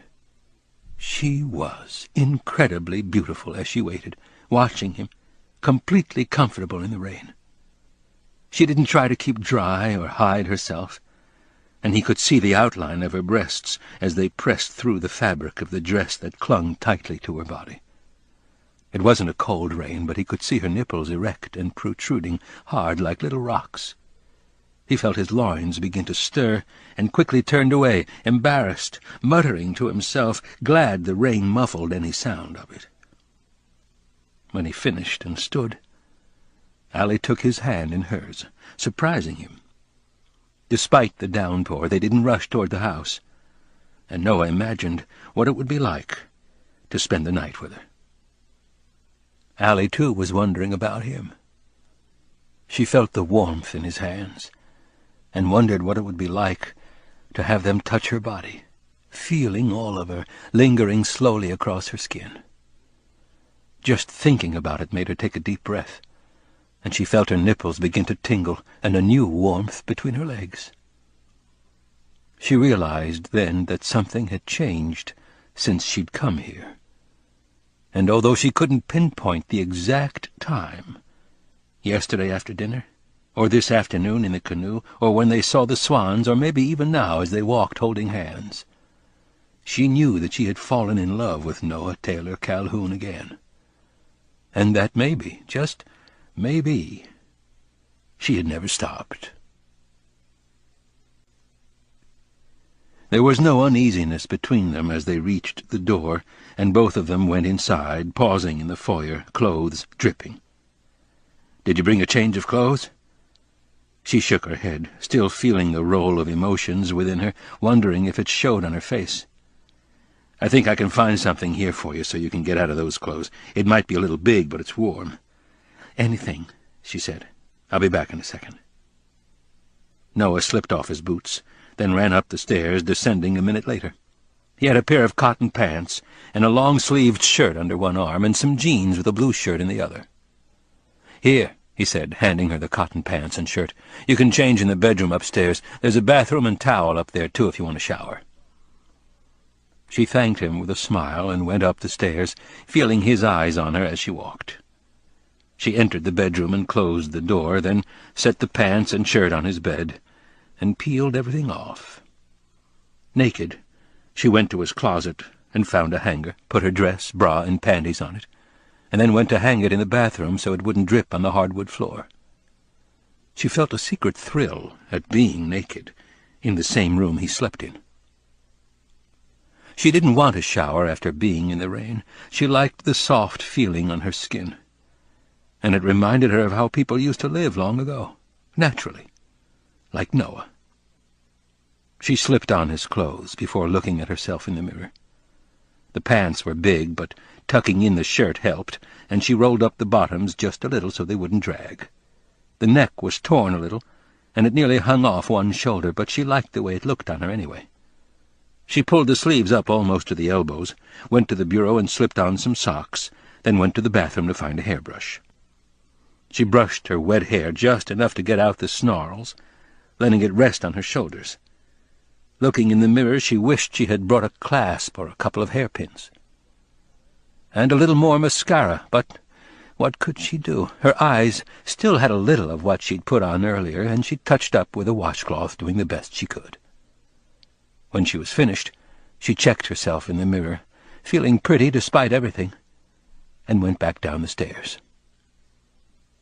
Noah was in the living room, squatting before a fire, doing his best to coax it to life. He didn't see her come in, and she watched him as he worked. He had changed his clothes as well and looked good, his shoulders broad, wet hair hanging just over his collar, jeans tight. He poked the fire, moving the logs, and added some more kindling. Allie leaned against the door jamb, one leg crossed over the other, and continued to watch him. In a few minutes the fire had turned to flames, even and steady. He turned to the side to straighten the remaining unused logs and caught a glimpse of her out of the corner of his eye. He turned back to her quickly. Even in his clothes, she looked beautiful. After a moment he turned away shyly, going back to stacking the logs. "I didn't hear you come in," he said, trying to sound casual. "I know. You weren't supposed to." She knew what he had been thinking, and felt a tinge of amusement at how young he seemed. "How long have you been standing there?" "A couple of minutes." Noah brushed his hands on his pants, then pointed to the kitchen. "Can I get you some tea? I started the water while you were upstairs." Small talk, anything to keep his mind clear. But damn, the way she looked. She thought for a second, saw the way he was looking at her, and felt the old instincts take over. "Do you have anything stronger, or is it too early to drink?" He smiled. "I have some bourbon in the pantry. Is that okay?" "That sounds great." He started toward the kitchen, and Allie watched him run his hand through his wet hair as he disappeared. Thunder boomed loudly, and another downpour started. Allie could hear the roaring of the rain on the roof, could hear the snapping of logs as the flickering flames lit the room. She turned to the window and saw the gray sky flash lighter for just a second. Moments later, another boom of thunder, close this time. She took a quilt from the sofa and sat on the rug in front of the fire. Crossing her legs, she adjusted the quilt until she was comfortable and watched the dancing flames. Noah came back, saw what she had done, and went to sit beside her. He put down 2 glasses and poured some bourbon into each of them. Outside, the sky grew darker. Thunder again, loud. The storm in full fury, winds whipping the rain in circles. "It's quite a storm," Noah said, as he watched the drops flow in vertical streams on the windows. He and Allie were close now, though not touching, and Noah watched her chest rise slightly with every breath, imagining the feel of her body once again before fighting it back. "I like it," she said, taking a sip. "I've always liked thunderstorms, even as a young girl." "Why?" Saying anything, keeping his balance. "I don't know. They just always seemed romantic to me." She was quiet for a moment, and Noah watched the fire flicker in her emerald eyes. Then she said, "Do you remember sitting together and watching the storm a few nights before I left?" "Of course. I used to think about it all the time after I went home. I always thought about how you looked that night. It was the way I always remembered you. Have I changed much?" She took another sip of bourbon, feeling it warm her. She touched his hand as she answered, "Not really. Not in the things that I remember. You're older, of course, with more life behind you, but you've still got the same gleam in your eye. You still read poetry and float on rivers, and you've still got a gentleness that not even the war could take away." He thought about what she'd said and felt her hand lingering on his, her thumb tracing slow circles. "Allie, you asked me earlier what I remembered most about the summer. What do you remember?" It was a while before she answered. Her voice seemed to come from somewhere else. "I remember making love. That's what I remember most. You were my first, and it was more wonderful than I ever thought it would be." Noah took a drink of bourbon, remembering, bringing back the old feelings again, then suddenly shook his head. This was already hard enough.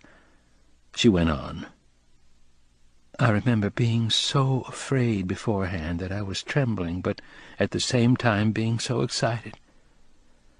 I'm glad you were the first. I'm glad we were able to share that." "Me too." "Were you as afraid as I was?" Noah nodded without speaking, and she smiled at his honesty. "I thought so. You were always shy like that, especially in the beginning. I remember you had asked if I had a boyfriend, and when I said I did, you barely talked to me anymore. I didn't want to get between the two of you. You did, though, in the end, despite your professed innocence, she said, smiling. And I'm glad you did. When did you finally tell him about us? After I got home. Was it hard? Not at all. I was in love with you. She squeezed his hand, let go, and moved closer. She put her hand through his arm, cradling it, and rested her head on his shoulder.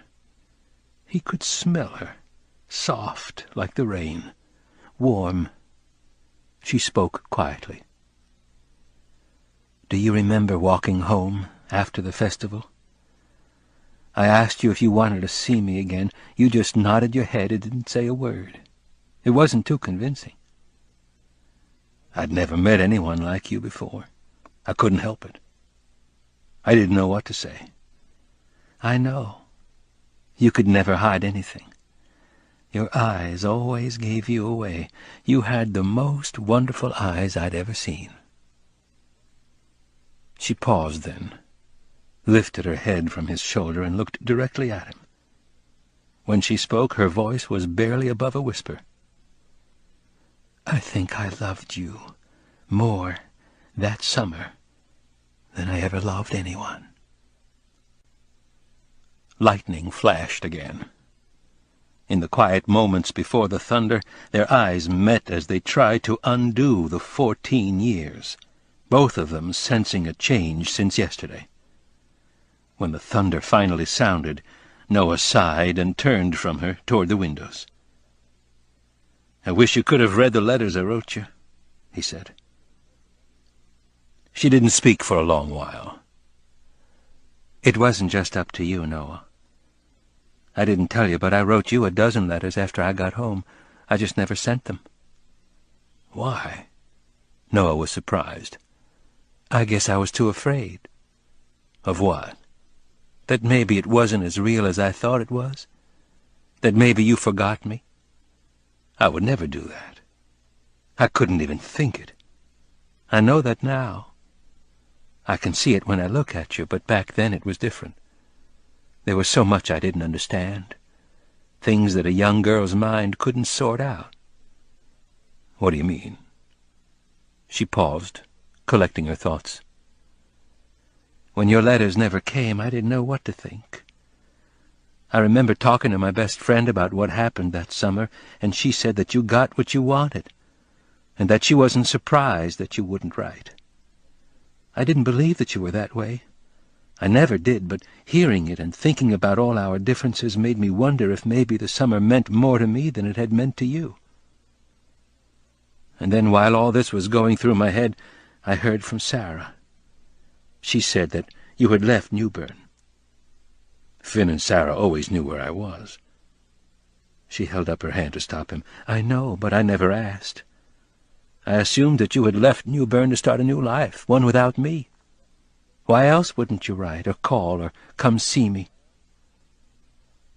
Noah looked away without answering, and she continued. I didn't know, and in time the hurt began to fade, and it was easier to just let it go. At least I thought it was, but in every boy I met in the next few years, I found myself looking for you. And when the feelings got too strong, I'd write you another letter, but I never sent them for fear of what I might find. By then you'd gone on with your life, and I didn't want to think about you loving someone else. I wanted to remember us like we were that summer. I didn't want to ever lose that. She said it so sweetly, so innocently, that Noah wanted to kiss her when she finished. But he didn't. Instead, he fought the urge and pushed it back, knowing it wasn't what she needed.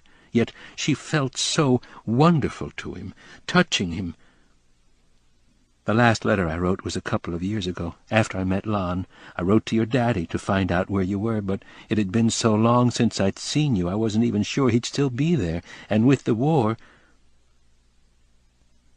She trailed off, and they were quiet for a moment, both of them lost in thought. Lightning lit the sky again before Noah finally broke the silence. "I wish you would have mailed it anyway." "Why?" "Just to hear from you.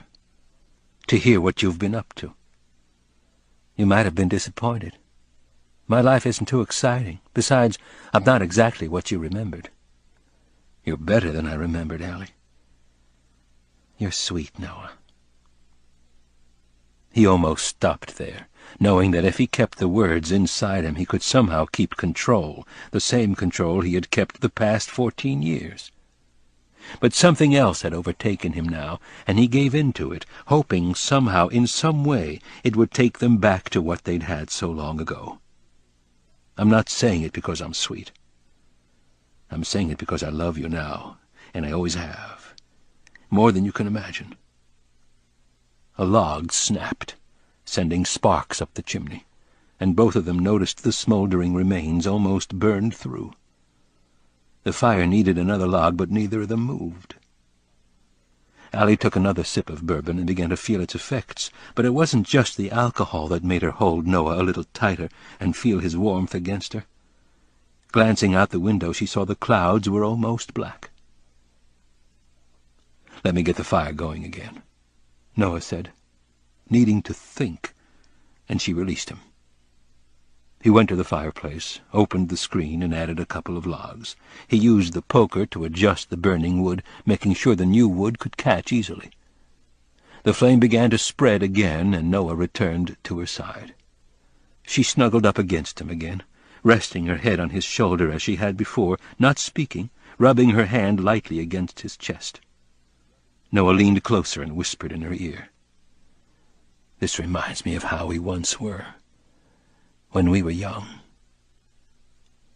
She smiled, thinking the same thing, and they watched the fire and smoke, holding each other. "Noah, you've never asked, but I want you to know something." "What is it?" Her voice was tender. "There's never been another, Noah. You weren't just the first. You're the only man I've ever been with. I don't expect you to say the same thing, but I wanted you to know." Noah was silent as he turned away. She felt warmer as she watched the fire. Her hand ran over the muscles beneath his shirt, hard and firm as they leaned against each other. She remembered when they'd held each other like this for what they'd thought would be the last time. They were sitting on a sea-wall, designed to hold back the waters of the Neuse River. She was crying because they might never see each other again, and she wondered how she could ever be happy again. Instead of answering, he pressed a note into her hand, which she read on the way home.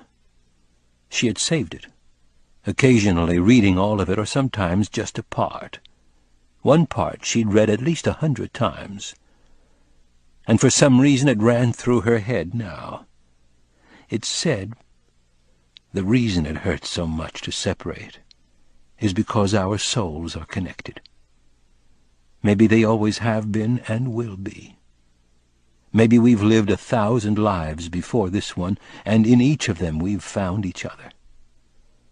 And maybe each time we've been forced apart for the same reasons. That means that this goodbye is both a goodbye for the past 10,000 years and a prelude to what will come.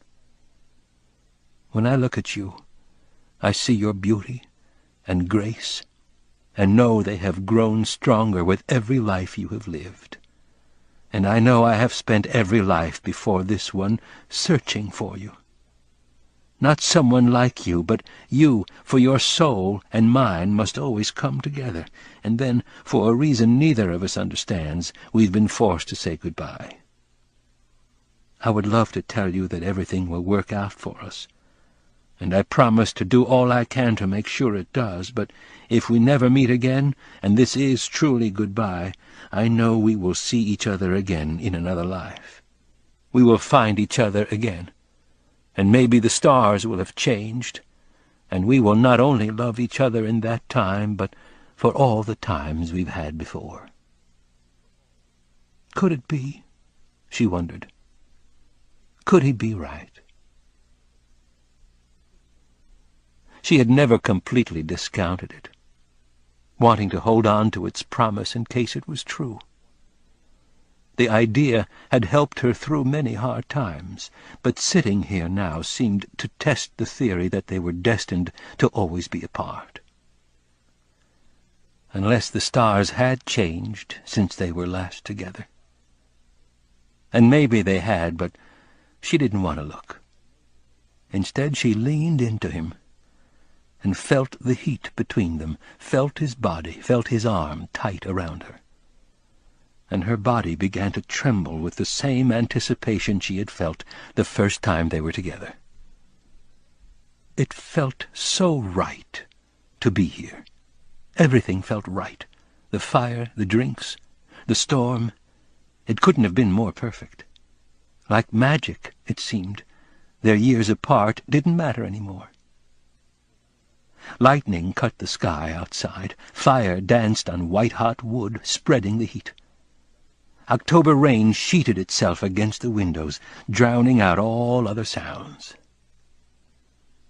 They gave in, then, to everything they had fought the last 14 years.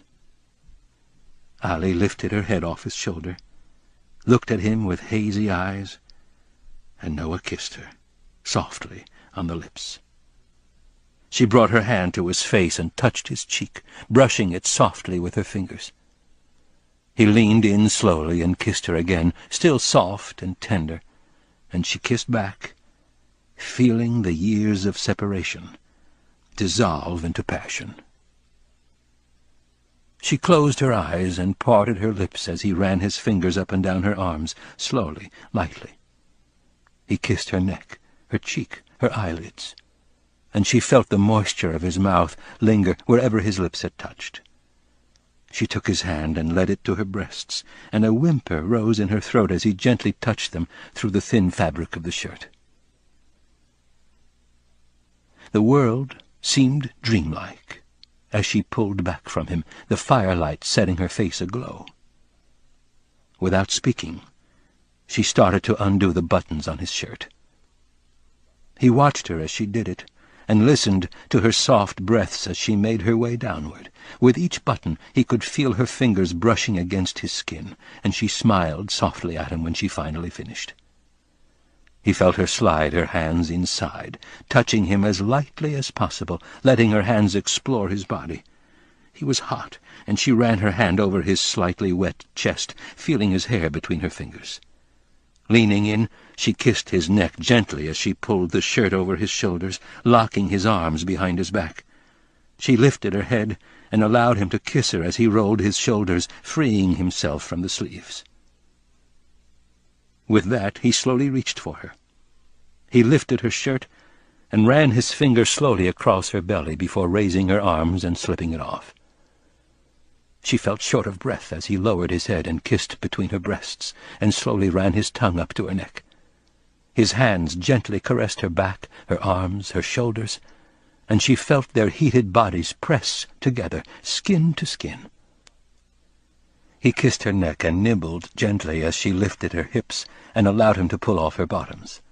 She reached for the snap on his jeans, undid it, and watched as he slipped them off as well. It was almost slow motion as their naked bodies finally came together, both of them trembling with the memory of what they had once shared together. He ran his tongue along her neck while his hands moved over the smooth, hot skin of her breasts, down her belly, past her navel, and up again. He was struck by her beauty. Her shimmering hair trapped the light and made it sparkle. Her skin was soft and beautiful, almost glowing in the firelight. He felt her hands on his back, beckoning him. They lay back, close to the fire, and the heat made the air seem thick. Her back was slightly arched as he rolled atop her in one fluid motion. He was on all fours above her, his knees astride her hips. She lifted her head and kissed his chin and neck, breathing hard, licking his shoulders, and tasting the sweat that lingered on his body. She ran her hands through his hair as he held himself above her, his arm muscles hard from the exertion. With a little tempting frown she pulled him closer, but he resisted. Instead, he lowered himself and lightly rubbed his chest against her, and she felt her body respond with anticipation. He did this slowly, over and over, kissing every part of her body, listening as she made soft, whimpering sounds while he moved above her. He did this until she couldn't take it any more, and when they finally joined as one, she cried aloud and pressed her fingers hard into his back. She buried her face in his neck and felt him deep inside her, felt his strength and gentleness, felt his muscle and his soul. She moved rhythmically against him, allowing him to take her wherever he wanted, to the place she was meant to be. She opened her eyes and watched him in the firelight, marveling at his beauty as he moved above her. She saw his body glisten with crystal sweat, and watched as beads rolled down his chest and fell onto her like the rain outside. And with every drop, with every breath, she felt herself, every responsibility, every facet of her life, slipping away. Their bodies reflected everything given, everything taken, and she was rewarded with a sensation she never knew existed. It went on, tingling throughout her body and warming her before finally subsiding, and she struggled to catch her breath while she trembled beneath him. But the moment it was over, another one started to build again, and she started to feel them in long sequences, one right after the next. By the time the rain had stopped and the sun had set, her body was exhausted, but unwilling to stop the pleasure between them. They spent the day in each other's arms, alternately making love by the fire and then holding each other as they watched the flames curl around the wood. Sometimes he recited one of his favorite poems as she lay beside him, and she would listen with her eyes closed and almost feel the words. Then, when they were ready, they would join again, and he murmured words of love between kisses as they wrapped their arms around one another. They went on throughout the evening, making up for their years apart, and slept in each other's arms that night. Occasionally he would wake up and look at her, her body spent and radiant, and feel as if everything were suddenly right in this world. Once, when he was looking at her in the moments before daybreak, her eyes fluttered open, and she smiled and reached up to touch his face. He put his fingers to her lips, gently, to keep her from speaking, and for a long time they just looked at one another. When the lump in his throat subsided, he whispered to her, "You are the answer to every prayer I've offered. You are a song, a dream, a whisper, and I don't know how I could have lived without you for as long as I have. I love you, Allie, more than you can ever imagine. I always have, and I always will." "Oh, Noah," she said, pulling him to her. She wanted him, needed him now more than ever, like nothing she'd ever known.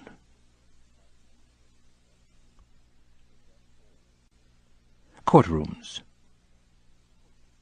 Later that morning, 3 men, 2 lawyers and the judge, sat in chambers while Lon finished speaking. It was a moment before the judge answered. "It's an unusual request," he said, pondering the situation. "It seems to me the trial could very well end today. Are you saying this urgent matter can't wait until later this evening or tomorrow?" "No, Your Honor, it can't," Lon answered, almost too quickly. "Stay relaxed," he told himself. "Take a deep breath." "And it has nothing to do with this case?" "No, Your Honor, it's of a personal nature. I know it's out of the ordinary, but I really need to take care of it." "Good. Better." The judge leaned back in his chair, evaluating him for a moment. "Mr. Bates, how do you feel about this?" He cleared his throat. "Mr. Hammond called me this morning, and I've already spoken to my clients. They're willing to postpone until Monday." "I see," the judge said. "And do you believe it is in your client's best interests to do this?" "I believe so," he said. "Mr. Hammond has agreed to reopen discussion on a certain matter not covered by this proceeding." The judge looked hard at both of them and thought about it. "I don't like it," he finally said. "Not at all. But Mr. Hammond has never made a similar request before, and I assume the matter is very important to him." He paused for effect, then looked to some papers on his desk. "I'll agree to adjourn until Monday, 9 o'clock sharp." "Thank you, Your Honor," Lon said. 2 minutes later, he was leaving the courthouse. He walked to the car he had parked directly across the street, got in, and began the drive to New Bern, his hands shaking. An unexpected visitor. Noah made breakfast for Allie while she slept in the living room. Bacon, biscuits, and coffee, nothing spectacular. He set the tray beside her as she woke up, and as soon as they had finished eating, they made love again. It was relentless, a powerful confirmation of what they had shared the day before. Allie arched her back and cried out fiercely in the final tidal wave of sensations, then wrapped her arms around him as they breathed in unison, exhausted.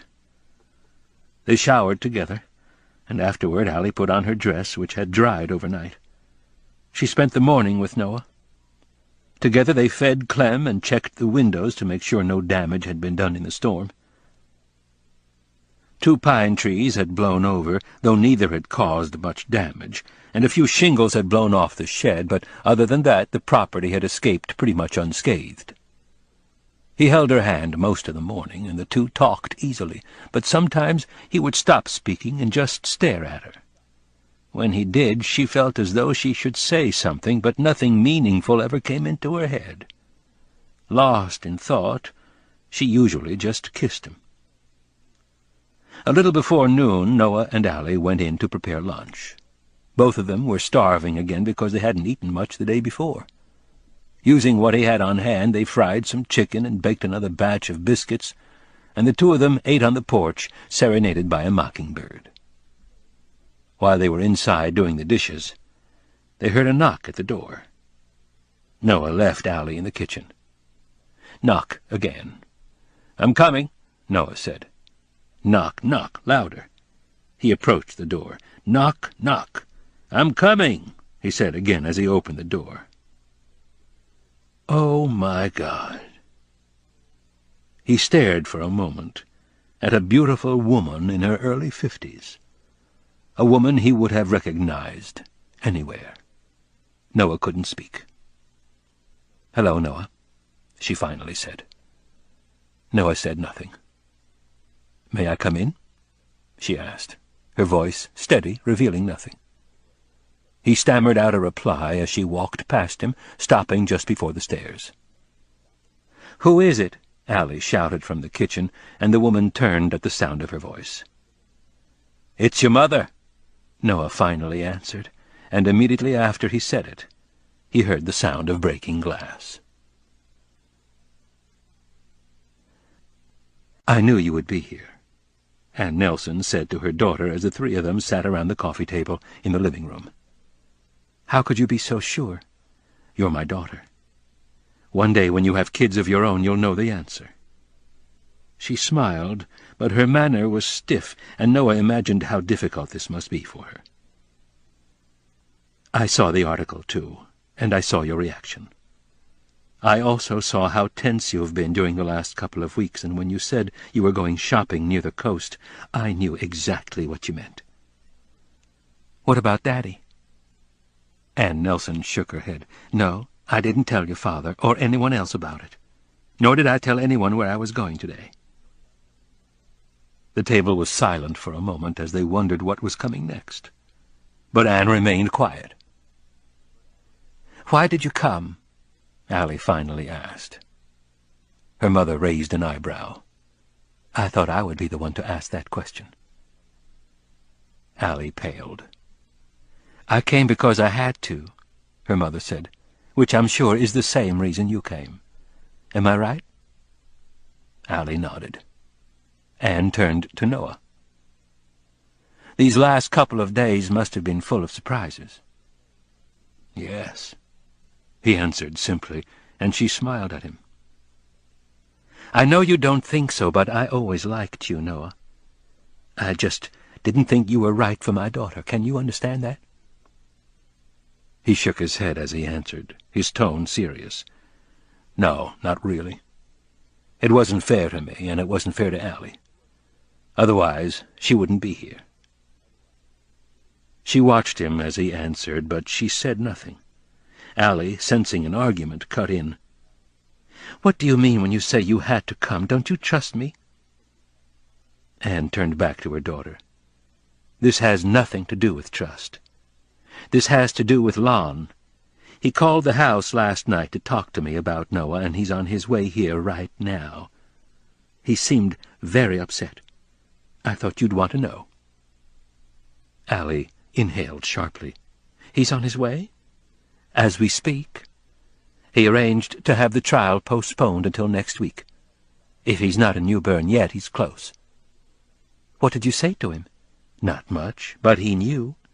He had it all figured out. He remembered my telling him about Noah a long time ago." Allie swallowed hard. "Did you tell him I was here?" "No, and I won't. That's between you and him. But knowing him, I'm sure he'll find you here if you stay. All it takes is a couple of phone calls to the right people. After all, I was able to find you." Allie, though obviously worried, smiled at her mother. "Thank you," she said, and her mother reached for her hand. "I know we've had our differences, Allie, and that we haven't seen eye to eye on everything. I'm not perfect, but I did the best I could with raising you. I'm your mother, and I always will be. That means I'll always love you." Allie was silent for a moment, then, "What should I do?" "I don't know, Allie. That's up to you. But I would think about it. Think about what you really want." Allie turned away, her eyes reddening. A moment later a tear drifted down her cheek. "I don't know." She trailed off, and her mother squeezed her hand. Anne looked at Noah, who had been sitting with his head down, listening carefully. As if on cue, he returned her gaze, nodded, and left the room. When he was gone, Anne whispered, "Do you love him?" "Yes, I do," Allie answered softly. "Very much." "Do you love Lon?" "Yes, I do. I love him, too, dearly, but in a different way. He doesn't make me feel the way Noah does." "No one will ever do that," her mother said, and she released Allie's hand. "I can't make this decision for you, Allie. This one's all yours. I want you to know, though, that I love you, and I always will. I know that doesn't help, but it's all I can do." She reached in her pocketbook and removed a bundle of letters, held together with string, the envelopes old and slightly yellowed. "These are the letters that Noah wrote you. I never threw them away, and they haven't been opened. I know I shouldn't have kept them from you, and I'm sorry for that, but I was just trying to protect you. I didn't realize—" Allie took them and ran her hand over them, shocked. "I should go, Allie. You've got some decisions to make, and you don't have much time. Do you want me to stay in town?" Allie shook her head. "No, this is up to me."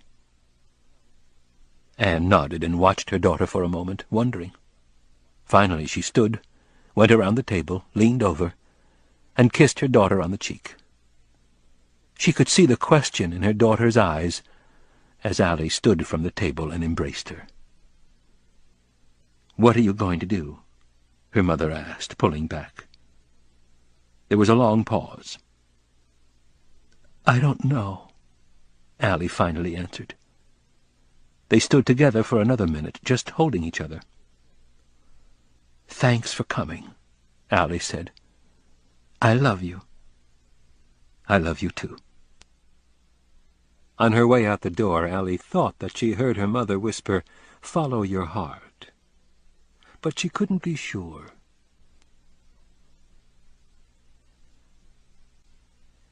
Crossroads. Noah opened the door for Anne Nelson as she went out. "Goodbye, Noah," she said quietly. He nodded without speaking. There wasn't anything else to say. They both knew that. She turned from him and left, closing the door behind her. Noah watched her walk to her car, get in, and drive away without looking back. She was a strong woman, he thought to himself, and he knew where Allie got it from. Noah peeked in the living room, saw Allie sitting with her head down, then went to the back porch, knowing that she needed to be alone. He sat quietly in his rocker and watched the water drifting by as the minutes passed. After what seemed like an eternity, he heard the back door open. He didn't turn to look at her just then. For some reason he couldn't, and he listened as she sat in the chair beside him. "I'm sorry," Allie said. "I had no idea this would happen." Noah shook his head. "Don't be sorry. We both knew it was coming in some form or another." "It's still hard." "I know." He finally turned to her, reaching for her hand. "Is there anything I can do to make it easier?" She shook her head. "No, not really. I have to do this alone. Besides, I'm not sure what I'm going to say to him yet." She looked down, and her voice became softer and a little more distant, as if she were talking to herself. "I guess it depends on him and how much he knows. If my mother was right, he may have suspicions, but he doesn't know anything for sure." Noah felt a tightness in his stomach. When he finally spoke, his voice was steady, but she could hear the pain in it. "You're not going to tell him about us, are you?" "I don't know. I really don't. While I was in the living room, I kept asking myself what I really wanted in my life." She squeezed his hand. "And do you know what the answer was? The answer was that I wanted two things. First, I want you. I want us. I love you, and I always have." She took a deep breath before going on. "But I also want a happy ending without hurting anyone. And I know that if I stayed, people would be hurt, especially Lon. I wasn't lying when I told you that I love him. He doesn't make me feel the same way you do, but I care for him. And this wouldn't be fair to him. But staying here would also hurt my family and friends. I would be betraying everyone I know. I don't know if I can do that." "You can't live your life for other people. You've got to do what's right for you, even if it hurts some people you love." "I know," she said. "But no matter what I choose, I have to live with it. Forever. I have to be able to go forward and not look back anymore. Can you understand that?" He shook his head and tried to keep his voice steady. "Not really. Not if it means losing you. I can't do that again." She didn't say anything, but lowered her head. Noah went on. "Could you really leave me without looking back?" She bit her lip as she answered. Her voice was beginning to crack. "I don't know. Probably not." "Would that be fair to Lon?" She didn't answer right away. Instead, she stood, wiped her face, and walked to the edge of the porch where she leaned against the post. She crossed her arms and watched the water before answering quietly. "No." "It doesn't have to be like this, Allie," he said. "We're adults now. We have the choice we didn't have before. We're meant to be together. We always have been." He walked to her side and put his hand on her shoulder. "I don't want to live the rest of my life thinking about you and dreaming of what might have been. Stay with me, Allie." Tears began to fill her eyes. "I don't know if I can," she finally whispered. "You can. Allie, I can't live my life happily knowing you're with someone else. That would kill a part of me. What we have is rare. It's too beautiful to just throw it away." She didn't respond. After a moment he gently turned her toward him, took her hands, and stared at her, willing her to look at him. Allie finally faced him with moist eyes. After a long silence, Noah brushed the tears from her cheeks with his fingers, a look of tenderness on his face. His voice caught as he saw what her eyes were telling him. "You're not going to stay, are you?" He smiled weakly. "You want to, but you can't."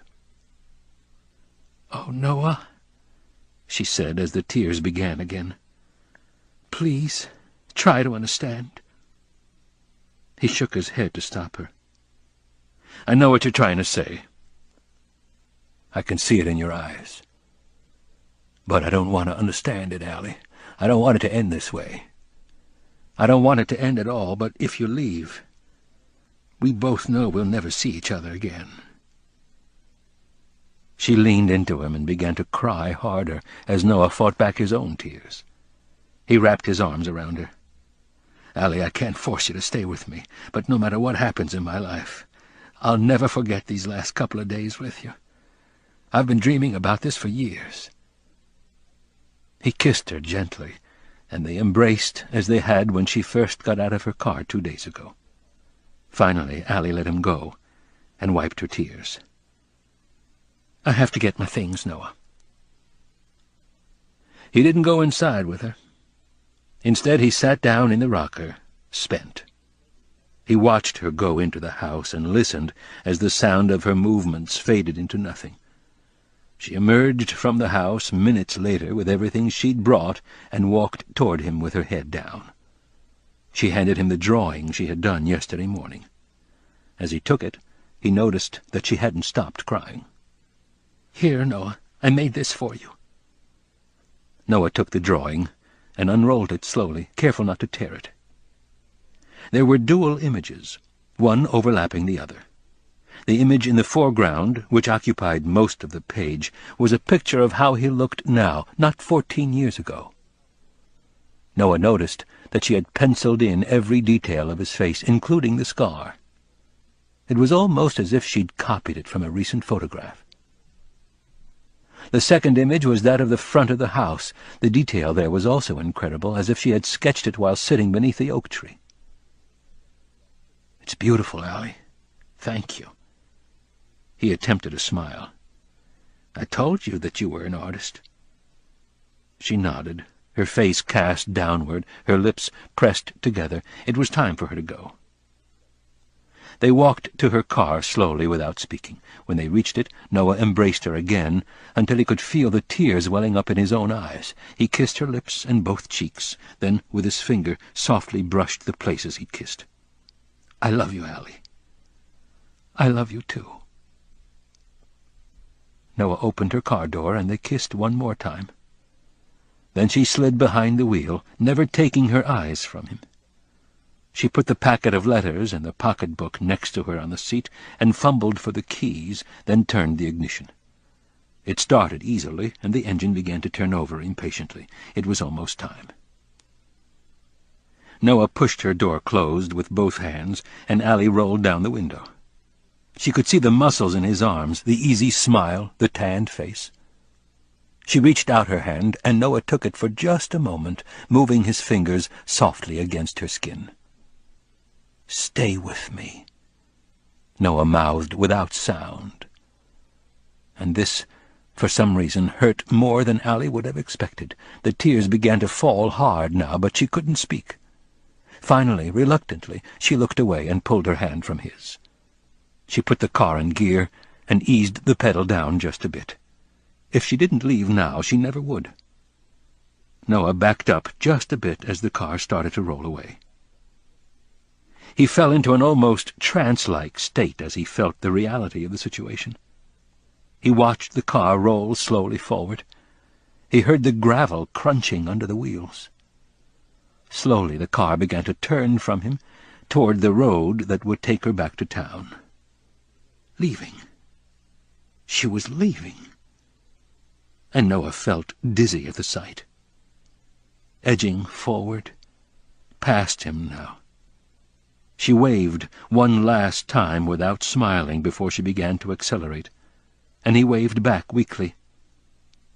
"Don't go!" He wanted to shout as the car moved farther away, but he didn't say anything, and a minute later the car was gone, and the only remaining signs of her were the tracks that her car had left behind.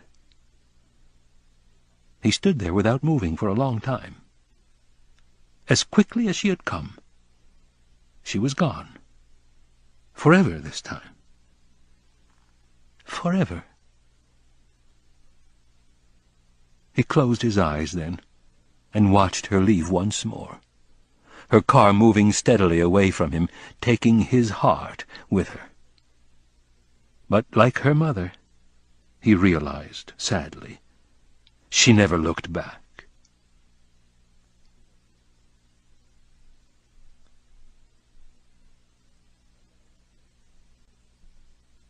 A letter from yesterday.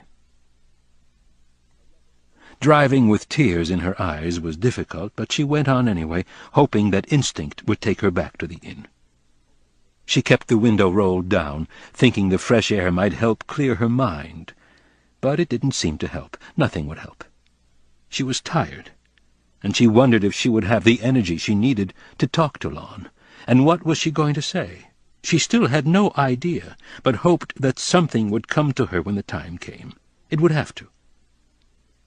By the time she reached the drawbridge that led to Front Street, she had herself a little more under control. Not completely, but well enough, she thought, to talk to Lon. At least, she hoped so. Traffic was light, and she had time to watch strangers going about their business as she drove through Newbern. At a gas station, a mechanic was looking under the hood of a new automobile, while a man, presumably its owner, stood beside him. Two women were pushing baby carriages just outside Hoffman Lane, chatting between themselves while they window shopped.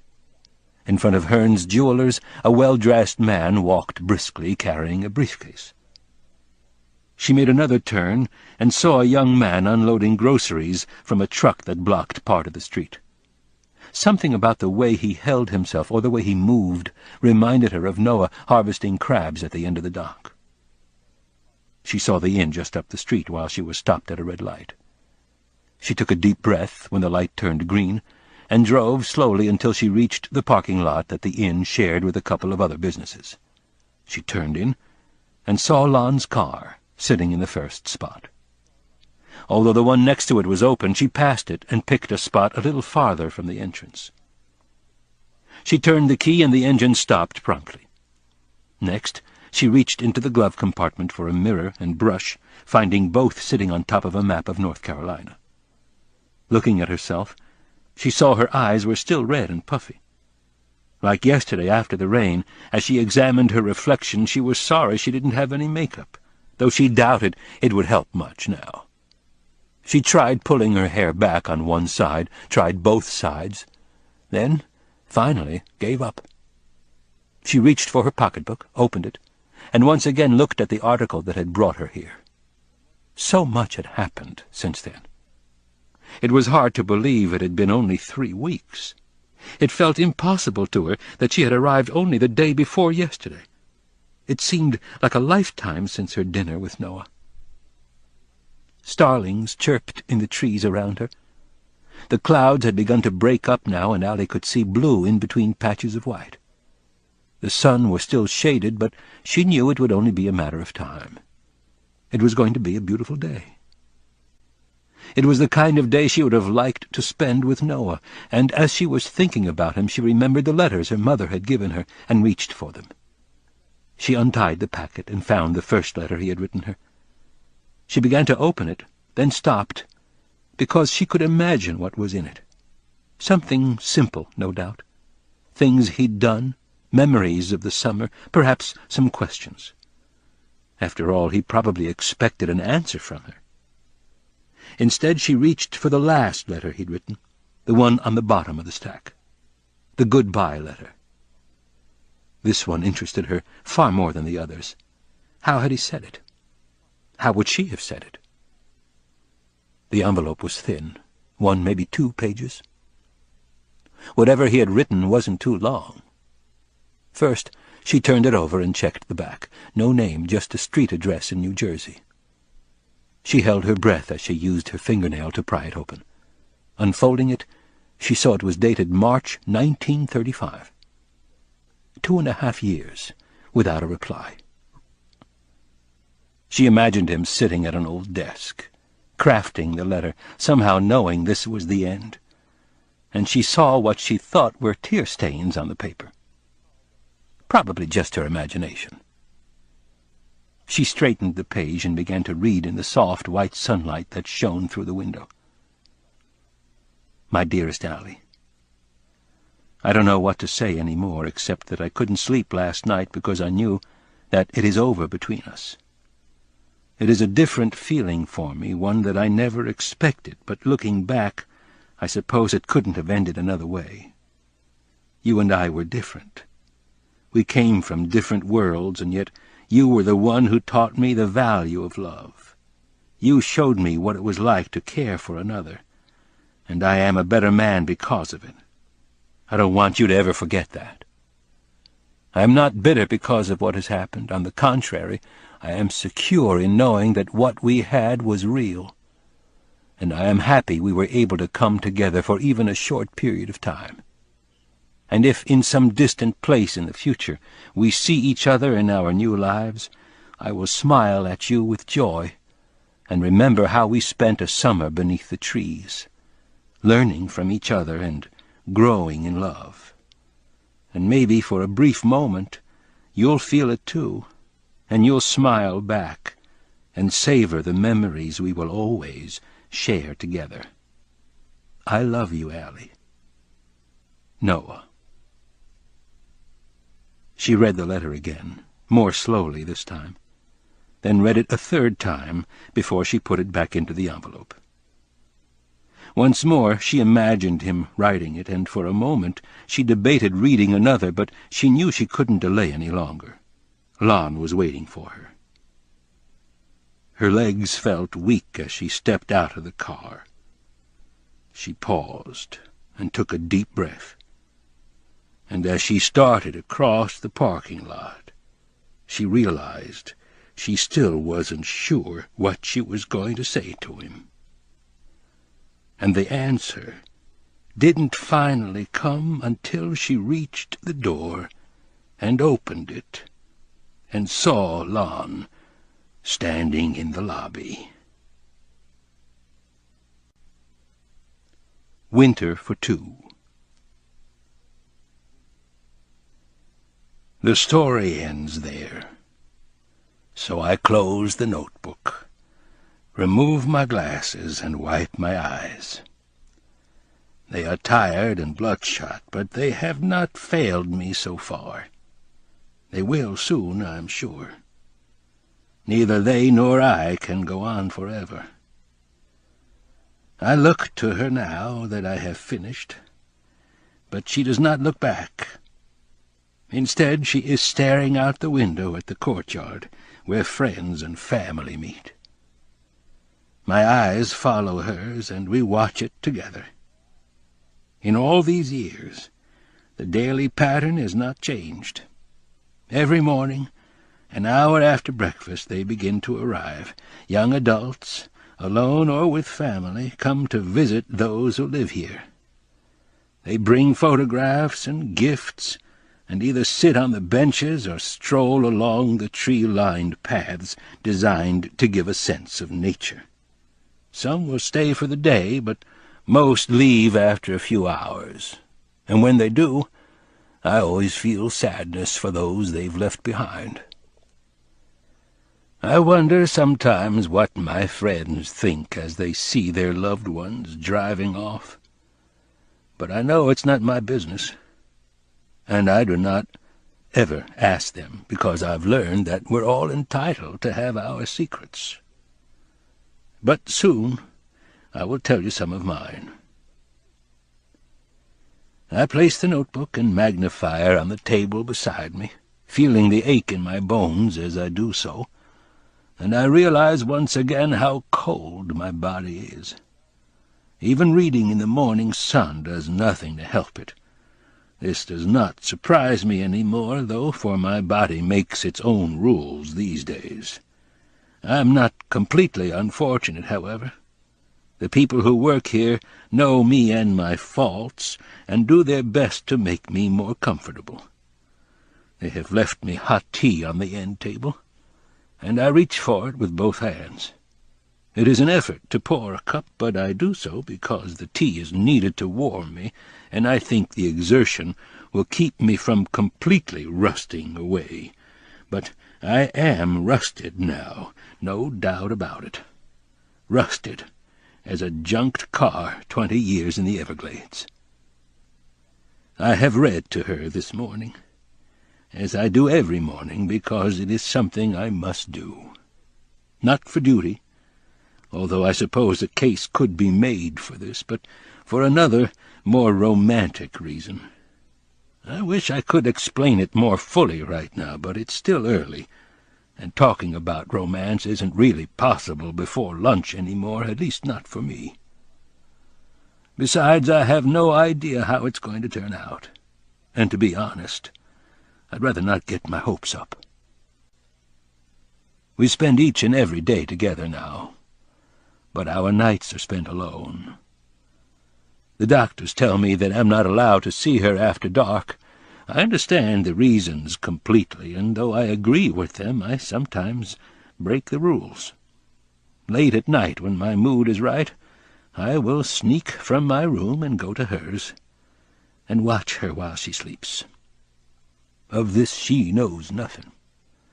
I'll come in and see her breathe, and know that had it not been for her, I would never have married. And when I look at her face, a face I know better than my own, I know that I have meant as much or more to her. And that means more to me than I could ever hope to explain.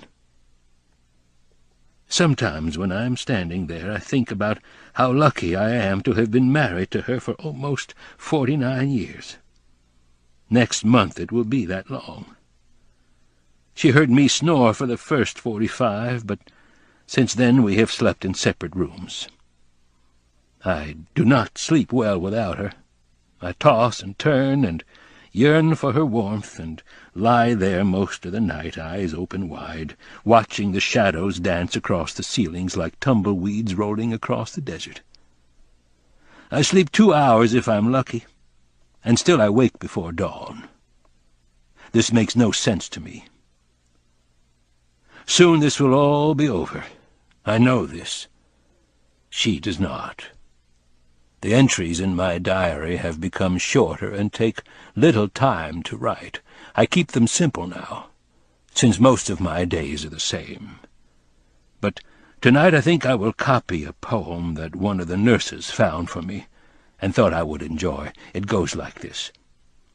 I ne'er was struck before that hour with love so sudden and so sweet. Her face it bloomed like a sweet flower, and stole my heart away complete. Because our evenings are our own, I have been asked to visit the others. Usually I do, for I am the reader, and I am needed, or so I am told. I walk the halls and choose where to go because I am too old to devote myself to a schedule, but deep down I always know who needs me. They are my friends, and when I push open their doors I see rooms that look like mine, always semi-darkened, illuminated only by the lights of Wheel of Fortune and Vanna's Teeth. The furniture is the same for everyone, and the TVs blare because no one can hear well anymore. Men or women, they smile at me when I enter, and speak in whispers as they turn off their sets. "I'm so glad you've come," they say. And then they ask about my wife. Sometimes I tell them. I might tell them of her sweetness and her charm, and describe how she taught me to see the world for the beautiful place it is. Or I tell them of our early years together, and explain how we had all we needed when we held each other under starry southern skies. On special occasions, I whisper of our adventures together, of art shows in New York and Paris, or the rave reviews from critics writing in languages I do not understand. Mostly, though, I smile, and I tell them that she is the same, and they turn from me, for I know they do not want me to see their faces. It reminds them of their own mortality. So I sit with them and read to lessen their fears. Be composed, be at ease with me. Not till the sun excludes you do I exclude you. Not till the waters refuse to glisten for you, and the leaves to rustle for you, do my words refuse to glisten and rustle for you. And I read to let them know who I am. I wander all night in my vision, bending with open eyes over the shut eyes of sleepers, wandering and confused, lost to myself, ill-assorted, contradictory, pausing, gazing, bending, and stopping. If she could, my wife would accompany me on my evening excursions, for one of her many loves was poetry. Thomas, Whitman, Eliot, Shakespeare, and King David of the Psalms. Lovers of words, makers of language. Looking back, I am surprised by my passion for it, and sometimes I even regret it now. Poetry brings great beauty to life, but also great sadness, and I'm not sure it's a fair exchange for someone my age. A man should enjoy other things if he can. He should spend his final days in the sun. Mine will be spent by a reading lamp. I shuffle toward her and sit in the chair beside her bed. My back aches when I sit. I must get a new cushion for this chair, I remind myself for the 100th time. I reach for her hand and take it, bony and fragile. It feels nice. She responds with a twitch, and gradually her thumb begins to softly rub my finger. I do not speak until she does. This I have learned. Most days I sit in silence until the sun goes down, and on days like those I know nothing about her. Minutes pass before she finally turns to me. She's crying. I smile and release her hand, then reach in my pocket. I take out a handkerchief and wipe at her tears. She looks at me as I do so, and I wonder what she is thinking. That was a beautiful story. A light rain begins to fall. Little drops tap gently on the window. I take her hand again. It is going to be a good day, a very good day, a magical day. I smile. I can't help it. Yes, it is, I tell her. Did you write it? She asks. Her voice is like a whisper, a light wind flowing through the leaves. Yes, I answer. She turns toward the nightstand. Her medicine is in a little cup, mine too, little pills, colors like a rainbow, so we won't forget to take them. They bring mine here now, to her room, even though they're not supposed to. I've heard it before, haven't I? Yes, I say again, just as I do every time on days like these. I have learned to be patient. She studies my face. Her eyes are as green as ocean waves. It makes me feel less afraid, she says. I know. I nod, rocking my head softly. She turns away, and I wait some more. She releases my hand and reaches for her water glass. It is on her nightstand, next to the medicine. She takes a sip. Is it a true story? She sits up a little in her bed and takes another drink. Her body is still strong. I mean, did you know these people? Yes, I say again. I could say more, but usually I don't. She is still beautiful. She asks the obvious. Well, which one did she finally marry? I answer, the one who was right for her. Which one was that? I smile. You'll know, I say quietly. By the end of the day, you'll know.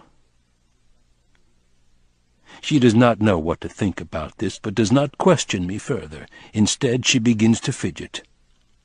She is thinking of a way to ask me another question, though she isn't sure how to do it. Instead, she chooses to put it off for a moment, and reaches for one of the little paper cups. Is this mine? No, this one is. And I reach over and push her medicine toward her. I cannot grab it with my fingers. She takes it and looks at the pills.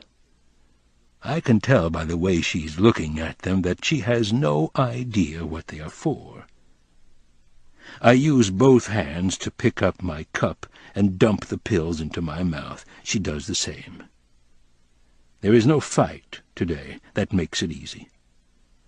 I raise my cup in a mock toast and wash the gritty flavor from my mouth with my tea. It is getting colder. She swallows on faith and washes them down with more water. A bird starts to sing outside the window, and we both turn our heads. We sit quietly for a while, enjoying something beautiful together. Then it is lost, and she sighs. I have to ask you something else, she says. Whatever it is, I'll try to answer. It's hard, though. She does not look at me, and I cannot see her eyes. This is how she hides her thoughts. Some things never change. Take your time, I say. I know what she will ask. Finally she turns to me and looks into my eyes. She offers a gentle smile, the kind you share with a child, not a lover. I don't want to hurt your feelings because you've been so nice to me, but... I wait. Her words will hurt me. They will tear a piece from my heart and leave a scar. Who are you?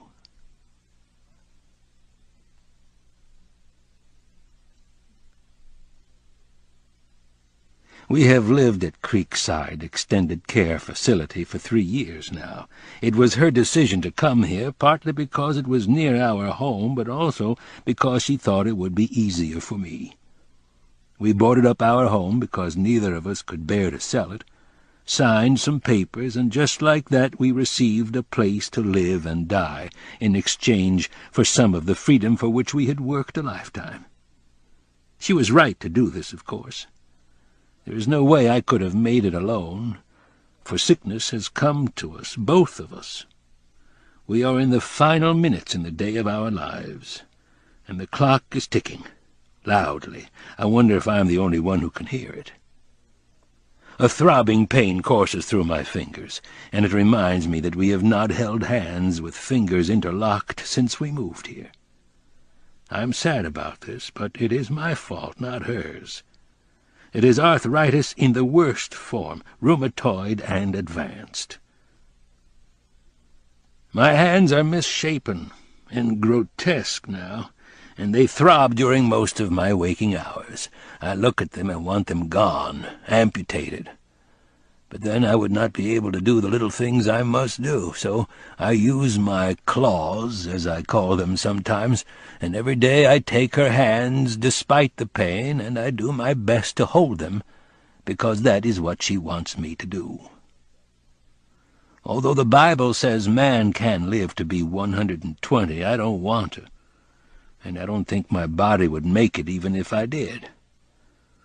It is falling apart, dying one piece at a time, steady erosion on the inside and at the joints. My hands are useless, my kidneys are beginning to fail, and my heart rate is decreasing every month. Worse, I have cancer again, this time of the prostate. This is my third bout with the unseen enemy, and it will take me eventually, though not till I say it is time. The doctors are worried about me, but I am not. I have no time for worry in this twilight of my life. Of our 5 children, 4 are still living, and though it is hard for them to visit, they come often, and for this I am thankful. But even when they aren't here, they come alive in my mind every day, each of them, and they bring to mind the smiles and tears that come with raising a family. A dozen pictures line the walls of my room. They are my heritage, my contribution to the world. I am very proud. Sometimes I wonder what my wife thinks of them as she dreams, or if she thinks of them at all, or if she even dreams. There is so much about her I don't understand any more. I wonder what my daddy would think of my life, and what he would do if he were me. I have not seen him for 50 years, and he is now but a shadow in my thoughts. I cannot picture him clearly any more. His face is darkened as if a light shines from behind him. I'm not sure if this is due to a failing memory or simply the passage of time. I have only one picture of him, and this too has faded. In another 10 years it will be gone, and so will I, and his memory will be erased like a message in the sand. If not for my diaries, I would swear I had lived only half as long as I have. Long periods of my life seem to have vanished, and even now I read the passages and wonder who I was when I wrote them, for I cannot remember the events of my life. There are times I sit and wonder where it all has gone. My name, I say, is Duke. I have always been a John Wayne fan. Duke, she whispers to herself. Duke. She thinks for a moment, her forehead wrinkled, her eyes serious. Yes, I say, I'm here for you, and always will be, I think to myself. She flushes with my answer. Her eyes become wet and red, and tears begin to fall. My heart aches for her, and I wish for the 1000th time that there was something I could do. She says, I'm sorry I don't understand anything that's happening to me right now. Even you. When I listen to you talk, I feel like I should know you, but I don't. I don't even know my name. She wipes at her tears and says, Help me, Duke. Help me remember who I am, or at least who I was. I feel so lost. I answer from my heart, but I lie to her about her name, as I have about my own. There's a reason for this. You are Hannah, a lover of life, a strength to those who shared in your friendships. You are a dream, a creator of happiness, an artist who has touched 1,000 souls. You've led a full life and wanted for nothing because your needs are spiritual, and you have only to look inside you. You are kind and loyal, and you are able to see beauty where others do not. You are a teacher of wonderful lessons, a dreamer of better things. I stop for a moment and catch my breath. Then, Hannah, there is no reason to feel lost, for nothing is ever really lost or can be lost. No birth, identity, form, no object of the world, nor life, nor force, nor any visible thing. The body sluggish, aged, cold, the embers left from earlier fires, shall duly flame again. She thinks about what I have said for a moment. In the silence I look toward the window and notice that the rain has stopped now. Sunlight is beginning to filter into her room. She asks, "Did you write that?" No, that was Walt Whitman. Who? A lover of words, a shaper of thoughts. She does not respond directly. Instead, she stares at me for a long while, until our breathing coincides. In, out, in, out, in, out. Deep breaths. I wonder if she knows. I think she's beautiful. Would you stay with me a while? She finally asks. I smile and nod. She smiles back. She reaches for my hand, takes it gently and pulls it to her waist. She stares at the hardened knots that deform my fingers and caresses them gently. Her hands are still those of an angel. "Come," I say as I stand with great effort. "Let's go for a walk. The air is crisp and the goslings are waiting. It's beautiful today." I am staring at her as I say these last few words. She blushes. It makes me feel young again. She was famous, of course. One of the best Southern painters of the 20th century, some said, and I was and am proud of her. Unlike me, who struggled to write even the simplest of verses, my wife could create beauty as easily as the Lord created the earth. Her paintings are in museums around the world, but I have kept only 2 for myself. The first one she ever gave me, and the last one. They hang in my room, and late at night I sit and stare and sometimes cry when I look at them. I don't know why. And so the years passed. We led our lives, working, painting, raising children, loving each other. I see photos of Christmases, family trips, of graduations, and of weddings. I see grandchildren and happy faces. I see photos of us, our hair growing whiter, the lines in our faces deeper. A lifetime that seems so typical, yet uncommon. We could not foresee the future, but then who can? I do not live now as I expected to, and what did I expect? Retirement. Visits with the grandchildren, perhaps more travel. She always loved to travel. I thought that perhaps I would start a hobby. What, I did not know, but possibly shipbuilding. In bottles. Small, detailed, impossible to consider now with my hands, but I am not bitter. Our lives can't be measured by our final years, of this I am sure, and I guess I should have known what lay ahead in our lives. Looking back, I suppose it seems obvious, but at first I thought her confusion understandable and not unique. She would forget where she placed her keys, but who has not done that? She would forget a neighbor's name, but not someone we knew well or with whom we socialized.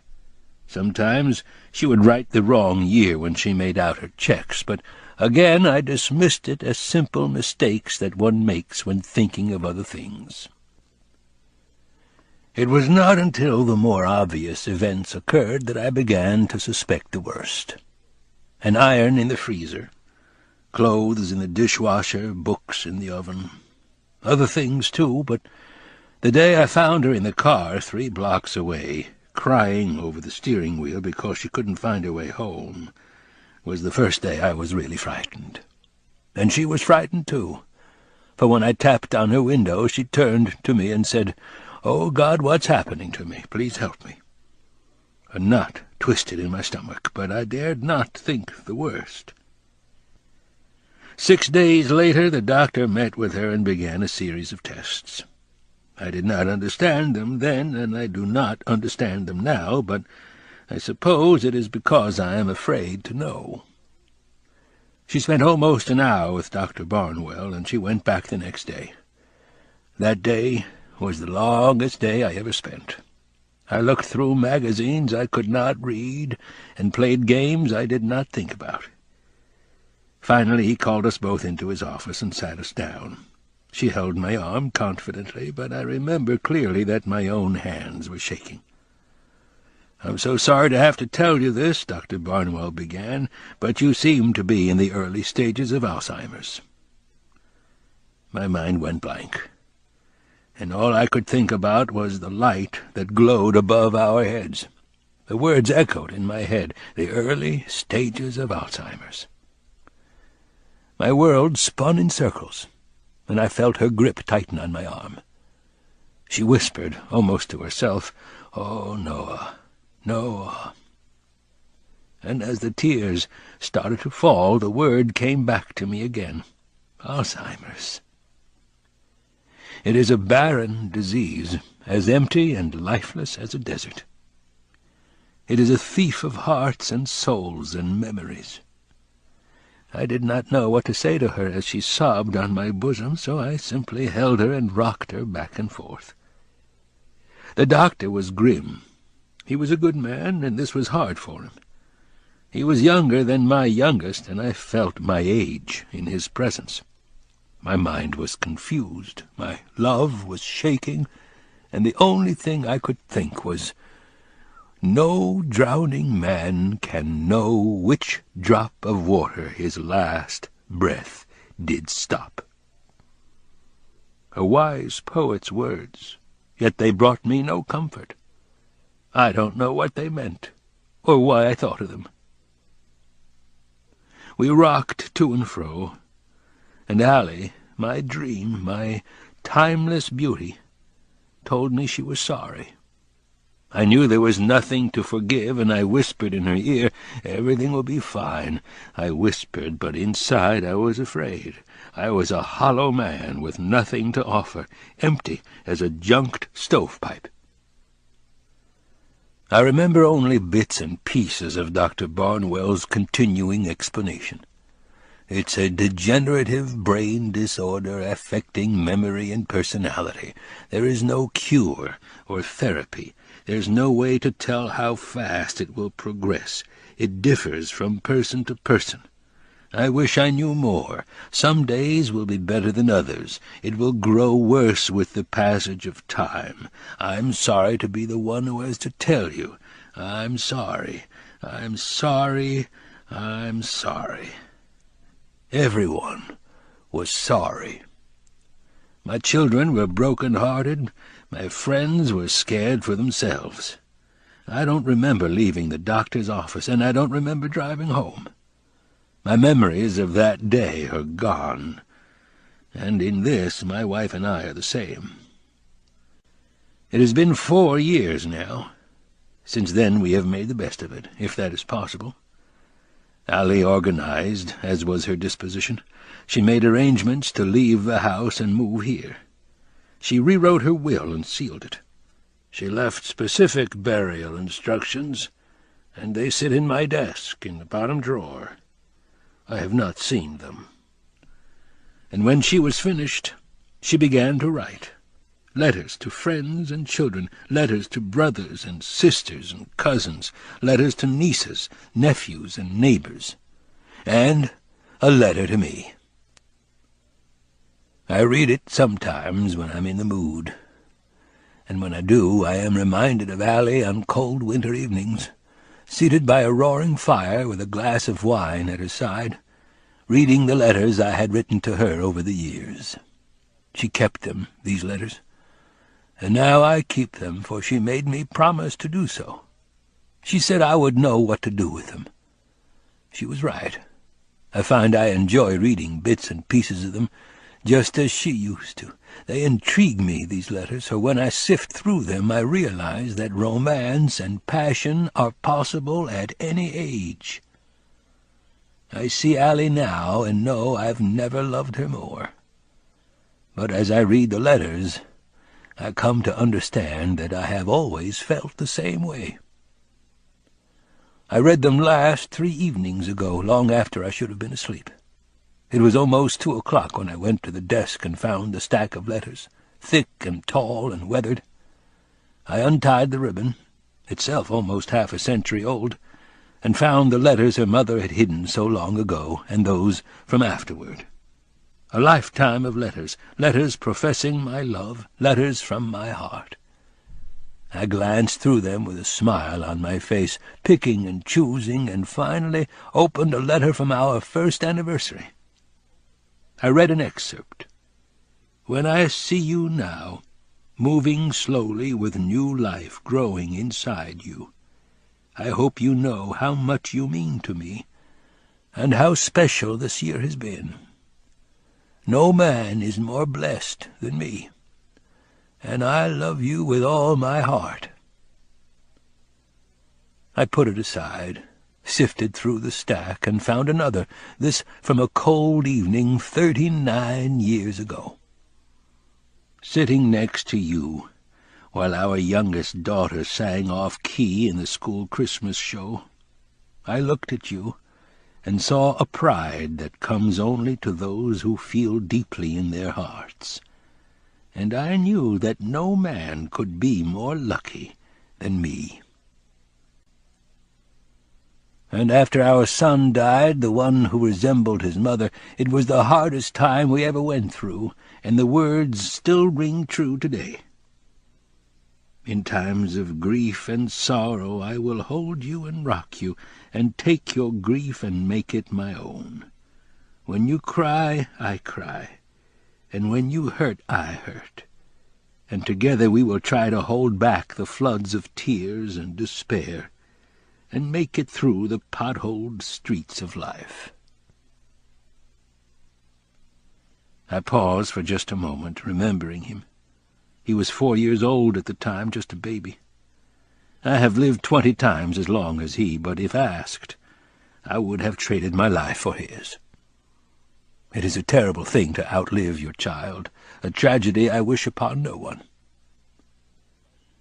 I do my best to keep the tears away, sift through some more to clear my mind, and find the next, from our 20th anniversary, something much easier to think about. "When I see you, my darling, in the morning before showers or in your studio covered with paint, with hair matted and tired eyes, I know that you are the most beautiful woman in the world." They went on, this correspondence of life and love, and I read dozens more, some painful, most heartwarming. By 3 o'clock I was tired, but I had reached the bottom of the stack. There was one letter remaining, the last one I wrote her, and by then I knew I had to keep going. I lifted the seal and removed both pages. I put the second page aside and moved the first page into better light and began to read. "My dearest Allie, the porch is silent except for the sounds that float from the shadows, and for once I am at a loss for words.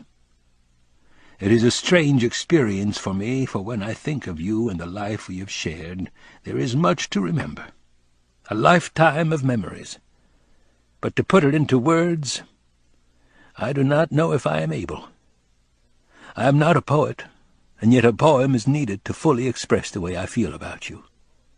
So my mind drifts, and I remember thinking about our life together as I made coffee this morning. Kate was there, and so was Jane, and they both became quiet when I walked in the kitchen. I saw they'd been crying, and without a word I sat myself beside them at the table and held their hands. And do you know what I saw when I looked at them? I saw you, from so long ago, the day we said goodbye. They resembled you in how you were then, beautiful and sensitive and wounded with the hurt that comes when something special is taken away.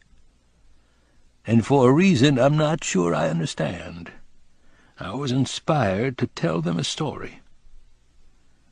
I called Jeff and David into the kitchen, for they were here as well, and when the children were ready I told them about us and how you came back to me so long ago. I told them about our walk and the crab dinner in the kitchen, and they listened with smiles when they heard about the canoe ride and sitting in front of the fire with the storm raging outside. I told them about your mother warning us about Lon the next day. They seemed as surprised as we were, and yes, I even told them what happened later that day, after you went back to town. That part of the story has never left me, even after all this time.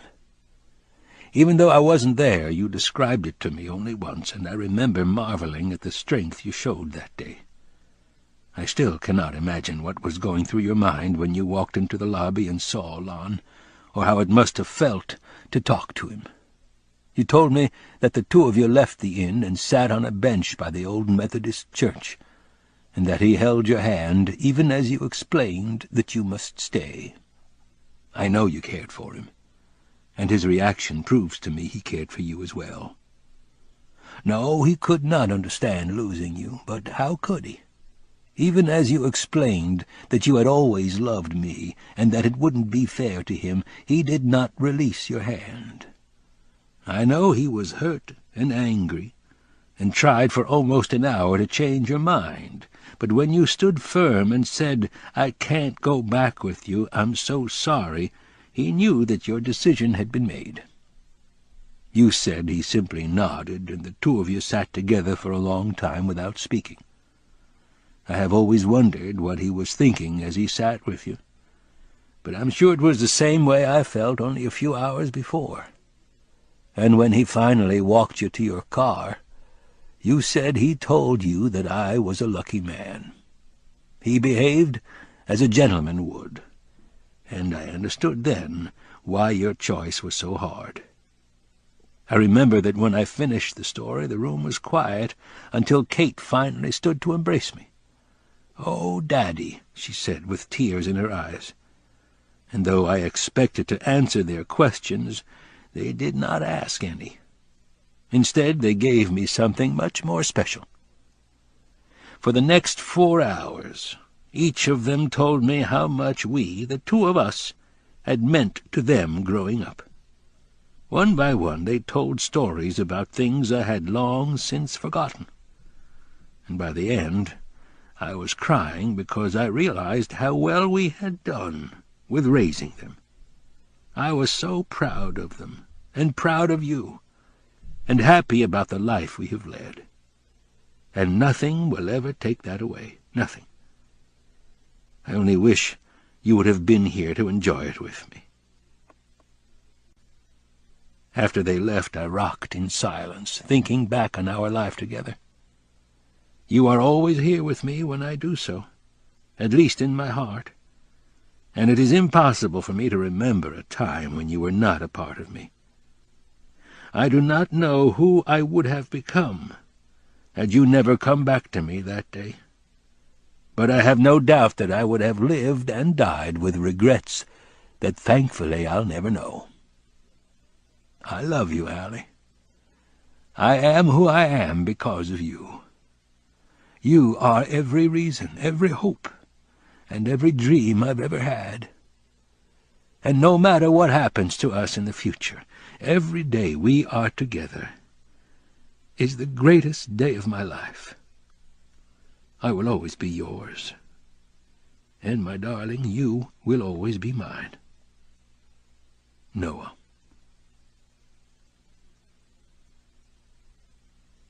I put the pages aside, and remember sitting with Allie on our porch when she read this letter for the first time. It was late afternoon, with red streaks cutting the summer sky, and the last remnants of the day were fading. The sky was slowly changing color, and as I was watching the sun go down, I remember thinking about that brief, flickering moment when day suddenly turns into night.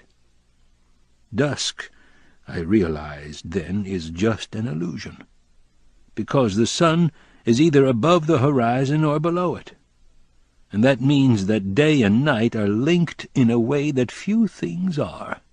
There cannot be one without the other, yet they cannot exist at the same time. How would it feel, I remember wondering, to be always together, yet forever apart? Looking back, I find it ironic that she chose to read the letter at the exact moment that question popped into my head. It is ironic, of course, because I know the answer now.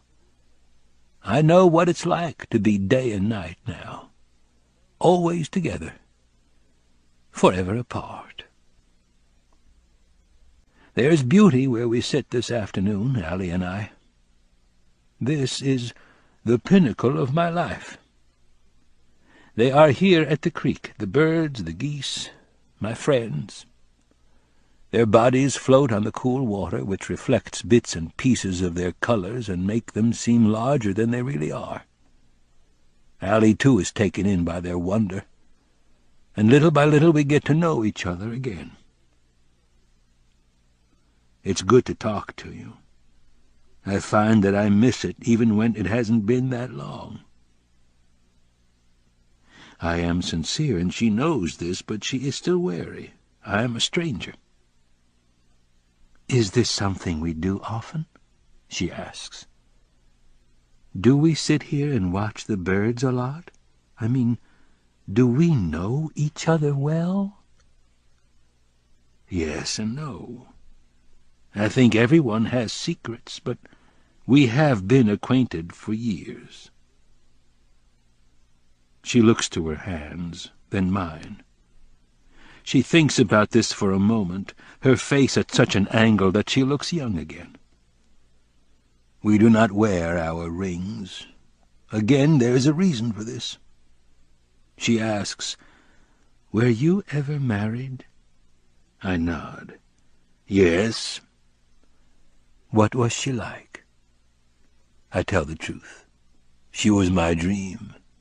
She made me who I am, and holding her in my arms was more natural to me than my own heartbeat. I think about her all the time. Even now, when I'm sitting here, I think about her. There could never have been another. She takes this in. I don't know how she feels about this. Finally, she speaks softly, her voice angelic, sensual. I wonder if she knows I think these things. "Is she dead?" What is death? I wonder, but I do not say this. Instead, I answer, "My wife is alive in my heart, and she always will be." "You still love her, don't you?" "Of course, but I love many things. I love to sit here with you. I love to share the beauty of this place with someone I care about. I love to watch the osprey swoop toward the creek and find its dinner." She is quiet for a moment. She looks away so I can't see her face. It has been her habit for years. "Why are you doing this?" No fear, just curiosity. This is good. I know what she means, but I ask anyway. "What?" "Why are you spending the day with me?" I smile. "I'm here because this is where I'm supposed to be. It's not complicated. Both you and I are enjoying ourselves. Don't dismiss my time with you. It's not wasted. It's what I want. I sit here and we talk, and I think to myself, what could be better than what I am doing now?" She looks me in the eyes, and for a moment, just a moment, her eyes twinkle. A slight smile forms on her lips.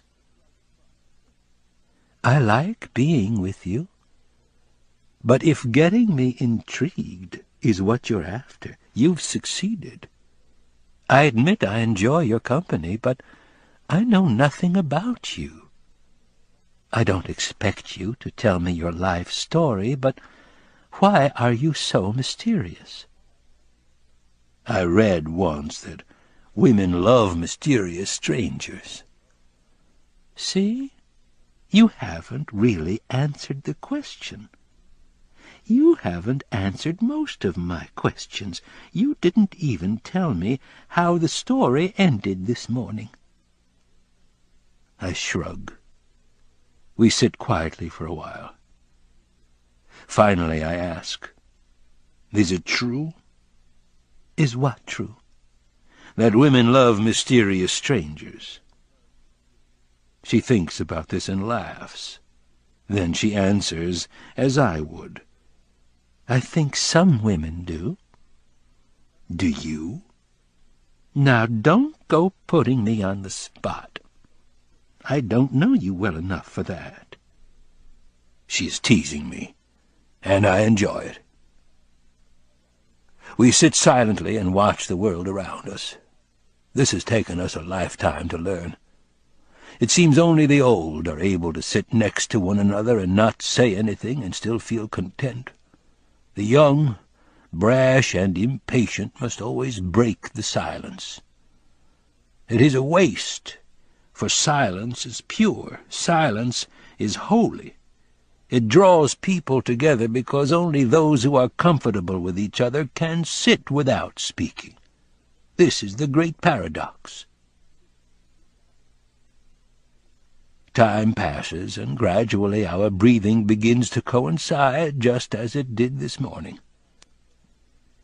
Deep breaths, relaxed breaths, and there is a moment when she dozes off, like those comfortable with one another often do. I wonder if the young are capable of enjoying this. Finally, when she wakes, a miracle. Do you see that bird? She points to it, and I strain my eyes. It is a wonder I can see it, but I can because the sun is bright. I point too. Caspian stern, I say softly, and we devote our attention to it and stare as it glides over Bryce's Creek. And like an old habit rediscovered, when I lower my arm, I put my hand on her knee, and she doesn't make me move it. She is right about my evasiveness. On days like these, when only her memory is gone, I am vague in my answers because I've hurt my wife unintentionally with careless slips of my tongue many times these past few years, and I am determined not to let it happen again. So I limit myself and answer only what is asked, sometimes not too well, and I volunteer nothing. This is a split decision, both good and bad, but necessary, for with knowledge comes pain. To limit the pain, I limit my answers. There are days she never learns of her children or that we are married. I am sorry for this, but I will not change. Does this make me dishonest? Perhaps, but I have seen her crushed by the waterfall of information that is her life. Could I look myself in the mirror without red eyes and quivering jaw and know I have forgotten all that was important to me? I could not, and neither can she, for when this odyssey began, this is how I began. Her life, her marriage, her children, her friends and her work, questions and answers in the game show format of This Is Your Life. The days were hard on both of us. I was an encyclopedia, an object without feeling of the whos, whats, and wheres in her life, when in reality it is the whys, the things I did not know and could not answer, that make it all worthwhile. She would stare at pictures of forgotten offspring, hold paintbrushes that inspired nothing, and read love letters that brought back no joy. She would weaken over the hours, growing paler, becoming bitter, and ending the day worse than when it began. Our days were lost, and so was she. And, selfishly, so was I. So I changed. I became Magellan or Columbus, an explorer in the mysteries of the mind, and I learned, bumbling and slow, but learning nonetheless what had to be done. And I learned what is obvious to a child, that life is simply a collection of little lives, each lived one day at a time. That each day should be spent finding beauty in flowers and poetry and talking to animals. That a day spent with dreaming and sunsets and refreshing breezes cannot be bettered. But most of all, I learned that life is about sitting on benches next to ancient creeks with my hand on her knee, and sometimes, on good days, for falling in love. "What are you thinking?" she asks. It is now dusk. We have left our bench and are shuffling along lighted paths that wind their way around this complex. She's holding my arm, and I am her escort. It is her idea to do this. Perhaps she is charmed by me. Perhaps she wants to keep me from falling. Either way, I am smiling to myself. I'm thinking about you. She makes no response to this except to squeeze my arm, and I can tell she likes what I said. Our life together has enabled me to see the clues, even if she does not know them herself. I go on. I know you can't remember who you are, but I can, and I find that when I look at you it makes me feel good. She taps my arm and smiles. "You're a kind man with a loving heart. I hope I enjoyed you as much before as I do now." We walk some more. Finally she says, "I have to tell you something." "Go ahead." "I think I have an admirer." "An admirer?" "Yes." "I see." "You don't believe me?" "I believe you." "You should." "Why?" "Because I think it is you."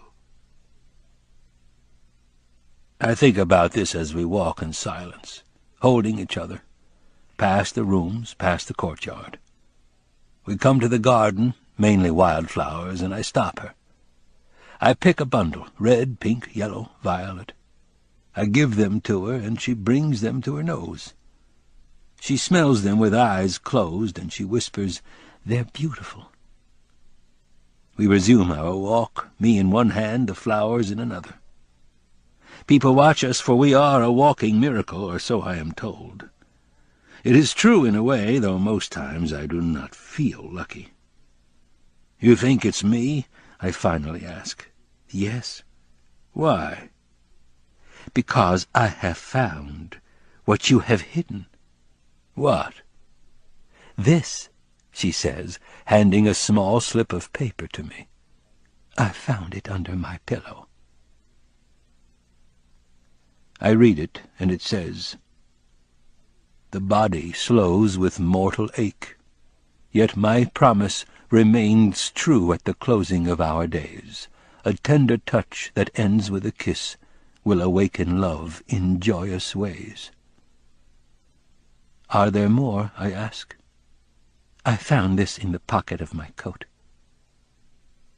Our souls were one, if you must know, and never shall they be apart.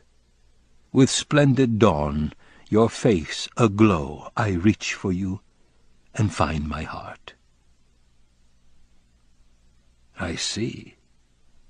And that is all I say. We walk as the sun sinks lower in the sky. In time, silver twilight is the only remainder of the day, and still we talk of the poetry. She is enthralled by the romance. By the time we reach the doorway, I am tired. She knows this, so she stops me with her hand and makes me face her. I do, and I realize how hunched over I have become. She and I are now level. Sometimes I'm glad she doesn't know how much I have changed. She turns to me and stares for a long time. "What are you doing?" I ask. "I don't want to forget you, or this day, and I'm trying to keep your memory alive." Will it work this time? I wonder. Then, no, it will not. It can't. I do not tell her my thoughts, though. I smile instead because her words are sweet. "Thank you," I say. "I mean it. I don't want to forget you again. You're very special to me. I don't know what I would have done without you today." My throat closes a little. There is emotion behind her words, the emotions I feel whenever I think of her. I know this is why I live, and I love her dearly at this moment. How I wish I were strong enough to carry her in my arms to paradise. "Don't try to say anything," she tells me. "Let's just feel the moment." And I do. And I feel heaven.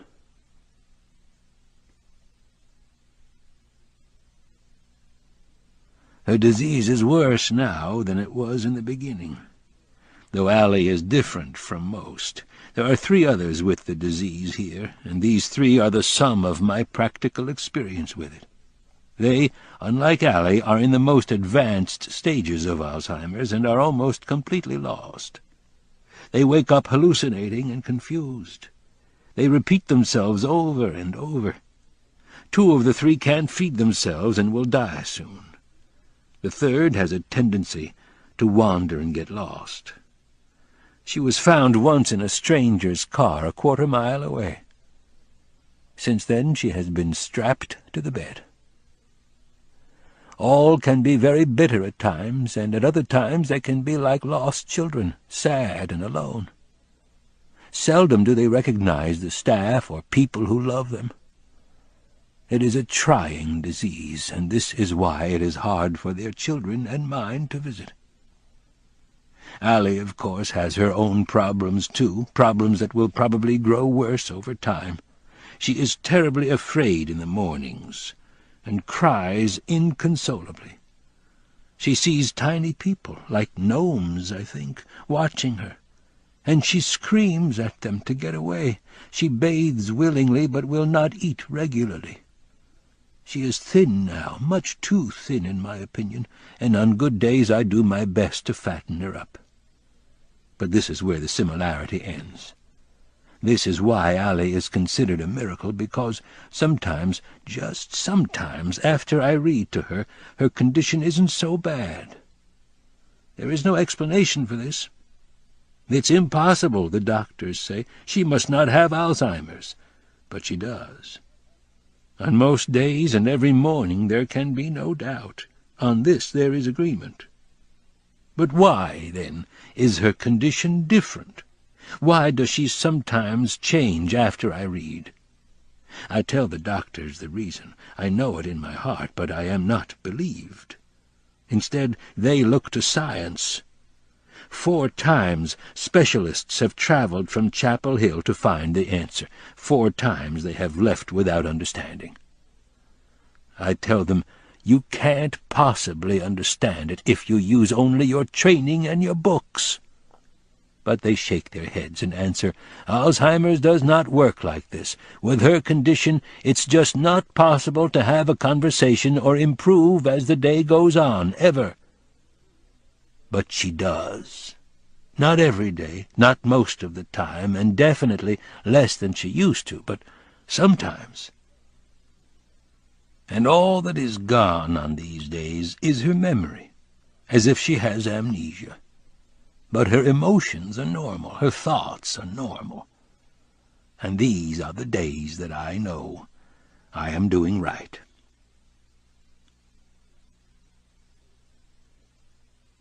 Dinner is waiting in her room when we return. It has been arranged for us to eat here, as it always is on days like these. And once again I could ask for no more. The people here take care of everything. They are good to me, and I am thankful. The lights are dimmed.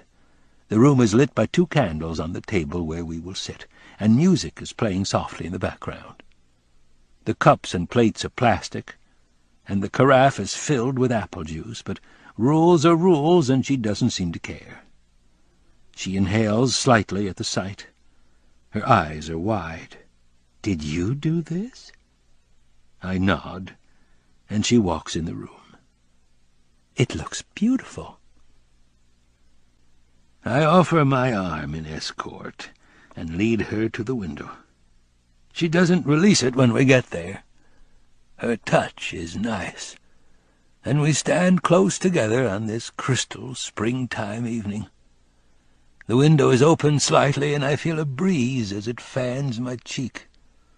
The moon is risen, and we watch for a long time as the evening sky unfolds. "I've never seen anything so beautiful. I'm sure of it," she says. And I agree with her. "I haven't either," I say, but I am looking at her. She knows what I mean, and I see her smile. A moment later she whispers, "I think I know who Allie went with at the end of the story," she says. "You do?" "Yes." "Who?" "She went with Noah." "You sure?" "Absolutely." A smile and nod. "Yes, she did," I say softly, and she smiles back. Her face is radiant. I pull out her chair with some effort. She sits, and I sit opposite her. She offers her hand across the table, and I take it in mine, and I feel her thumb begin to move as it did so many years ago. Without speaking, I stare at her for a long time, living and reliving the moments of my life, remembering it all and making it real. I feel my throat begin to tighten, and once again I realize how much I love her. My voice is shaky when I finally speak. "You're so beautiful," I say. I can see in her eyes that she knows how I feel about her and what I really mean by my words. She does not respond. Instead, she lowers her eyes, and I wonder what she's thinking. She gives me no clues, and I gently squeeze her hand. I wait. With all my dreams, I know her heart, and I know I'm almost there. And then a miracle that proves me right. As Glenn Miller plays softly in a candle-lit room, I watch as she gradually gives in to the feelings inside her. I see a warm smile begin to form on her lips, the kind that makes it all worthwhile, and I watch as she raises her hazy eyes to mine. She pulls my hand toward her. "You're wonderful," she says softly, trailing off, and at that moment she falls in love with me too. This I know, for I have seen the signs 1,000 times. She says nothing else right away. She doesn't have to, and she gives me a look from another lifetime that makes me whole again. I smile back, with as much passion as I can muster, and we stare at each other with the feelings inside us rolling like ocean waves. I look around the room, then up to the ceiling, then back at Allie, and the way she's looking at me makes me warm. And suddenly I feel young again. I'm no longer cold or aching or hunched over or deformed or almost blind with cataractal eyes. I'm strong and proud, and the luckiest man alive, and I keep on feeling that way for a long time across the table. By the time the candles have burned down a third, I am ready to break the silence. I say, "I love you deeply, and I hope you know that." "Of course I do," she says breathlessly. "I've always loved you, Noah." "Noah," I hear again. "Noah." The word echoes in my head. Noah. Noah. She knows, I think to myself. She knows who I am. She knows. Such a tiny thing, this knowledge, but for me it is a gift from God, and I feel our lifetime together, holding her, loving her, and being with her through the best years of my life. She murmurs, "Noah, My sweet Noah. And I, who could not accept the doctor's words, have triumphed again, at least for a moment. I give up the pretense of mystery, and I kiss her hand and bring it to my cheek, and whisper in her ear. I say, "You are the greatest thing that has ever happened to me." "Oh, Noah," she says with tears in her eyes, "I love you too."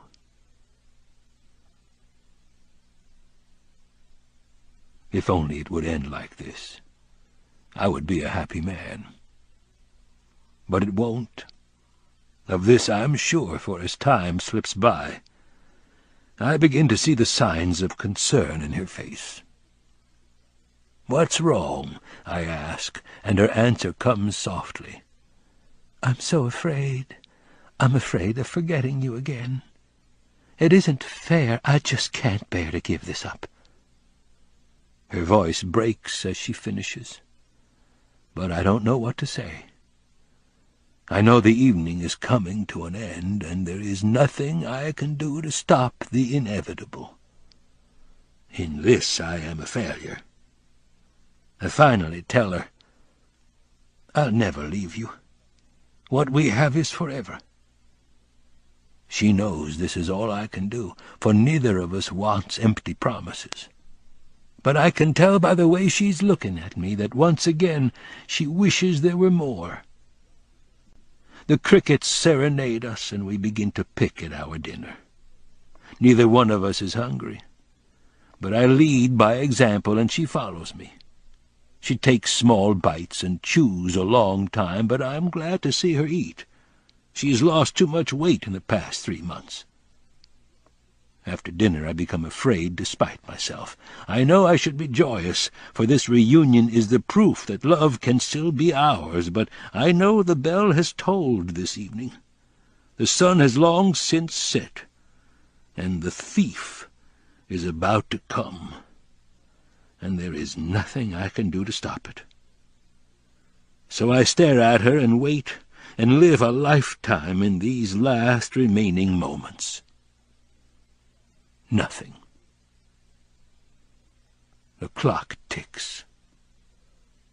Nothing. I take her in my arms, and we hold each other. Nothing. I feel her tremble, and I whisper in her ear. Nothing. I tell her for the last time this evening that I love her, and the thief comes. It always amazes me how quickly it happens, even now after all this time, for as she holds me, she begins to blink rapidly and shake her head. Then, turning toward the corner of the room, she stares for a long time, concern etched on her face. "No," my mind screams, "not yet, not now, not when we're so close, not tonight, any night, but tonight, please." The words are inside me. I can't take it again. It isn't fair. It isn't fair. But once again, it is to no avail. "Those people," she finally says, pointing, "are staring at me. Please make them stop." The gnomes. A pit rises in my stomach, hard and full. My breathing stops for a moment, then starts again, this time shallower. My mouth goes dry, and I feel my heart pounding. It is over, I know, and I am right. The sundowning has come. This, the evening confusion associated with Alzheimer's disease that affects my wife, is the hardest part of all. For when it comes, she is gone, and sometimes I wonder whether she and I will ever love again. "There's no one there, Allie," I say, trying to fend off the inevitable. She doesn't believe me. "They're staring at me." "No," I whisper while shaking my head. "You can't see them?"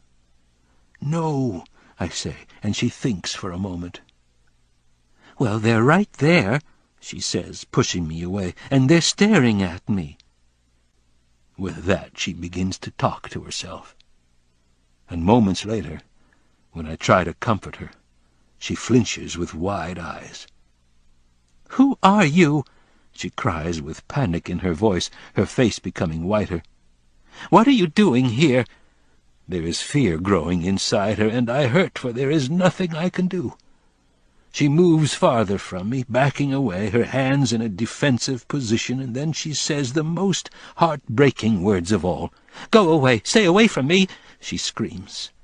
She is pushing the gnomes away from her, terrified, now oblivious of my presence. I stand and cross the room to her bed. I am weak now, my legs ache, and there is a strange pain in my side. I don't know where it comes from. It is a struggle to press the button to call the nurses, for my fingers are throbbing and seem frozen together, but I finally succeed. They will be here soon now, I know, and I wait for them. While I wait, I stare at my wife. 10, 20, 30 seconds pass, and I continue to stare, my eyes missing nothing, remembering the moments we just shared together.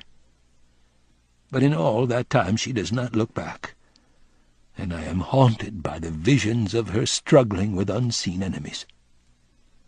I sit by the bedside with an aching back and start to cry as I pick up the notebook. Allie does not notice. I understand, for her mind is gone. A couple of pages fall to the floor, and I bend over to pick them up. I'm tired now, so I sit, alone and apart from my wife. And when the nurses come in, they see two people they must comfort. A woman shaking in fear from demons in her mind, and the old man who loves her more deeply than life itself, crying softly in the corner, his face in his hands.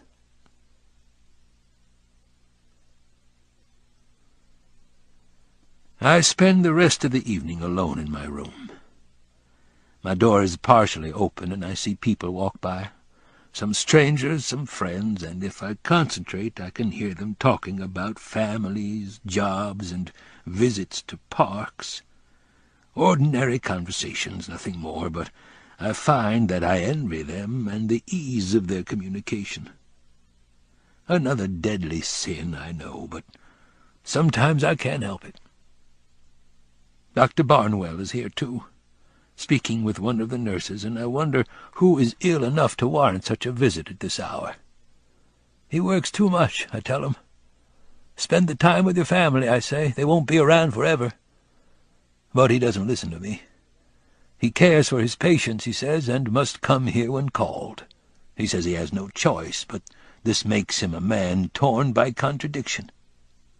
He wants to be a doctor completely devoted to his patients, and a man completely devoted to his family. He cannot be both, for there aren't enough hours. But he has yet to learn this. I wonder, as his voice fades into the background, which he will choose, or whether, sadly, the choice will be made for him. I sit by the window in an easy chair, and I think about today. It was happy and sad, wonderful and heart-wrenching. My conflicting emotions keep me silent for many hours. I did not read to anyone this evening. I could not, for poetic introspection would bring me to tears. In time the hallways become quiet except for the footfalls of evening soldiers. At 11 o'clock I hear the familiar sounds that for some reason I expected, the footsteps I know so well. Dr. Barnwell peeks in. "I noticed your light was on. Do you mind if I come in?" "No," I say, shaking my head. He comes in and looks around the room before taking a seat a few feet from me. "I hear," he says, "you had a good day with Allie." He smiles. He is intrigued by us and the relationship we have. I do not know if his interest is entirely professional. I suppose so. He cocks his head at my answer and looks at me. "You okay, Noah? You look a little down." "I'm fine. Just a little tired." "How was Allie today?" She was okay. We talked for almost 4 hours. 4 hours? Noah, that's incredible. I can only nod. He goes on, shaking his head. I've never seen anything like it, or even heard about it. I guess that's what love is all about. You two were meant for each other. She must love you very much. You know that, don't you? I know. I say, but I can't say anything more. What's really bothering you, Noah? Did Allie say or do something that hurt your feelings? No. She was wonderful, actually. It's just that right now I feel alone. Alone? Yes. Nobody's alone. I'm alone, I say as I look at my watch and think of his family sleeping in a quiet house, the place he should be. And so are you. The next few days passed without significance. Allie was unable to recognize me at any time, and I admit my attention waned now and then, for most of my thoughts were of the day we had just spent. Though the end always comes too soon, there was nothing lost that day, only gained, and I was happy to have received this blessing once again. By the following week my life had pretty much returned to normal, or at least as normal as my life can be, reading to Allie, reading to others, wandering the halls, lying awake at night and sitting by my heater in the morning. I find a strange comfort in the predictability of my life. On a cool, foggy morning 8 days after she and I had spent our day together, I woke early, as is my custom, and puttered around my desk, alternately looking at photographs and reading letters written many years before. At least I tried to. I couldn't concentrate too well because I had a headache, so I put them aside and went to sit in my chair by the window to watch the sun come up. Allie would be awake in a couple of hours, I knew, and I wanted to be refreshed, for reading all day would only make my head hurt more. I closed my eyes for a few minutes while my head alternately pounded and subsided.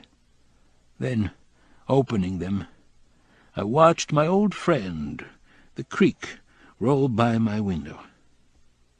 Unlike Allie, I had been given a room where I could see it, and it has never failed to inspire me. It is a contradiction, this creek, 100,000 years old, but renewed with each rainfall. I talked to it that morning, whispered so it could hear. You are blessed, my friend, and I am blessed, and together we meet the coming days.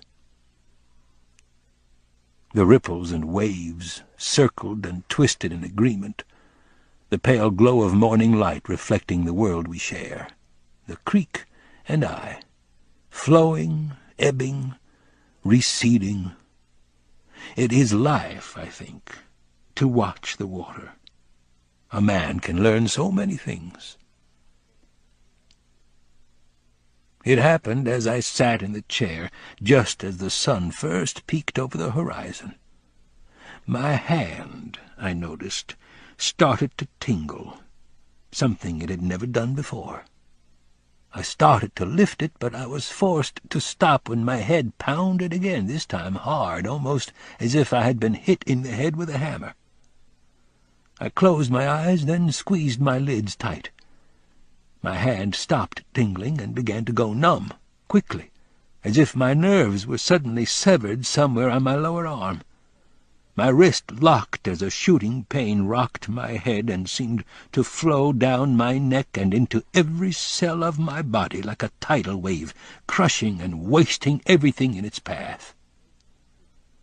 I lost my sight, and I heard what sounded like a train roaring inches from my head, and I knew that I was having a stroke. The pain coursed through my body like a lightning bolt, and in my last remaining moments of consciousness, I pictured Allie lying in her bed, waiting for the story I would never read, lost and confused, completely and totally unable to help herself, just like me. And as my eyes closed for the final time, I thought to myself, "Oh, God, what have I done?"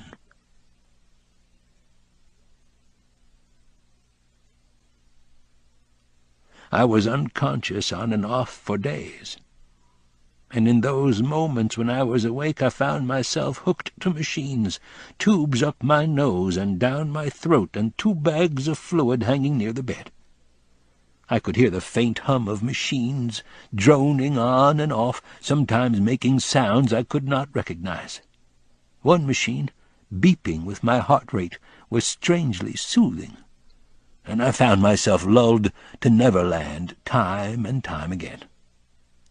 The doctors were worried. I could see the concern in their faces through squinted eyes as they scanned the charts and adjusted the machines. They whispered their thoughts, thinking I couldn't hear. Strokes could be serious, they'd say, especially for someone his age, and the consequences could be severe. Grim faces would prelude their predictions: loss of speech, loss of movement, paralysis. Another chart notation, another beep of a strange machine, and they'd leave, never knowing I heard every word.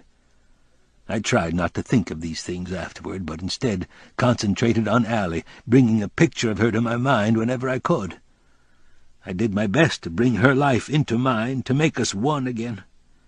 I tried to feel her touch, hear her voice, see her face. And when I did, tears would fill my eyes, because I didn't know if I would be able to hold her again, to whisper to her, to spend the day with her, talking and reading and walking. This was not how I'd imagined or hoped it would end. I'd always assumed I would go last. This wasn't how it was supposed to be. I drifted in and out of consciousness for days, until another foggy morning, when my promise to Allie spurred my body once again. I opened my eyes and saw a room full of flowers, and their scent motivated me further. I looked for the buzzer, struggled to press it, and a nurse arrived 30 seconds later, followed closely by Dr. Barnwell, who smiled almost immediately. "I'm thirsty," I said with a raspy voice, and Dr. Barnwell smiled broadly. "Welcome back," he said. "I knew you'd make it." 2 weeks later, I am able to leave the hospital, though I am only half a man now. If I were a Cadillac, I would drive in circles, one wheel turning, for the right side of my body is weaker than the left. This, they tell me, is good news, for the paralysis could have been total. Sometimes it seems I am surrounded by optimists. The bad news is that my hands prevent me from using either cane or wheelchair, so I must now march to my own unique cadence to keep upright. Not left, right, left, as was common in my youth, or even the shuffle of late, but rather slow shuffle, slide the right, slow shuffle. I am an epic adventure now when I travel the halls. It is slow going even for me, this coming from a man who could barely outpace a turtle 2 weeks ago. It is late when I return, and when I reach my room I know I will not sleep. I breathe deeply and smell the springtime fragrances that filter through my room. The window has been left open, and there is a slight chill in the air. I find that I am invigorated by the change in temperature. Evelyn, one of the many nurses here, who is 1/3 my age, helps me to the chair that sits by the window and begins to close it. I stop her, and though her eyebrows rise, she accepts my decision. I hear a drawer open, and a moment later a sweater is draped over my shoulders. She adjusts it as if I were a child, and when she's finished she puts her hand on my shoulder and pats it gently.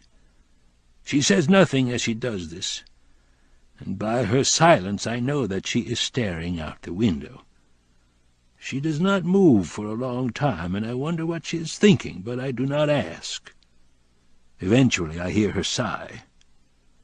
She turns to leave, and as she does she stops, leans forward, and then kisses me on the cheek, tenderly, the way my granddaughter does. I am surprised by this, and she says quietly, "It's good to have you back, Allie's missed you, and so have the rest of us. We were all praying for you because it's just not the same around here when you're gone." She smiles at me and touches my face before she leaves. I say nothing. Later I hear her walk by again, pushing a cart, talking to another nurse, their voices hushed.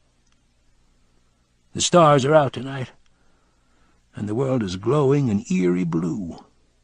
The crickets are singing, and their sound drowns out everything else. As I sit, I wonder if anyone outside can see me, this prisoner of flesh. I search the trees, the courtyard, the benches near the geese, looking for signs of life, but there is nothing. Even the creek is still. In the darkness it looks like empty space, and I find that I'm drawn to its mystery. I watch for hours, and as I do, I see the reflection of clouds as they begin to bounce off the water. A storm is coming, and in time the sky will turn silver, like dusk again. Lightning cuts the wild sky, and I feel my mind drift back. Who are we, Allie and I? Are we ancient ivy on a cypress tree? Tendrils and branches intertwined so closely that we would both die if we were forced apart? I don't know. Another bolt in the table beside me is lit enough to see a picture of Allie, the best one I have. I had it framed years ago in the hope that the glass would make it last forever. I reach for it and hold it inches from my face. I stare at it for a long time. I can't help it. She was 41 when it was taken, and she had never been more beautiful. There are so many things I want to ask her, but I know the picture won't answer, so I put it aside. Tonight, with Allie down the hall, I am alone. I will always be alone. This I thought as I lay in the hospital. This I'm sure of as I look out the window and watch the storm clouds appear. Despite myself, I am saddened by our plight, for I realize that the last day we were together I never kissed her lips. Perhaps I never will again.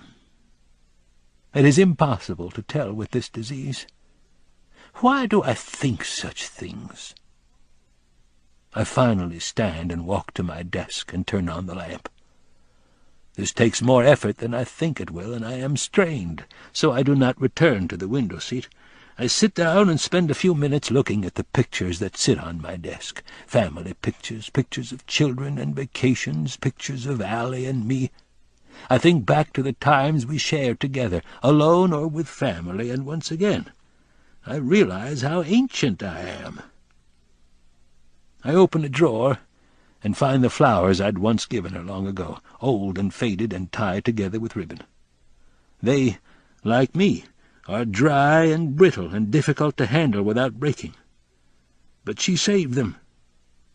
I don't understand what you want with them, I would say, but she would just ignore me, and sometimes in the evenings I would see her holding them almost reverently as if they offered the secret of life itself.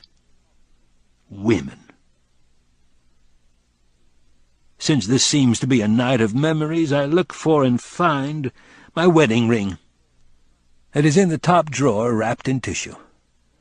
I cannot wear it any more because my knuckles are swollen and my fingers lack for blood. I unwrap the tissue and find it unchanged. It is powerful, a symbol, a circle, and I know there could never have been another. I knew it then and I know it now. And in that moment I whisper aloud, I am still yours, Allie, my queen, my timeless beauty. You are and always have been the best thing in my life. I wonder if she hears me when I say this, and I wait for a sign, but there's nothing. It is 11:30, and I look for the letter she wrote me, the one I read when the mood strikes me. I find it where I last left it. I turn it over a couple of times before I open it, and when I do, my hands begin to tremble. Finally I read, Dear Noah, I write this letter by candlelight as you lie sleeping in the bedroom we have shared since the day we were married. And though I can't hear the soft sounds of your slumber, I know you are there, and soon I will be lying next to you again as I always have. And I will feel your warmth and your comfort, and your breaths will slowly guide me to the place where I dream of you and the wonderful man you are. I see the flame beside me, and it reminds me of another fire from decades ago, with me in your soft clothes and you in your jeans. I knew then we would always be together, even though I wavered the following day. My heart had been captured, roped by a Southern poet, and I knew inside that it had always been yours.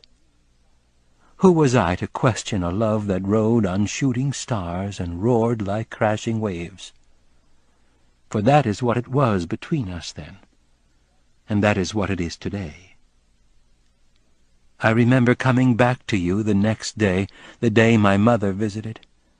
I was so scared, more scared than I had ever been, because I was sure you would never forgive me for leaving you.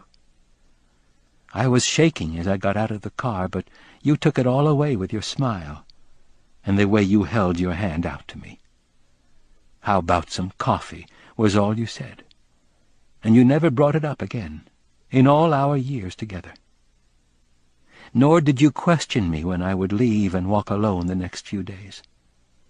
And when I came in with tears in my eyes, you always knew whether I needed you to hold me or to just let me be. I don't know how you knew, but you did, and you made it easier for me. Later, when we went to the small chapel and traded our rings and made our vows, I looked in your eyes and knew I had made the right decision. But more than that, I knew I was foolish for ever considering someone else. I have never wavered since. We had a wonderful life together, and I think about it a lot now. I close my eyes sometimes and see you with speckles of gray in your hair, sitting on the porch and playing your guitar while little ones play and clap to the music you create. Your clothes are stained from hours of work, and you are tired, and though I offer you time to relax, you smile and say, "That's what I'm doing now." I find your love for our children very sensual and exciting. You're a better father than you know, I tell you later, after the children are sleeping. Soon after, we peel off our clothes and kiss each other and almost lose ourselves before we are able to slip between the flannel sheets. I love you for many things, especially your passions, for they have always been those things which are most beautiful in life. Love and poetry and fatherhood and friendship and beauty and nature. And I am glad you have taught the children these things, for I know their lives are better for it. They tell me how special you are to them, and every time they do, it makes me feel like the luckiest woman alive.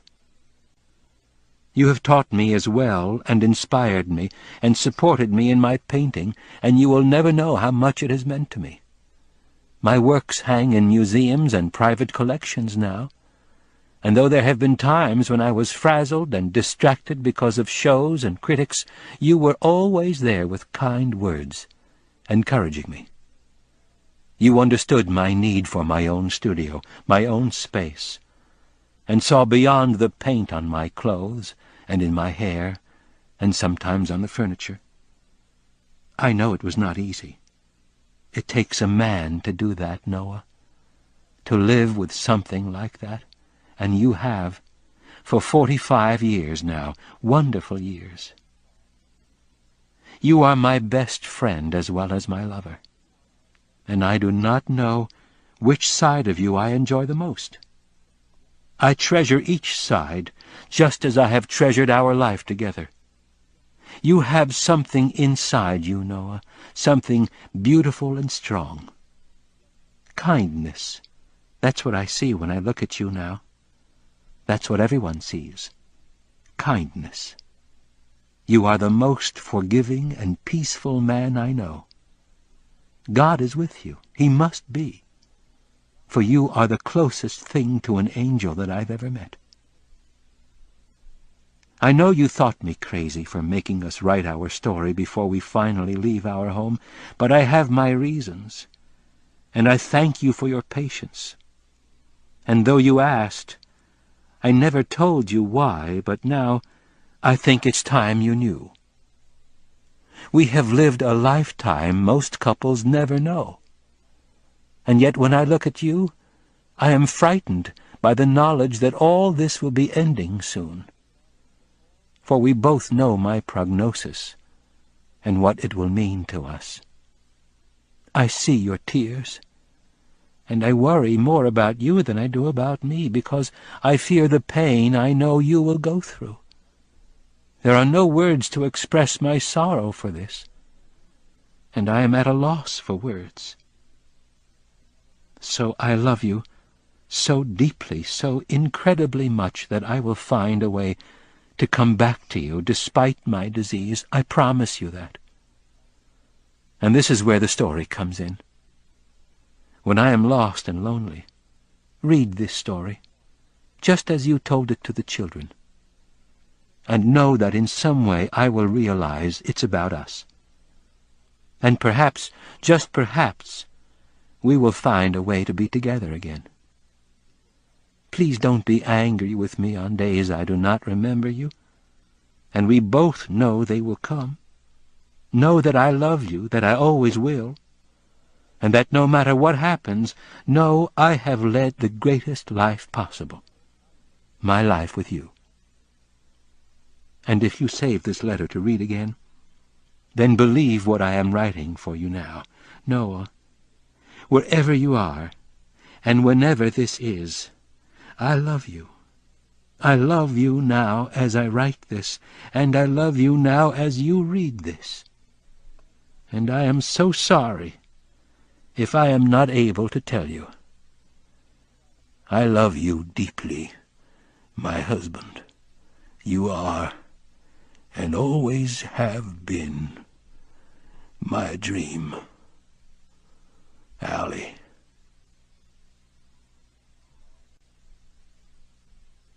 When I am finished with the letter, I put it aside.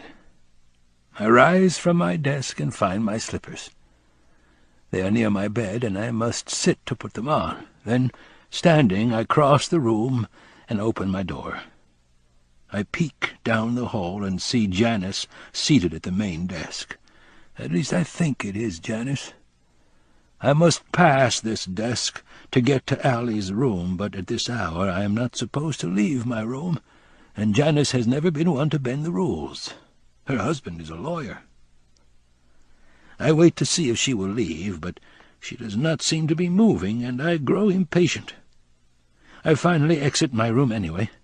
Slow shuffle, slide the right, slow shuffle. It takes eons to close the distance, but for some reason she does not see me approaching.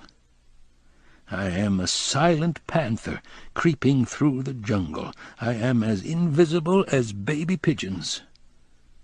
In the end I am discovered, but I am not surprised. I stand before her. "Noah," she says, "what are you doing?" "I'm taking a walk," I say. "I can't sleep." "You know you're not supposed to do this." "I know. I don't move, though I am determined."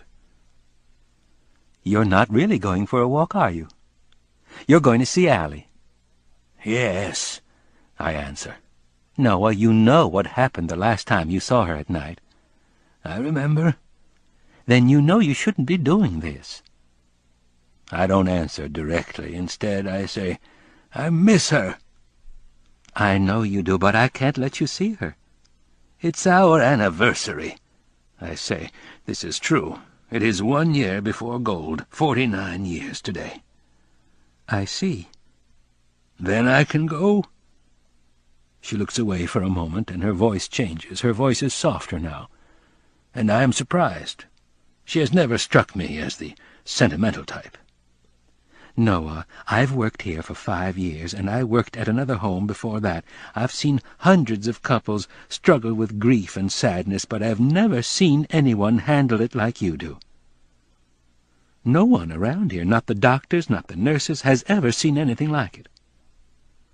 She pauses for just a moment, and strangely her eyes begin to fill with tears. She wipes them with her finger and goes on.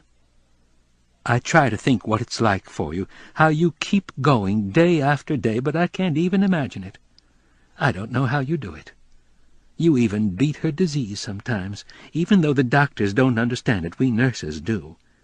It's love.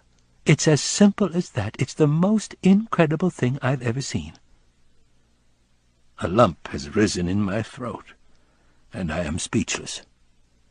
"But, Noah, you're not supposed to do this, and I can't let you. So go back to your room." Then, smiling softly and sniffling and shuffling some papers on the desk, she says, "Me, I'm going downstairs for some coffee. I won't be back to check on you for a while. So, don't do anything foolish." She rises quickly, touches my arm, and walks toward the stairs. She doesn't look back, and suddenly I am alone. I don't know what to think. I look at where she had been sitting and see her coffee, a full cup still steaming. And once again I learn that there are good people in the world. I am warm for the first time in years as I begin my trek to Allie's room. I take steps the size of pixie straws, and even at that pace it is dangerous, for my legs have grown tired already. I find I must touch the wall to keep from falling down. Lights buzz overhead, their fluorescent glow making my eyes ache, and I squint a little. I walk by a dozen darkened rooms where I have read before, and I realize I miss the people inside. They are my friends, whose faces I know so well, and I will see them all tomorrow. But not tonight, for there is no time to stop on this journey. I press on, and the movement forces blood through banished arteries. I feel myself becoming stronger with every step. I hear a door open behind me, but I don't hear footsteps, and I keep going. I am a stranger now. I cannot be stopped. A phone rings in the nurse's station, and I push forward so I will not be caught. I am a midnight bandit, masked and fleeing on horseback from sleepy desert towns, charging into yellow moons with gold dust in my saddlebags.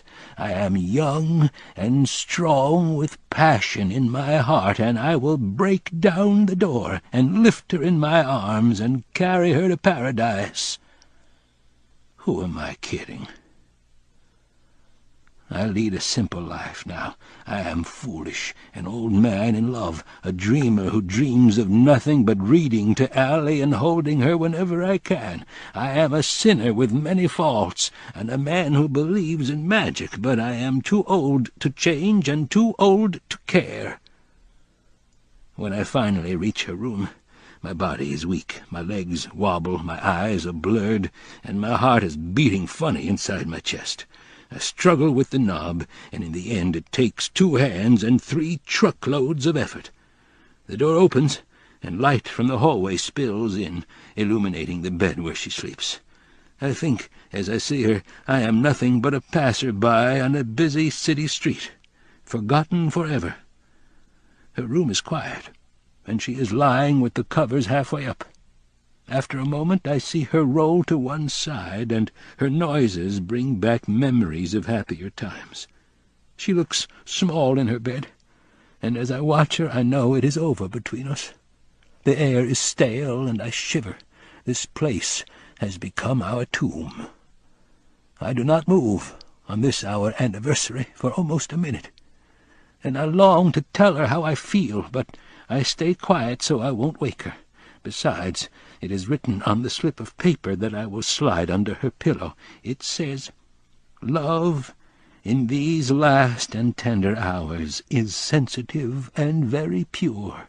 Come morning light with soft-lit powers to awaken love that's ever sure." I think I hear someone coming. so I enter her room and close the door behind me. Blackness descends, and I cross her floor from memory and reach the window. I open the curtains, and the moon stares back, large and full, the guardian of the evening. I turn to Allie and dream 1,000 dreams, and though I know I should not, I sit on her bed while I slip the note beneath her pillow. Then I reach across and gently touch her face, soft like powder. I stroke her hair, and my breath is taken away. I feel wonder, I feel awe, like a composer first discovering the works of Mozart. She stirs and opens her eyes, squinting softly, and I suddenly regret my foolishness, for I know she will begin to cry and scream, for this is what she always does. I am impulsive and weak, this I know, but I feel an urge to attempt the impossible, and I lean toward her, our faces drawing closer. And when her lips meet mine, I feel a strange tingling I have never felt before in all our years together, but I do not pull back. And suddenly, a miracle, for I feel her mouth open, and I discover a forgotten paradise, unchanged all this time, ageless like the stars. I feel the warmth of her body, and as our tongues meet, I allow myself to slip away as I had so many years ago. I close my eyes and become a mighty ship in churning waters, strong and fearless, and she is my sails. I gently trace the outline of her cheek, then take her hand in mine. I kiss her lips, her cheeks, and listen as she takes a breath. She murmurs softly, "Oh, Noah, I've missed you." Another miracle, the greatest of all, and there's no way I can stop the tears as we begin to slip toward heaven itself, for at that moment the world is full of wonder as I feel her fingers reach for the buttons on my shirt, and slowly, ever so slowly, she begins to undo them, one by one.